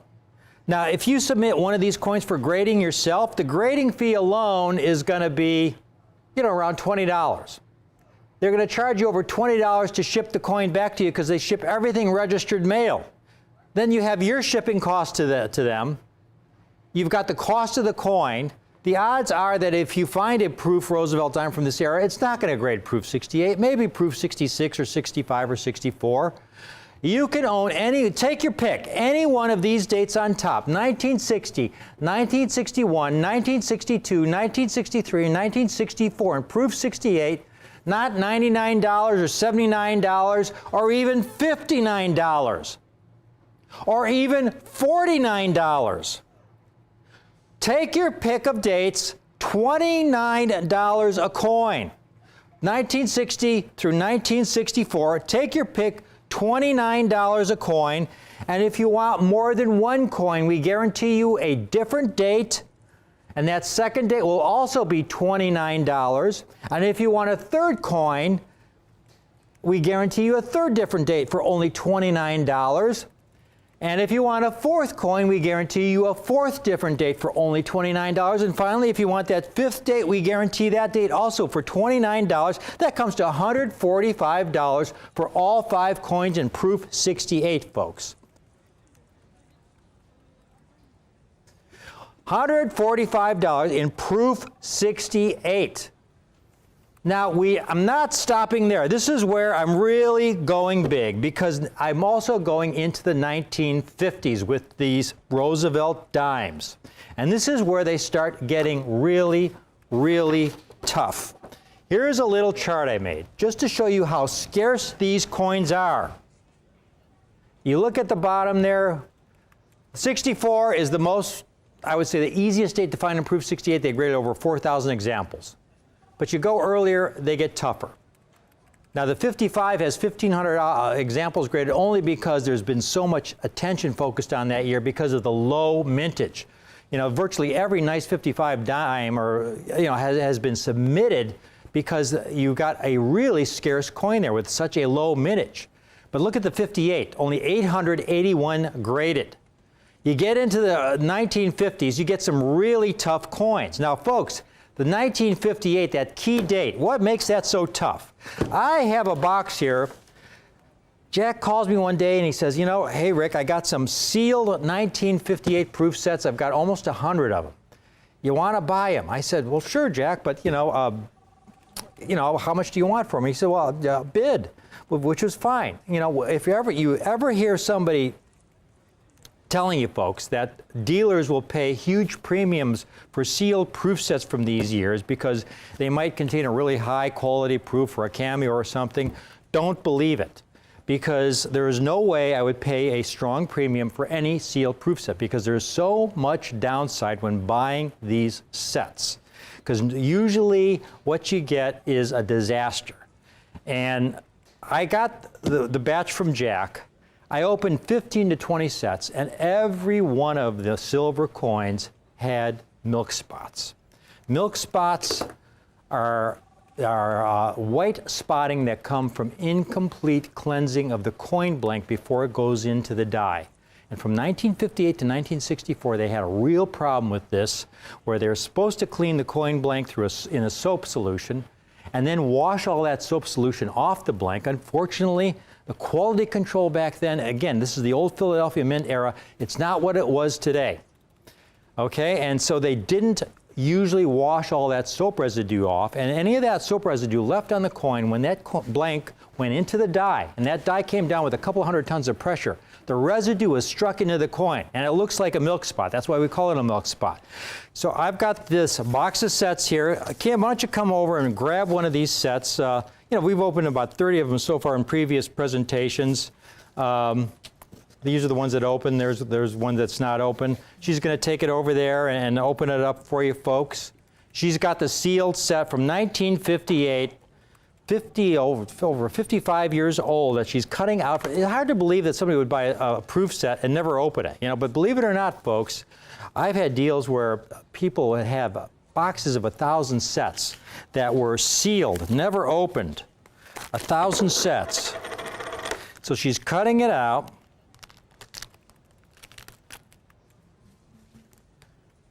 She's getting the set out, and she's going to cut that dime out so we can see it for the very first time.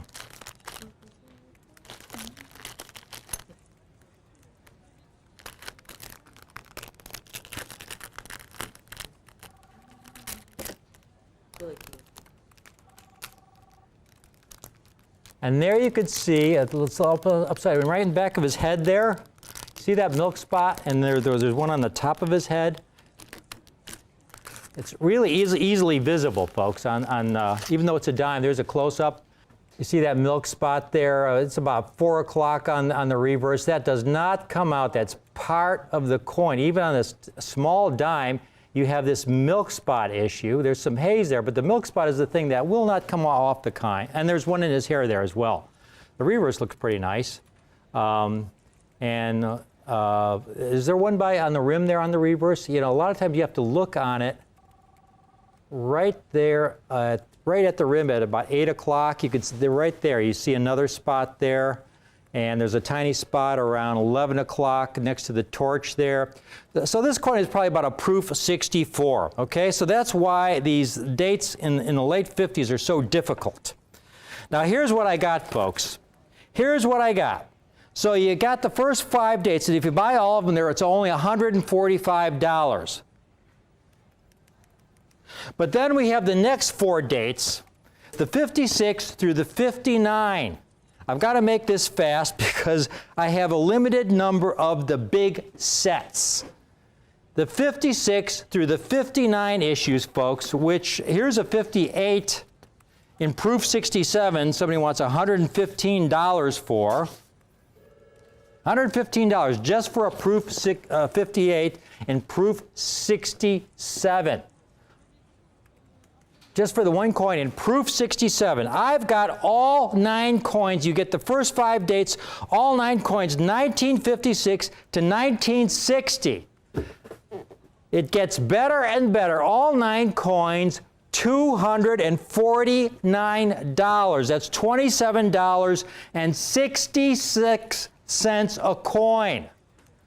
Now that, folks, is something you never ever see on any other show. You won't find that in your local coin shop or a local coin show. Proof 68s, 9 coins for $249.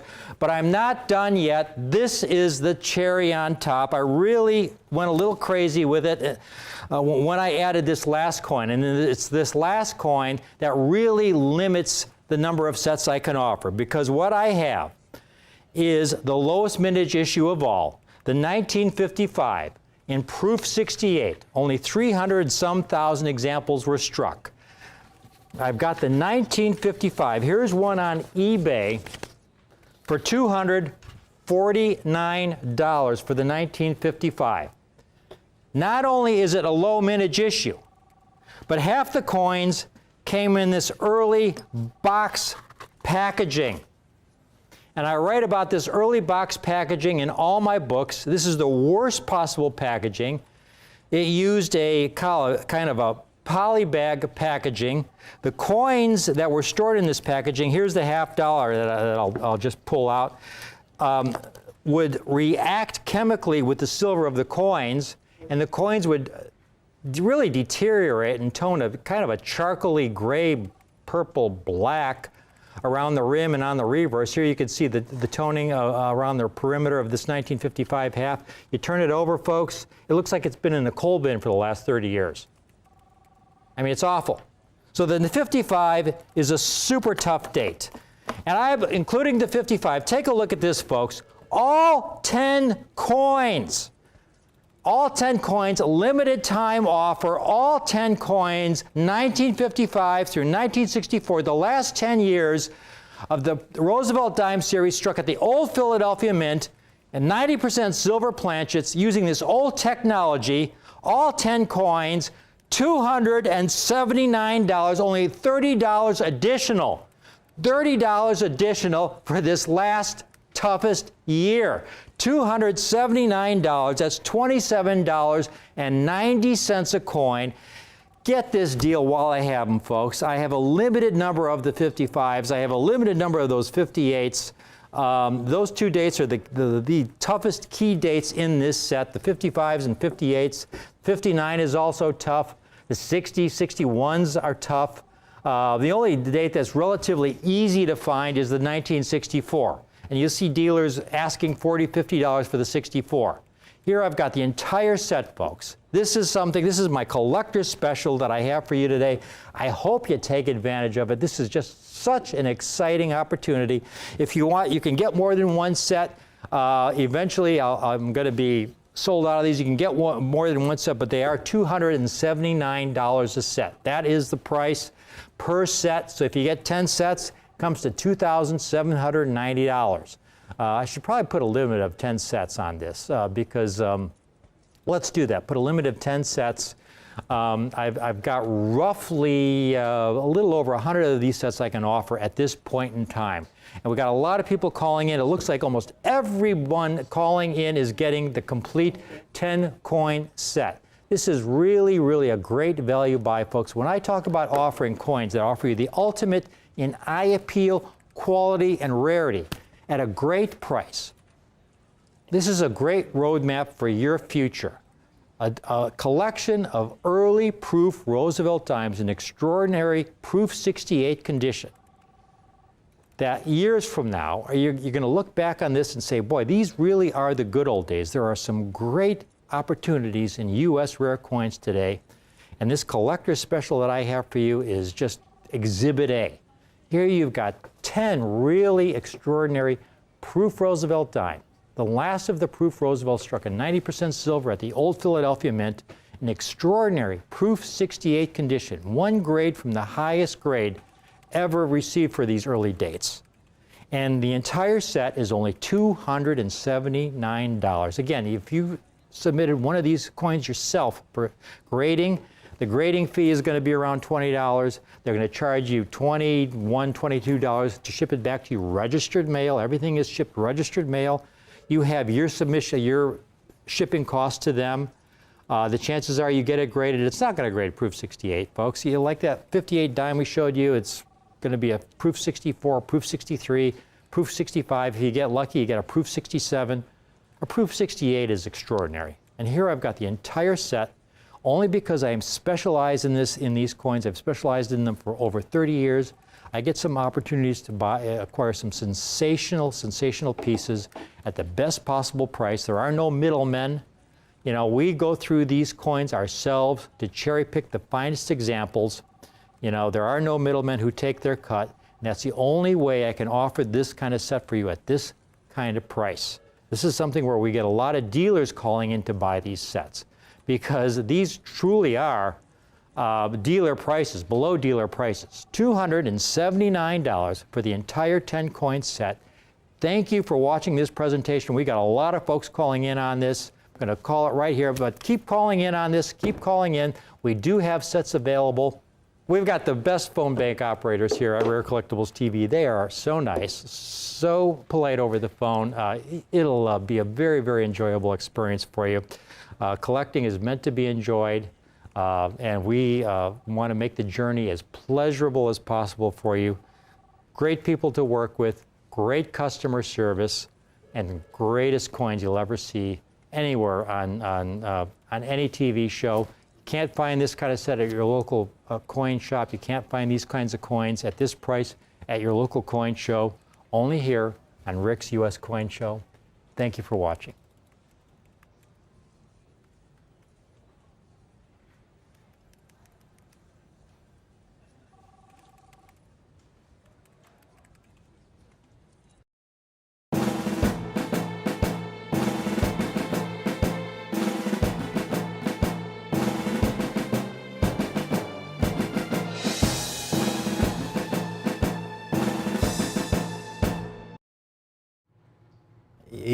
You've seen some of those extraordinary Proof 68 Roosevelt dimes that we have for you folks.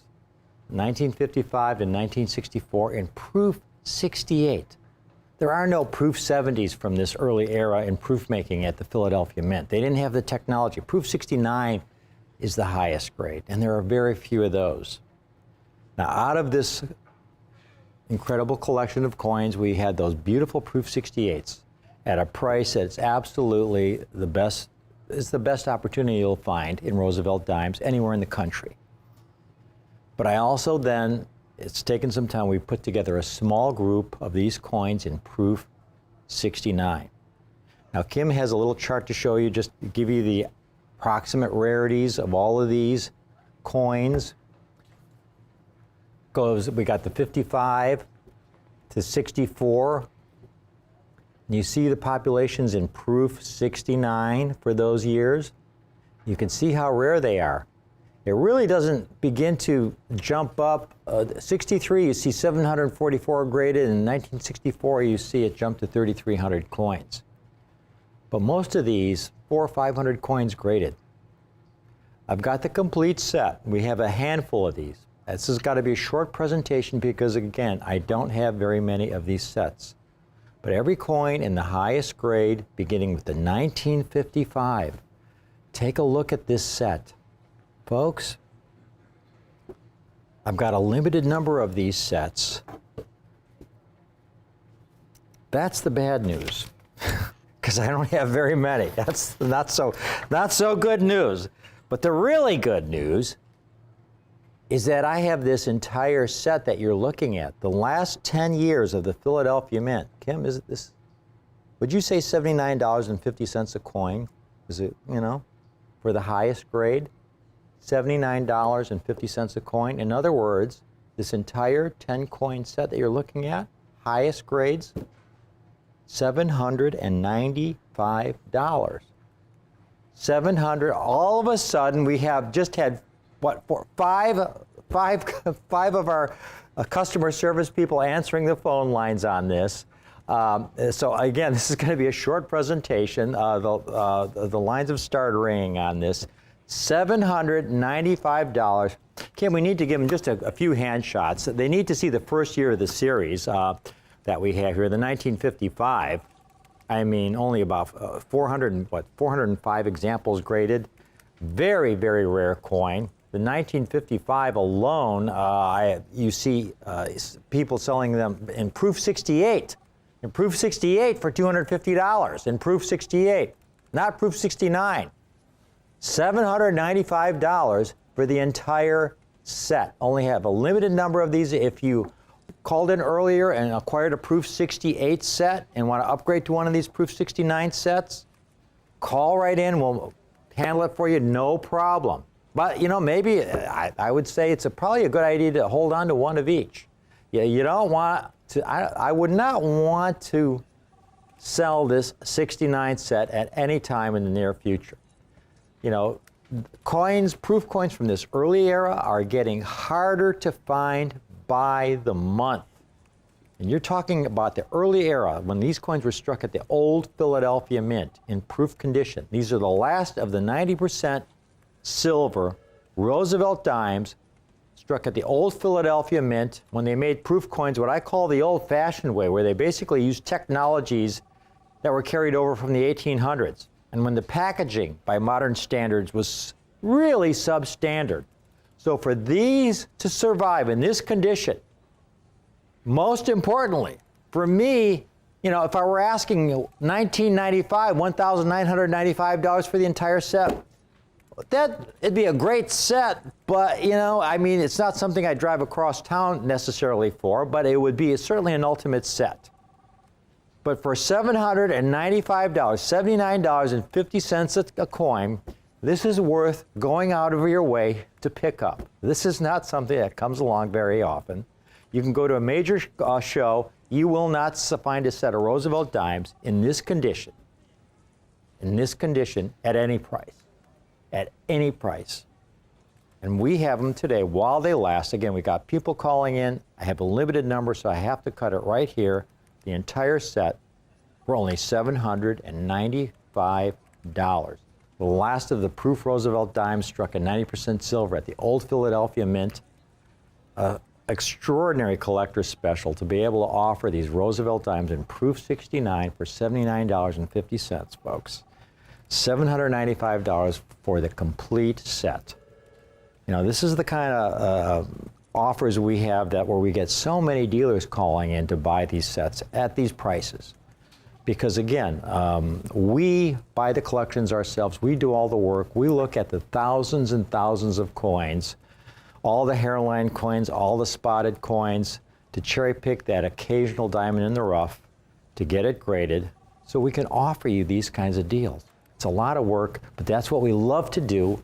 We're collectors, and it's a real joy to be able to offer this kind of eye appeal, quality, and rarity in this proof Roosevelt dime series for this extraordinary, extraordinary price, $795.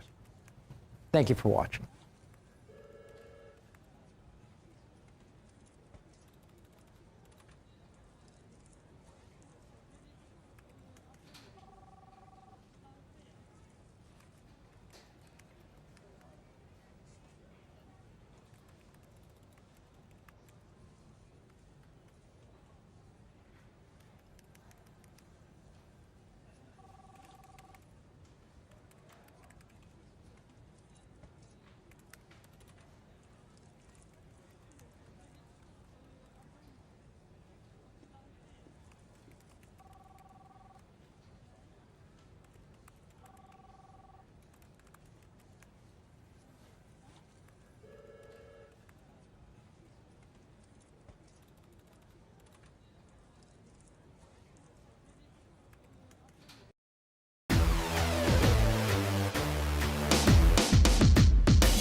It's the newest release from the U.S. Mint. It's the 2018 San Francisco Struck NGC Reverse Proof 70. That's a perfect grade. Roosevelt dime. Now, this is a 90% silver Roosevelt dime. Now, you probably know this already if you watch our show. There's been some unbelievable coins that have come out of San Francisco in just the last few weeks, all bearing the S Mint mark, and many of them never before attempted by the Mint at San Francisco, and in this case, That's an absolute fact, never before attempted. You know, it's been 66 years that the Roosevelt dime has been struck in proof. 66 years. And in all that time, the coin you're about to see is the very first one ever issued from the San Francisco Mint. And just the second time ever that a dime was issued in reverse proof. Now, it used to be there were really two types of coins, a business strike, the type of coin normally we see in our pocket change, and a collector's version known as a proof, a method of manufacture by which the finest die pairs are selected, and they are cleaned and polished and re-engraved, and they are chosen to be the ones to strike the collector coinage, the proof coinage. Proof coinage is distinguished from a business strike by a prominent frosty design or profile, in this case of Roosevelt. The background is a mirror, a flat-out mirror. On TV, they appear black and white, and thus the name cameo. But along 2006, around that time, for the very first time ever, the U.S. Mint started including reverse proofs. Now, reverse proofs are struck in the same way as a proof coin, a minimum of 2 times. Extra pressure, a hand-operated press that's operated at low speeds, not a high-speed automated press. The regular coins are struck that way. But coins that are struck for the collector are struck 15 or 20 at a time off an individual set of dies. Before that set of dies is removed from the coining press, the whole process starts all over again. So a reverse proof is really just backwards of a regular proof issue. On a regular proof issue, you would see the portrait of Roosevelt in a frosty appearance, satined. And the field, the background, would be mirrored. A reverse proof is exactly the opposite. It's reverse.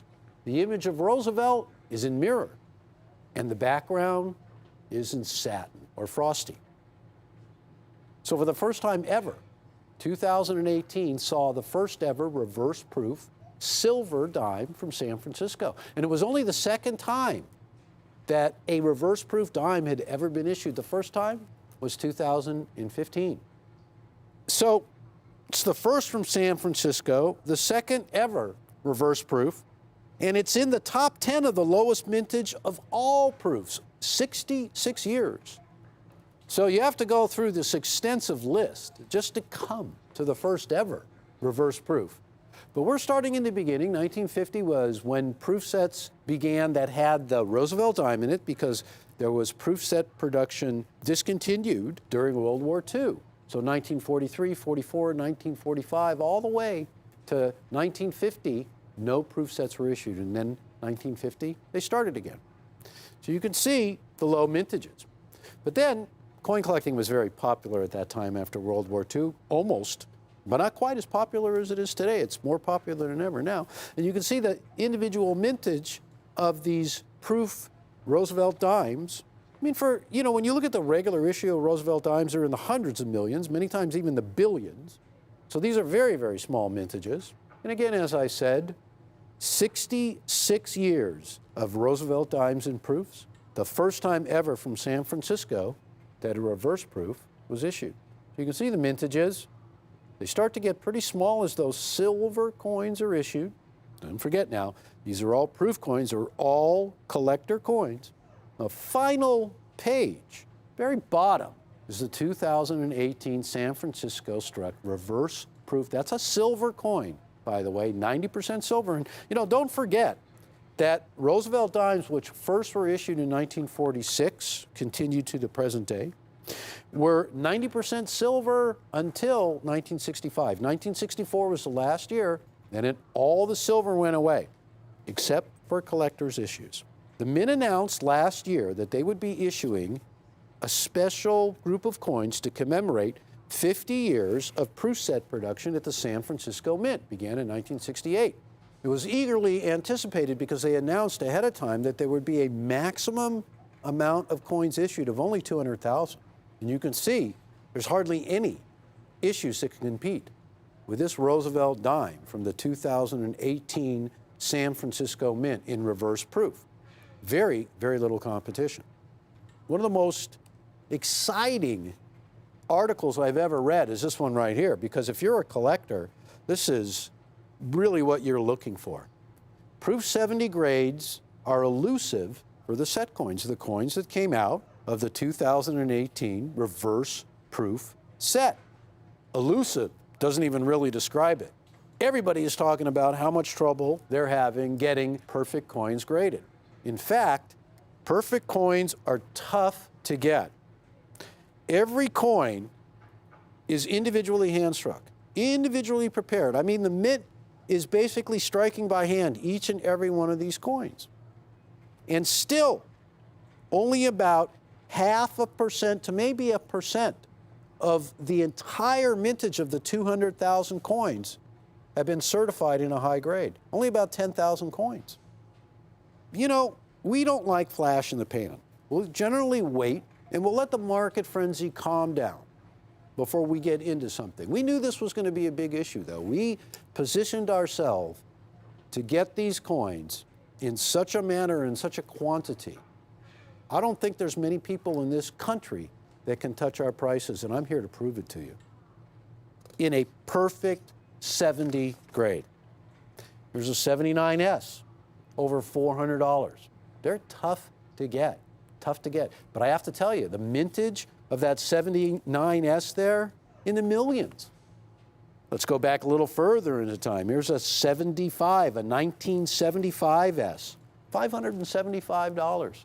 Tough coin to get in a perfect grade. And yet the mintage of that coin, well into the millions. Here's a 1982S. It's from the Stokely collection at almost $700. 1982S, mintage $3,857,000, almost a $700 coin. And it just goes on. And that's with the dust settling on these coins. The dust settled long ago on these coins. Here's another one that sold on the big Heritage site from 1985 for $161 in a perfect grade. Now, I mentioned the other reverse proof that was issued in 2015 for the March of Dimes. There were a little bit over 70,000 of those coins. They're a legitimate, tough coin to get. Legitimate. And it's a silver coin. And I found one in a perfect grade that was about $150. And I got to tell you, I think, you know, it's a great coin. The dust has settled on that coin, and I think it's worth a lot of money.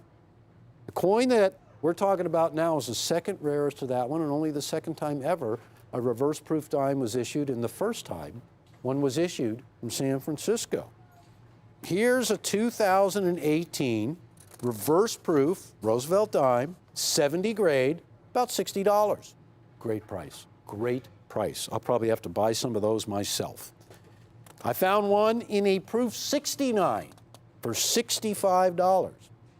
I found one that sold not very long ago, I'm telling you, just a few weeks ago, in a 70 grade for $128.50. But I think really the watchword for this, folks, is that the dust has settled on this coin. Take a look at what we have, because every one of ours are graded a perfect 70 grade. Highest grade you can get. Reverse proof 70. The 2018 reverse proof Roosevelt dime. Stunning coin. A single coin, folks. And this is one of those times where I have to say, if you can see your way to buy quantity on these, you ought to, because I don't know if you're ever going to see a lower price or a high, well, you're certainly never going to see a higher grade. But I don't know if you're going to be able to continue to see the highest grade attainable for any period of time anymore. These coins were sought after from day one. The first day that sales opened up for this coin, 114,000 of them were ordered by collectors directly from the U.S. Mint. That was just in the first few hours. One coin in a perfect reverse proof 70 grade with that special label is not $128 or any of the other prices that I showed you. It's $39.95. $39.95. And if you have ever submitted coins to either of the major grading services, you know that a 70 grade cost. I mean, they grade a coin in 70, the labeling alone is going to be $30, maybe even $40. Then you got to get it back and forth from the grading service. $39.95 for a single coin. This is an opportunity to buy in quantity, and one that I really feel strongly you should take, because those coins that I showed you before that date back from the 70s and the 80s, I've been in the coin business when those coins came out. You could get them then.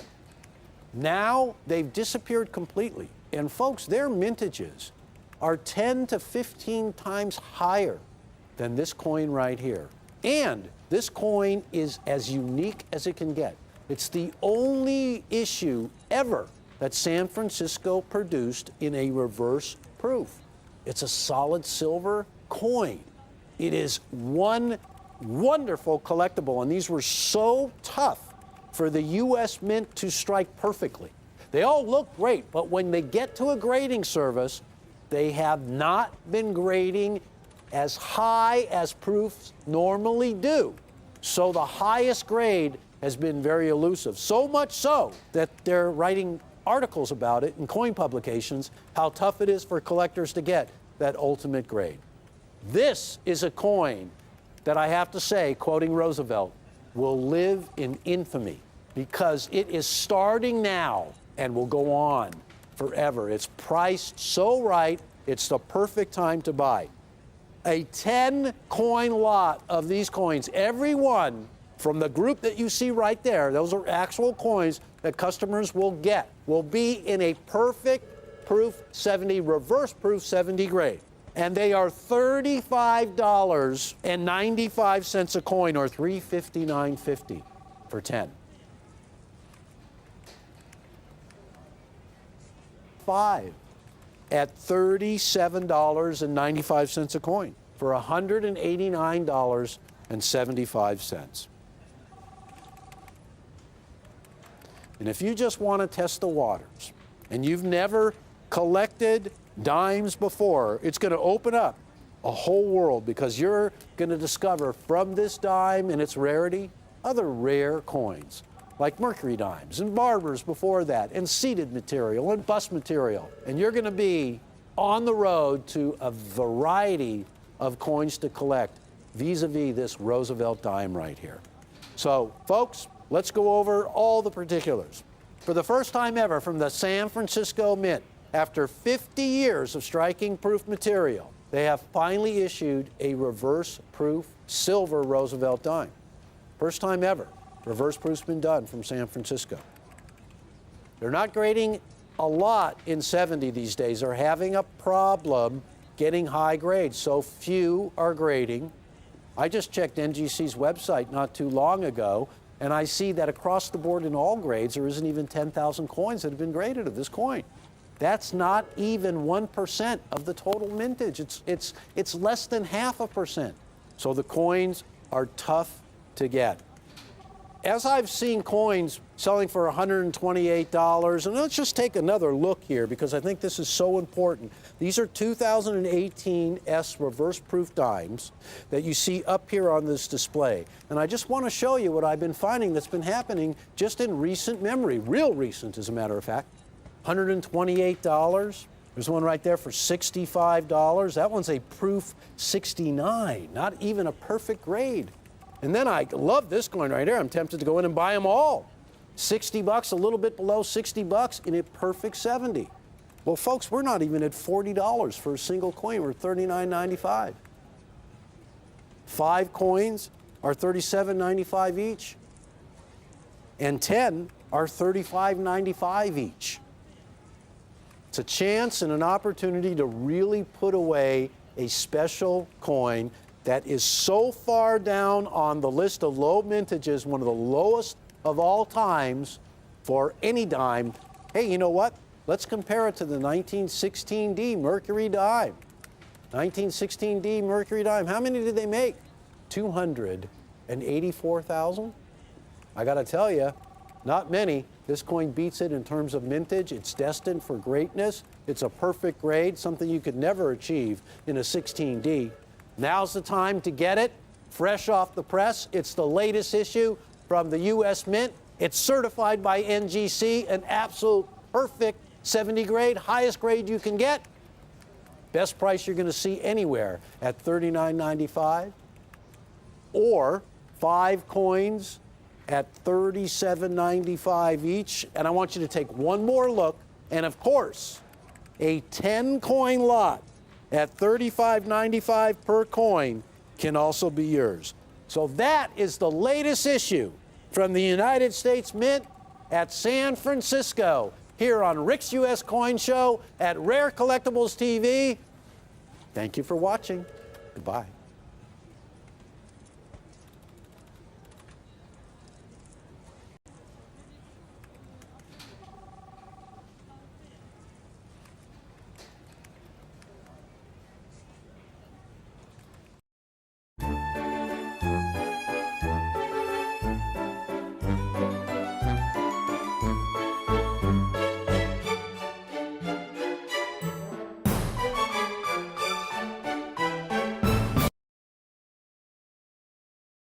Bulls TV, we have a first year of issue coin that's in a perfect grade, and it's really going to surprise you at how difficult a coin it is to get. It's now a part of the past. We have a little quantity of these. This is a hard deal to put together. This is the highest known grades, the finest examples in all aspects of coin grading. It's a proof 70. It's ultra cameo. It's an amazing design. Now, I don't think there's a collector out there who is not familiar with the most American of all coin designs. Now, I know what you're going to say. You're going to say it's a St. Gaudens gold $20 gold piece. Or you're going to say it is one of the wonderful Walking Liberty half dollars. Again, if you want to talk about uniquely American, it's going to be the Buffalo nickel. That great design of James Earl Frazier's, that great Buffalo design or Indian head design that was first issued in 1913 as a Buffalo nickel. Now, what you're looking at right there, ladies and gentlemen, is James Earl Frazier's original design from 1913. That's what this design of this coin is based on. Much like that 1913 issue being the very first one captivated the world, this is the first of its kind as well. Now, it took a good couple of centuries, even longer, for the United States of America to issue a gold coin that was pure 24-karat gold. Previously, the highest purity of a gold coin from the United States of America was 22-karat, 0.916. In 2006, a new Buffalo design was issued in the ultimate, in a solid pure gold coin. This is the very first year of the coin that today is still being struck and is issued annually in all forms of collectability. But as we all know, when we look back at the very first Gold Eagle, the 1986, well, we know that that coin in a collector's version in a Proof 70 Ultra Cameo is the first one in the series, and to this day, the one that is the hardest to grade in a perfect Proof 70 grade. Now, we're not going to be offering 1986 Proof Gold Eagles, but we are offering 2006 Proof Gold Buffaloes. This one has a mintage of only 246,000, but we're going to put it all out on the table here, ladies and gentlemen. And I'm going to tell you why this is my favorite of all of them, including the 2013 reverse proof, the coin that was the 100th anniversary coin to the original. The design of this coin was taken from the Type 1 Buffalo nickels. Beginning in 2006, what we have done here, ladies and gentlemen, the far right column, you see that percentage of mintage in green. I want you to take a look because that is everything when it comes to collecting Proof Gold Buffaloes. Now, let me just throw in a few caveats. Number one, this coin, the first year is 2006. And I'm going to explain in a second why 2006 is the hardest coin to achieve in a perfect grade. You take a look at that percentage of perfection and why the coin is so hard to get today. Number one, well, it was the first year. 246,267 coins were sold by the United States government directly to collectors like you and me. This isn't one of those coins where you could walk into a myriad of coin dealers and get one of these coins. There was only one distributor of this coin, and that was the U.S. government, direct to us collectors. And whether you were a dealer or not, that's how you had to get them. Up until 2006, the United States was the only country of major gold-producing coins that didn't have a pure gold coin. You look at all the other issues, Canada with the maple leaf, Australia, China, the Philharmonic, all of those coins were pure gold. And the reason for that purity was that they wanted an international base, an international audience, because almost everywhere in the world, people want to have that pure gold. And when I'm talking pure gold, I mean 4 nines fine, 0.9999 fine gold. As pure as you can get, 24 karat, all gold. And because of that fact, and because of the design that was reminiscent, not just reminiscent, but identical to the original Buffalo nickel, this coin has a truly uniquely American design of the life and culture of the High Plains, captured not just collectors here in the US of A, but all over the world due to its pure gold collectability. James Earl Fraser, the designer of the Buffalo nickel.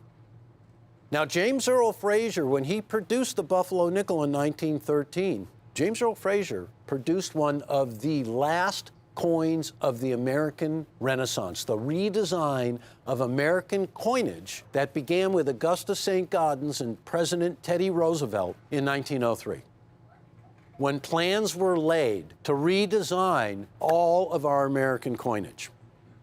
And Augustus St. Gaudens was the man who was asked, who was commissioned by the president himself to redesign.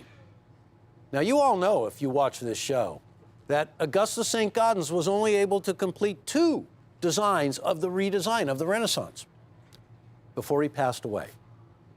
But he had a group of protégés that he had mentored and he had schooled, and one of those artists was James Earl Fraser. And upon the death of St. Gaudens, James Earl Fraser began to really be inspired to create a design that was uniquely American for a brand new nickel.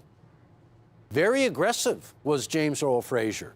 So much so, and so insistent, that he was awarded this commission not just because he had studied under Augustus St. Gaudens. They met in Paris when James Earl Fraser was studying art.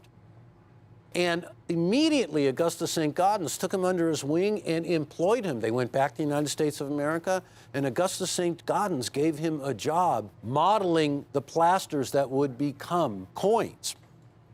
And even after James Earl Fraser opened up his own studio in the last years of Augustus St. Gaudens' life, he gave work to James Earl Fraser of many, many projects. This gentleman was an accomplished artist that was recognized for his great works, of which there were many. Like a few artists of the day, he was commissioned by the U.S. Mint to create a design outside of the mint. Now, the Buffalo nickel was going to replace the Barber coinage, a design that most everybody in the country, including leading scholars and artists, thought had long since overstayed its welcome. With the beginning of the Renaissance of redesign in the early 1900s, this was going to definitely change. But there had never been a coin like the Buffalo design. In fact, this was such an American design that not only did it have a wonderful lifespan of 1913 to 1938 on the Buffalo nickel, but again, in 2001, The coin was brought back on a silver dollar, this original Type 1 design. And that was an instant sellout. And it really heightened the awareness of the most unique design ever on an American coin. So it was no surprise in 2006, because American culture is exported all over the world. Every one of our fads, music, movies, you name it, it's admired and replicated everywhere in the world. So the design of this magnitude on the first ever pure gold coin was sure to captivate collectors all over the world, and it did. And in fact, the highest mintage is this first year because of its widespread appeal. These coins were very quickly to sell out. And what has been discovered is that of all the issues, and you will see, the mintages have dropped substantially, but one thing you're going to note, percentage-wise, in terms of coins certified in a perfect grade, not a single one of the issues that followed the very first one could lay claim to the smallest amount, percentage-wise, being certified in a perfect grade. In fact, when you look at the top of the list, there were only 11,887 2020 proof buffaloes struck, period. But yet, 31.6% of them will grade in a perfect grade. So what that means, ladies and gentlemen, is you have to submit about 3 or 4 coins to get one perfect grade. Well, you drop that all the way down to the bottom of the list, and it's not even 8% of the time. It's 7.7% of the time, which means you got to submit a lot of coins, 4 times as many, to garner one perfect grade of a 2006. Now, this is hard to do because 2006s are all over the world, being hoarded, being put away, being collected by collectors, and they never see the light of day. And that is why the first year of issue of a brand new series is the most important issue. And I could name dozens of coins where you will know that is true. The very first Washington quarter, the very first Mercury dime, the very first Lincoln penny, the very first $20 gold piece. Should I go on? Because the list is endless, because the very first of every coin is the key to owning a complete collection or even starting a collection. We're offering this coin for an amazing price. James Earl Fraser. He was the son of a railroad engineer. And so he experienced the pioneer in commercial expansion westward of the United States of America firsthand with his own eyes. And the Native American culture and way of life was really inspiring to James Earl Fraser. And he began to get immersed in the artwork of the Native Americans, cave drawings, and all the culture that was so widely viewed when you lived on the high plains. And from this, he began to develop a style that was unique.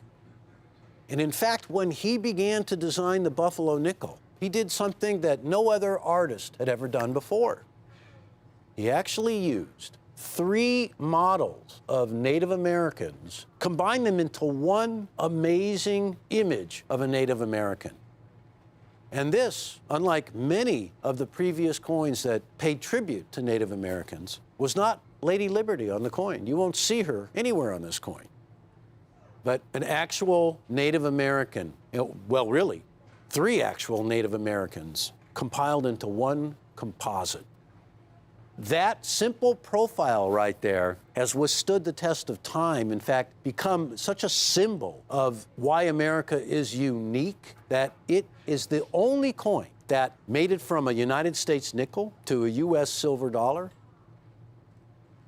to a $50 gold piece. We collect coins for a lot of reasons, but I think something that we all have in common is the fact that we want the first issue of a series that is so exciting, so unique, and such a large coin. This coin was the exact definition of a must-have and a beginning. Now, I mentioned other first years of issue. Here's a 1907 first year of the $20 gold St. Gaudens coin brought over $120,000.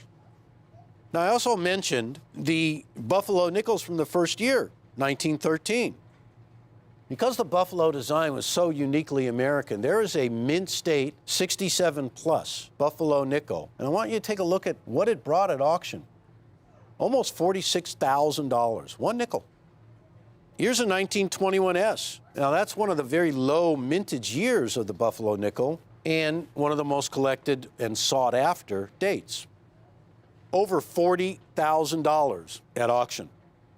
Now, I also mentioned the very first year of the Gold Eagle, the Proof Gold Eagle, 1986. Now, the 1986 Proof Gold Eagle had a mintage of very close to 1.5 million. It was a great success. There's one in a 70 grade at over $4,700. So right now, folks, we have this coin in the ultimate grade of Proof 70, the ultimate designation of Ultra Cameo.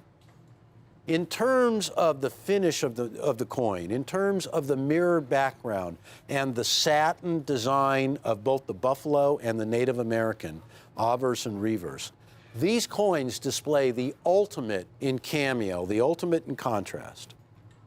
They are a perfect Proof 70 grade, which means that under extreme magnification, not a single flaw could be observed in any of these coins. And that's how they separate themselves from a Proof 69.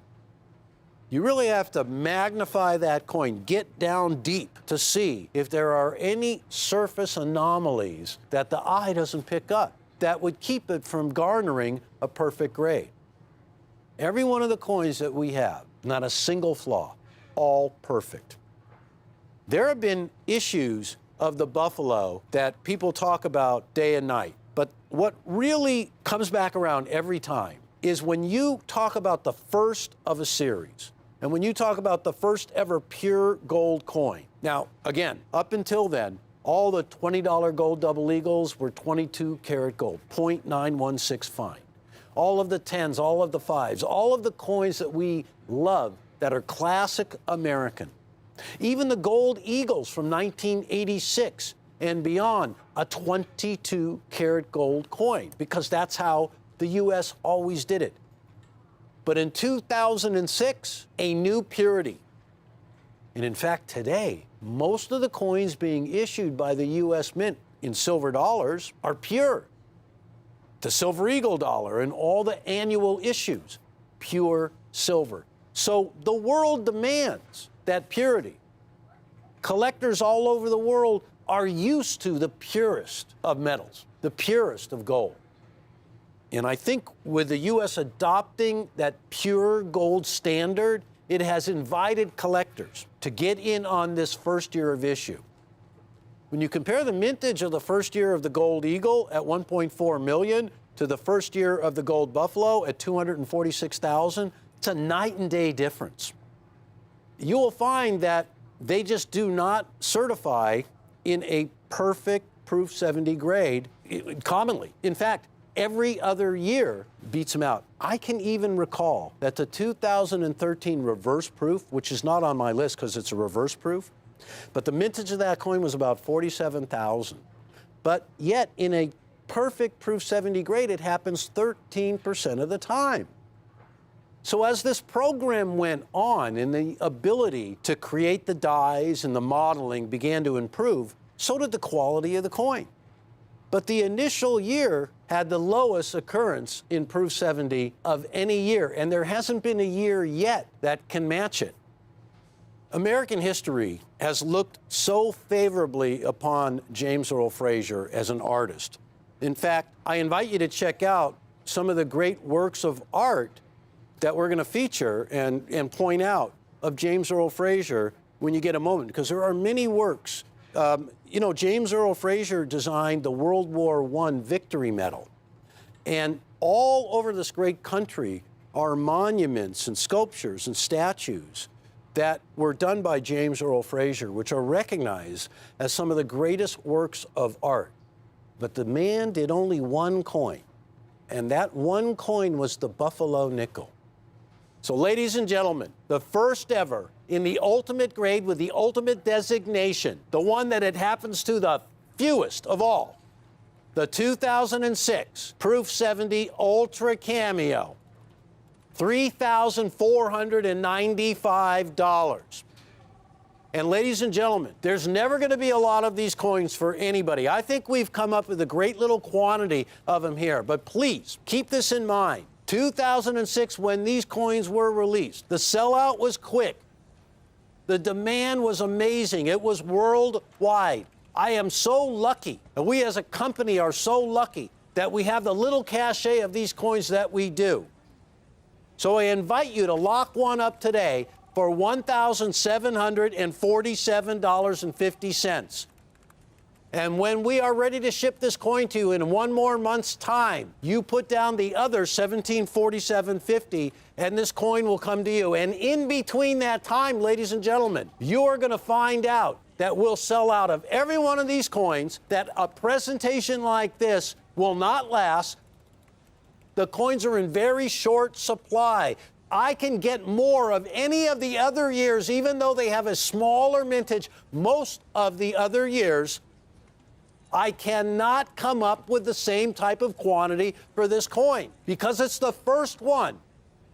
Because of the first time ever the United States of America issued a pure gold coin. Because it is the most unique of American designs that doesn't have a similarity to another coin anywhere in the world or in history.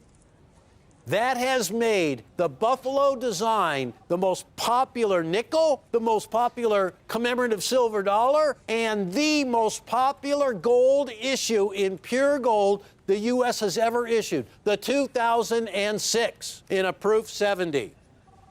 I just want to mention a couple of things that are so very important. Number one, James Earl Fraser was the ultimate American sculptor.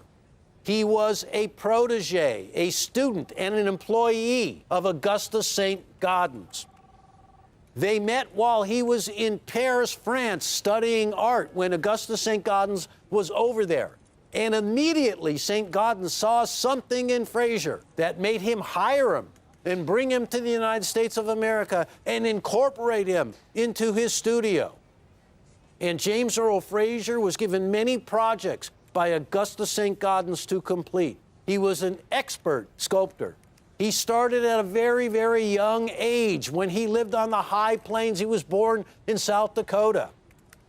And he observed firsthand the Native American way of life and culture. And he was enamored with the art that was being produced. And he began to sculpt. And he has some of the most famous sculptures ever. And he had that flavor, that influence of the Native American. And because of that, his Buffalo nickel design was the most unique of American coins. And no matter what form you see the Buffalo design today, whether it be on a nickel, a silver dollar, or the only pure gold coin we ever issued, it has captivated the world of collectors because anything that has the subject matter of the pioneer days and the westward expansion captivates not just us Americans, but the entire world. It's that grit, that fortitude that enabled the United States of America to start in the East and to settle this great land and move out west. Not only did this change America, this time in American history, but it changed the world. This is all encompassed in the great Buffalo design.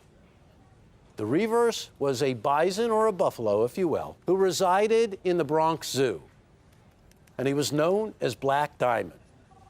And James Earl Fraser would frequent the Bronx Zoo, and he would stare eye to eye with Black Diamond, and that is a representation on the buffalo that is James Earl Fraser's eyewitness to history.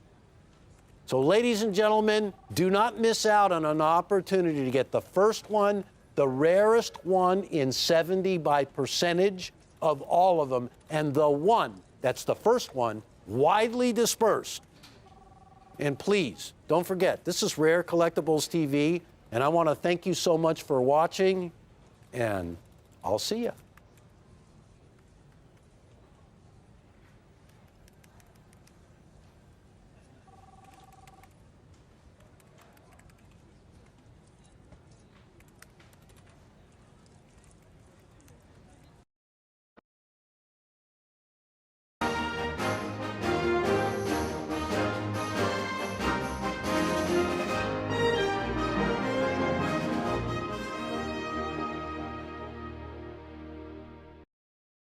Hi, everyone, and welcome to the show. 2018 has been a really unbelievable year if you like coins. If you're a coin collector, one of the greatest events, a release of coins, happened just recently. I'm here with the latest coin from the United States Mint in San Francisco to commemorate 50 years of proof striking at the San Francisco Mint. The Mint at San Francisco came up with a reverse proof issue. Now, this was a little bit different than all the other proof sets.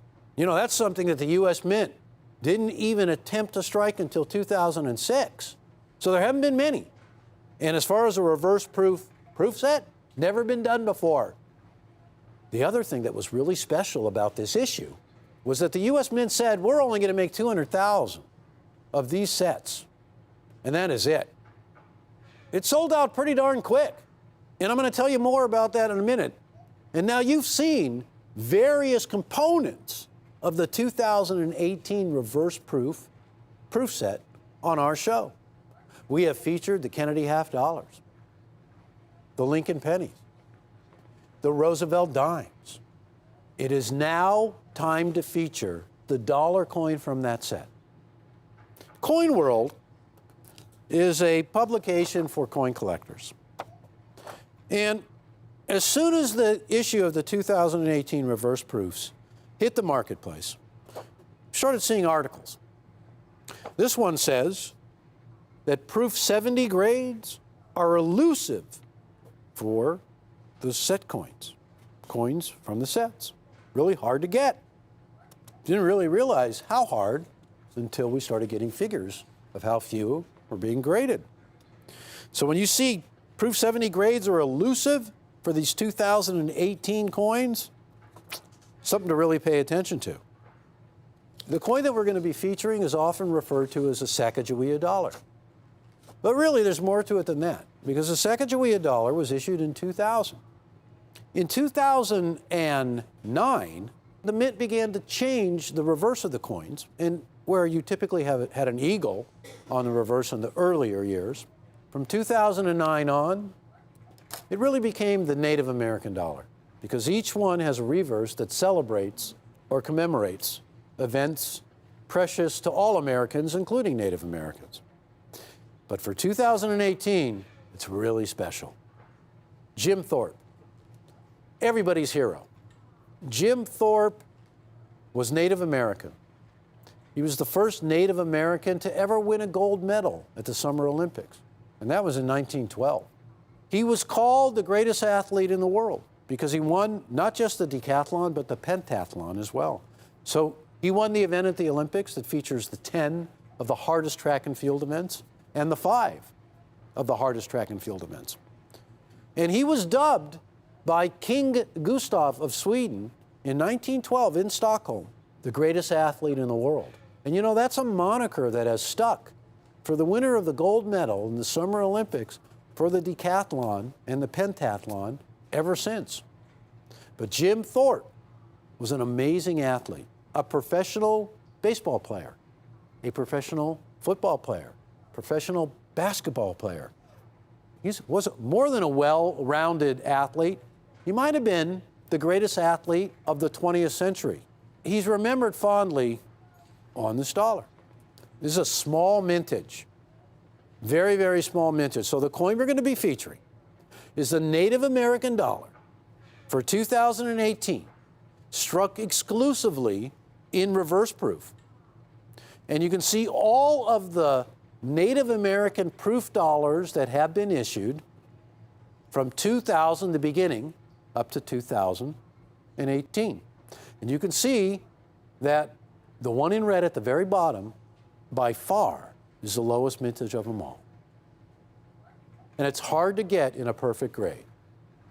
Please take a look at the display, because we don't just have 1 or 2 coins in perfect grade. We've got them. We've got them.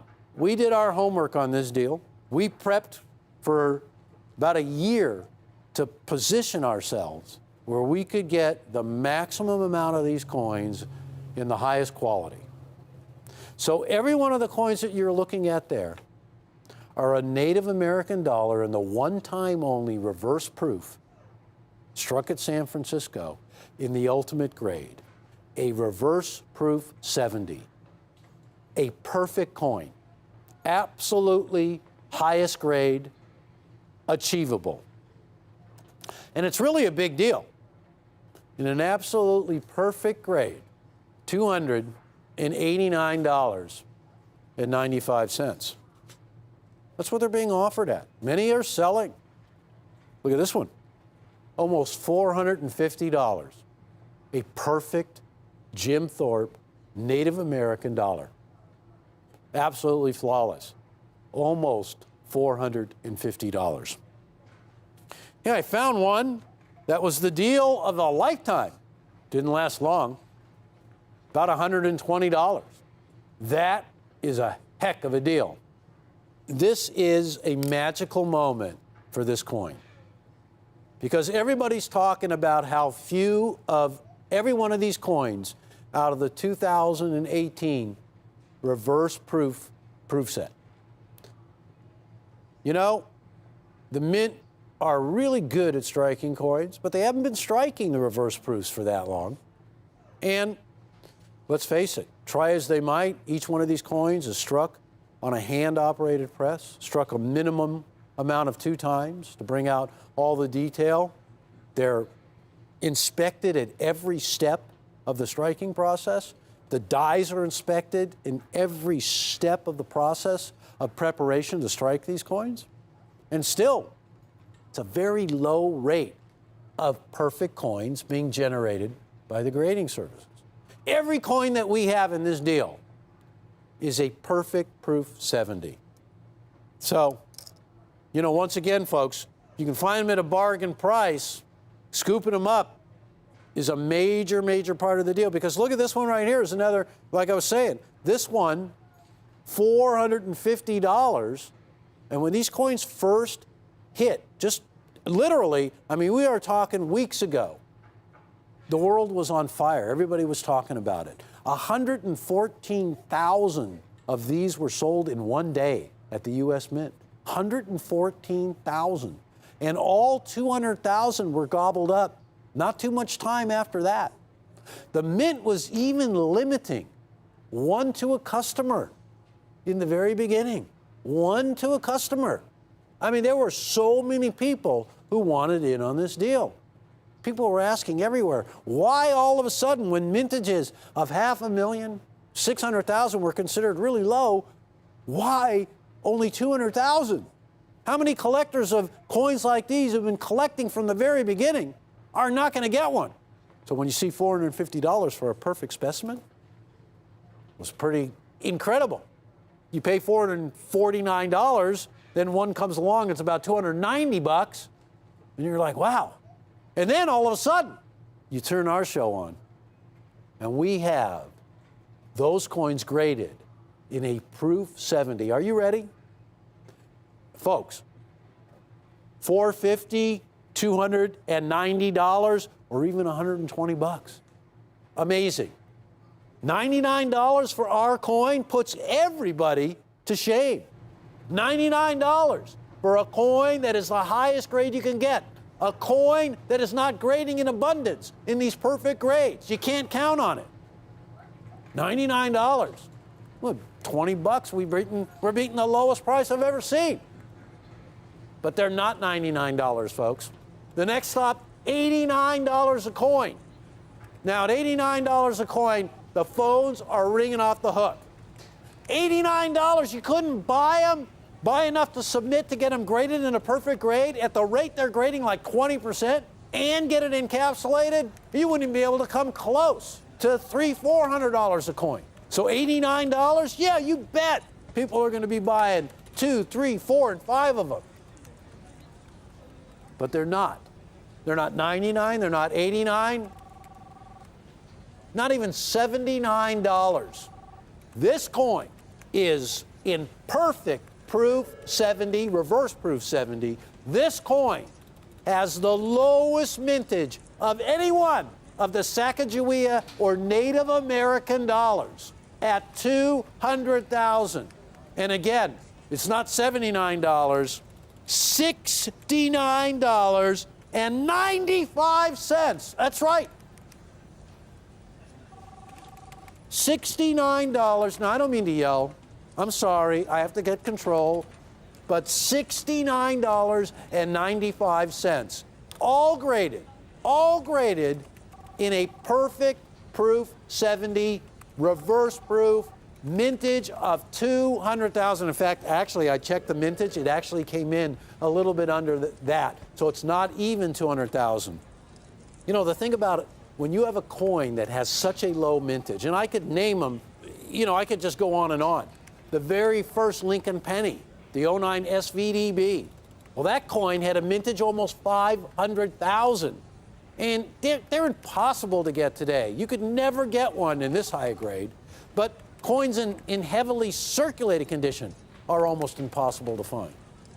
Have you ever heard of the 1916D Mercury dime? Well, there are only 284,000 1916D Mercury dimes. In a high grade would be considered 6.5. Wow, I don't know, $50,000 you would pay, maybe even more. When you look at some of the rarest coins today, they can't touch, or of rare coins of yesteryear, they can't touch this low a mintage. The other thing is dispersal. These coins have been dispersed to collectors literally within the first week or so that the mint began to sell them. They are put away in collections right now, never to see the light of day. This is really something special. This is a unique Native American dollar with a really low mintage in the highest grade attainable at more than an inside price, $69.95. When you have an annual design change to a coin, the common image of Sacagawea that you see there, and she was, of course, the guide that led Lewis and Clark through the newly purchased Louisiana territories to find a way out west. That happened in 1803 at the bequest of Thomas Jefferson. She was the guide who helped Lewis and Clark communicate with all of the Native American tribes that they encountered because they had no idea what they would encounter. So she remains on the coins today, and as she did in the beginning. And you see the baby on her back is her baby Jean Baptiste. But when you look at the image of Jim Thorpe, that image will only be on this coin for 2018. Next year, we'll have a different Native American theme. It's an annual design change. So when you factor in the annual design change of these coins, it really increases and enhances the collectability because each year is different. Reminds me of the Panda coins, where every year a different design, and collectors have to have the next one. You can't just stop at one. So this is part of a series that is heavily collected, where even the lowest mintages of the coins are hundreds of thousands. So when you have such a restricted mintage of 200,000 maximum, it's really no wonder that the coins were gone in a heartbeat, that the coins are in collectors' hands, that people are willing to pay nearly $450 for one of these coins in the exact same grade that you're looking at right there, or nearly $300. Our price, because we like to wait until the dust settles. We knew this was going to be a winner, but we are positioned in the marketplace to be part of the continual pipeline to get these wonderful issues that come down from the U.S. Mint. The U.S. Mint is so in tune today to the collector by featuring and offering coins that have some of the craziest, lowest mintages the world has ever seen. And collectors are responding in a big way and scooping every one of these up and then some. And many, many, many folks buying these are not content to stop at just one. So when all the dust is settled and we can offer a coin that others are getting $450 or $300 or even $120, for less than 70 bucks for $69.95. Wow. You know what that says to me? And I'm not trying to be pushy. That says I better buy more than one. I'm not going to tell you how many more, but I better buy more than one, because this is a coin that I can put together right now, literally moments after their release, for less than $70 in the ultimate grade that you can get this coin in. The highest grade attainable, a proof 70, indicating it is a perfect coin. I love to get loud about coins, and I love to get excited about coins. And I've had several days of walking around this great complex that we have and being able to stop anybody I see in the hall and say, hey, look at this coin presentation. You're going to want one of these, and you work here. So folks, while they last, $69.95 for the highest example of the rarest one of all. And I want to thank you so much for letting me come into your home, watching Rick's U.S. Coin Show and Rare Collectibles TV. Thank you for watching.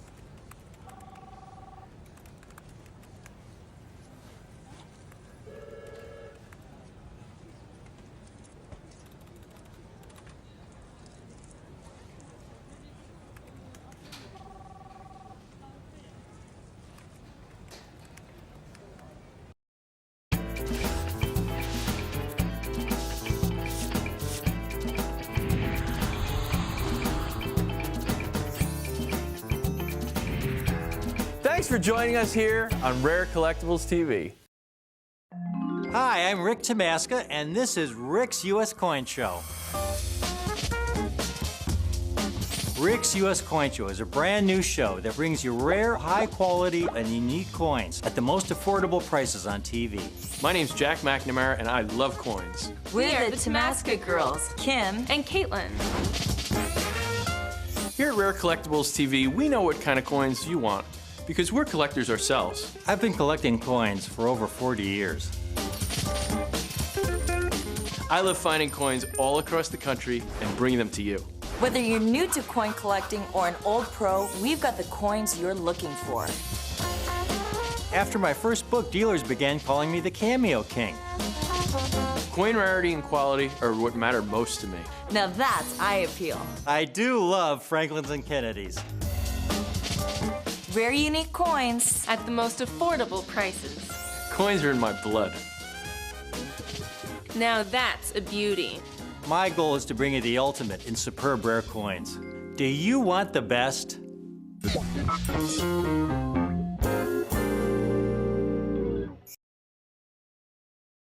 Collectibles, I'm James Gerstel. The event that everybody has been waiting for of 2021 is happening right now. Now, these coins are live, ready to go. This is the latest issue from the United States Mint of the American Silver Eagle dollar. This is a seminal event in the history of this coin series, which began in 1986. Why? Because the design of the reverse of this coin that we all know and love is being retired. What you're looking at is a coin that is only going to be issued for half of the year of 2021, the Type 1. Now, we happen to have this coin in the rarest form of all, the Mint State. The United States Mint makes the Mint State, or the bullion version, if you will, or the business strike. And the U.S. Mint strikes these coins, sells them to a network of distributors who then sell them directly to the public. This coin is the hardest coin to get of all of the options of the American Silver Eagle dollar, the hardest coin to get in a Mint State 70. Mint State 70, according to the Sheldon grading scale, there is no grade higher than MS 70. It refers to an absolute perfect condition, flawless coin. And that is under magnification of at least 5 times. Hardest to do, because these coins are struck for quantity. It's not like they don't try to make nice coins, because they do. But they are struck for quantity, not quality. The ones that are struck to be guaranteed highest grades are the proof coins and the reverse proofs and the burnished dies and all those collector coins, which we collectors have to order directly from the U.S. Mint. John Mercanti designed the reverse of this coin in 1986. He did it as a tribute to the silver dollars that bore the heraldic eagle reverse from the very late 1700s to the very early 1800s. So this design was his way of honoring those original silver dollars that came before, his tribute to those coins. John Mercanti was an unbelievable sculptor and artist. He came to work at the U.S. Mint in 1974. He was appointed chief engraver in 2006, but in between, he was a master at die engraving, at modeling, at making coins by hand, the old-fashioned way. And in fact, when it came time for this coin to be designed and all of the silver eagles that first were struck in 1986, he actually revamped the obverse. Can you believe it? Adolph A. Wyman's unbelievable Walking Liberty half-dollar design was improved by John Mercanti, re-engraved, detail like you had never seen before. Take a look at one of the most prized possessions, a silver dollar, the largest silver dollar the United States has ever issued, larger than a Morgan, larger than a peace dollar, more silver in it for 2021. And what you're looking at right there, ladies and gentlemen, is the last one of its kind. That reverse will be retired midway through the year 2021. Now, with everything that's been going on over the last year all over the world, we already know that the U.S. Mint has a real short staff to produce all the coins we know and love to begin with. So there's not as many coins being produced just because there are not as many Mint personnel there to conduct all the work that has to be done. Now, when you combine that with the fact that midway through the year, they're going to switch to another design. We're going to get into that in a minute. But this is the last, and let me tell you why it is so important. I took the liberty of making up a table, a list, if you will, that has all of the business strikes mintages for every year since 1986. Because originally when this silver dollar came out, it was to be issued as a bullion coin. Here was the premise behind it. We could go all the way back to the first term of Ronald Reagan's presidency. After he was inaugurated, in the early 1980s, 1981 or so, Ronald Reagan had this idea that he wanted to take our strategic silver stockpile and sell it off and take all that money that would be raised from selling off all those millions and millions of ounces of silver, and he wanted to deposit that into the Treasury to lower the debt. That idea did not fly with Congress in his first term of office. But in his second term, it did. And in 1985, the Liberty Coin Act was born. It was signed into law by Ronald Reagan, and what it did was authorize the Treasury to start producing a new American silver dollar. And that silver dollar would be comprised of the silver that was sitting in the strategic stockpile. So a silver dollar was born. And in the first year, mintages were relatively small. But that really doesn't tell the whole story because they didn't start striking the coins until November of 1986. So in just a couple of months' time, you can see what they struck. 1987, they had the full year to work, and they struck more coins. And you'll see as the years went on, people bought silver, started to really hear about it, it started to gain popularity, started to go way up in price. And as the years went on, you can see how the mintages got larger and larger and larger. Silver was the obvious choice for everybody who wanted to own something stable in the form of precious metal, something with a tradition of coins being struck out of it for hundreds of years. And so as you can see, You go out, look at 2015 with 47 million Silver Eagles struck in 1 year, and there's not one of those coins that remain on the shelves or in the vaults at the U.S. Mint. They all got shipped out. So over the course of the history of this coin, over 500 million of the business strikes were struck. This coin we're talking about right now. The collector's version, the proofs, the ones with the mirrored backgrounds, the one that you see in Ultra Cameo and Deep Cameo. Almost 28 million. The burnished die, a relatively newcomer to the series because it only began in 2006 with a little bit over 3 million. There's only a few issues of the burnished die. The reverse proofs. The U.S. Mint is always looking towards the collector, for the collector, looking out for the collector. So a new version of a proof coin was released known as the reverse proof. And there's only a few issues of those as well, and they started way late in the series. 2006, a little bit less than 900,000 were issued. But when it comes to this coin right here, the Mint State, millions of collectors all around this country and all around the world have put together complete collections from 1986 all the way to the present time, and they're going to need that final coin. It bookends the collection. And we ought to know because we sell thousands of those collections from 1986 to 220. Now, a new addition to those collections, the 2021, the last of John Mercanti's Heraldic Eagle Reverse, is here and now. It's a first release. This coin features a pedigree and a label that is exclusive to Rare Collectibles TV. You may have seen it once or twice. First of all, John Mercanti has autographed each one of the labels. Now take a look at the grade MS70, because that's the most important part. I love the artwork. I love his signature. This coin is a perfect graded silver dollar in the highest grade that can be achieved in a first release. And something that no Silver Eagle has ever had on the label before, T-1, Type 1. Because forevermore, the original Silver Eagles from 1986 all the way to that coin right there are known as the Type 1s. And when the reverse is changed, the Type 2 will be born. This label is so important because we feature it only on coins that grade absolute perfect, flawless grades of MS70 or Proof 70. It features artwork that was derived from a sculpture that John Mercanti did of Ronald Reagan when he was at the U.S. Mint.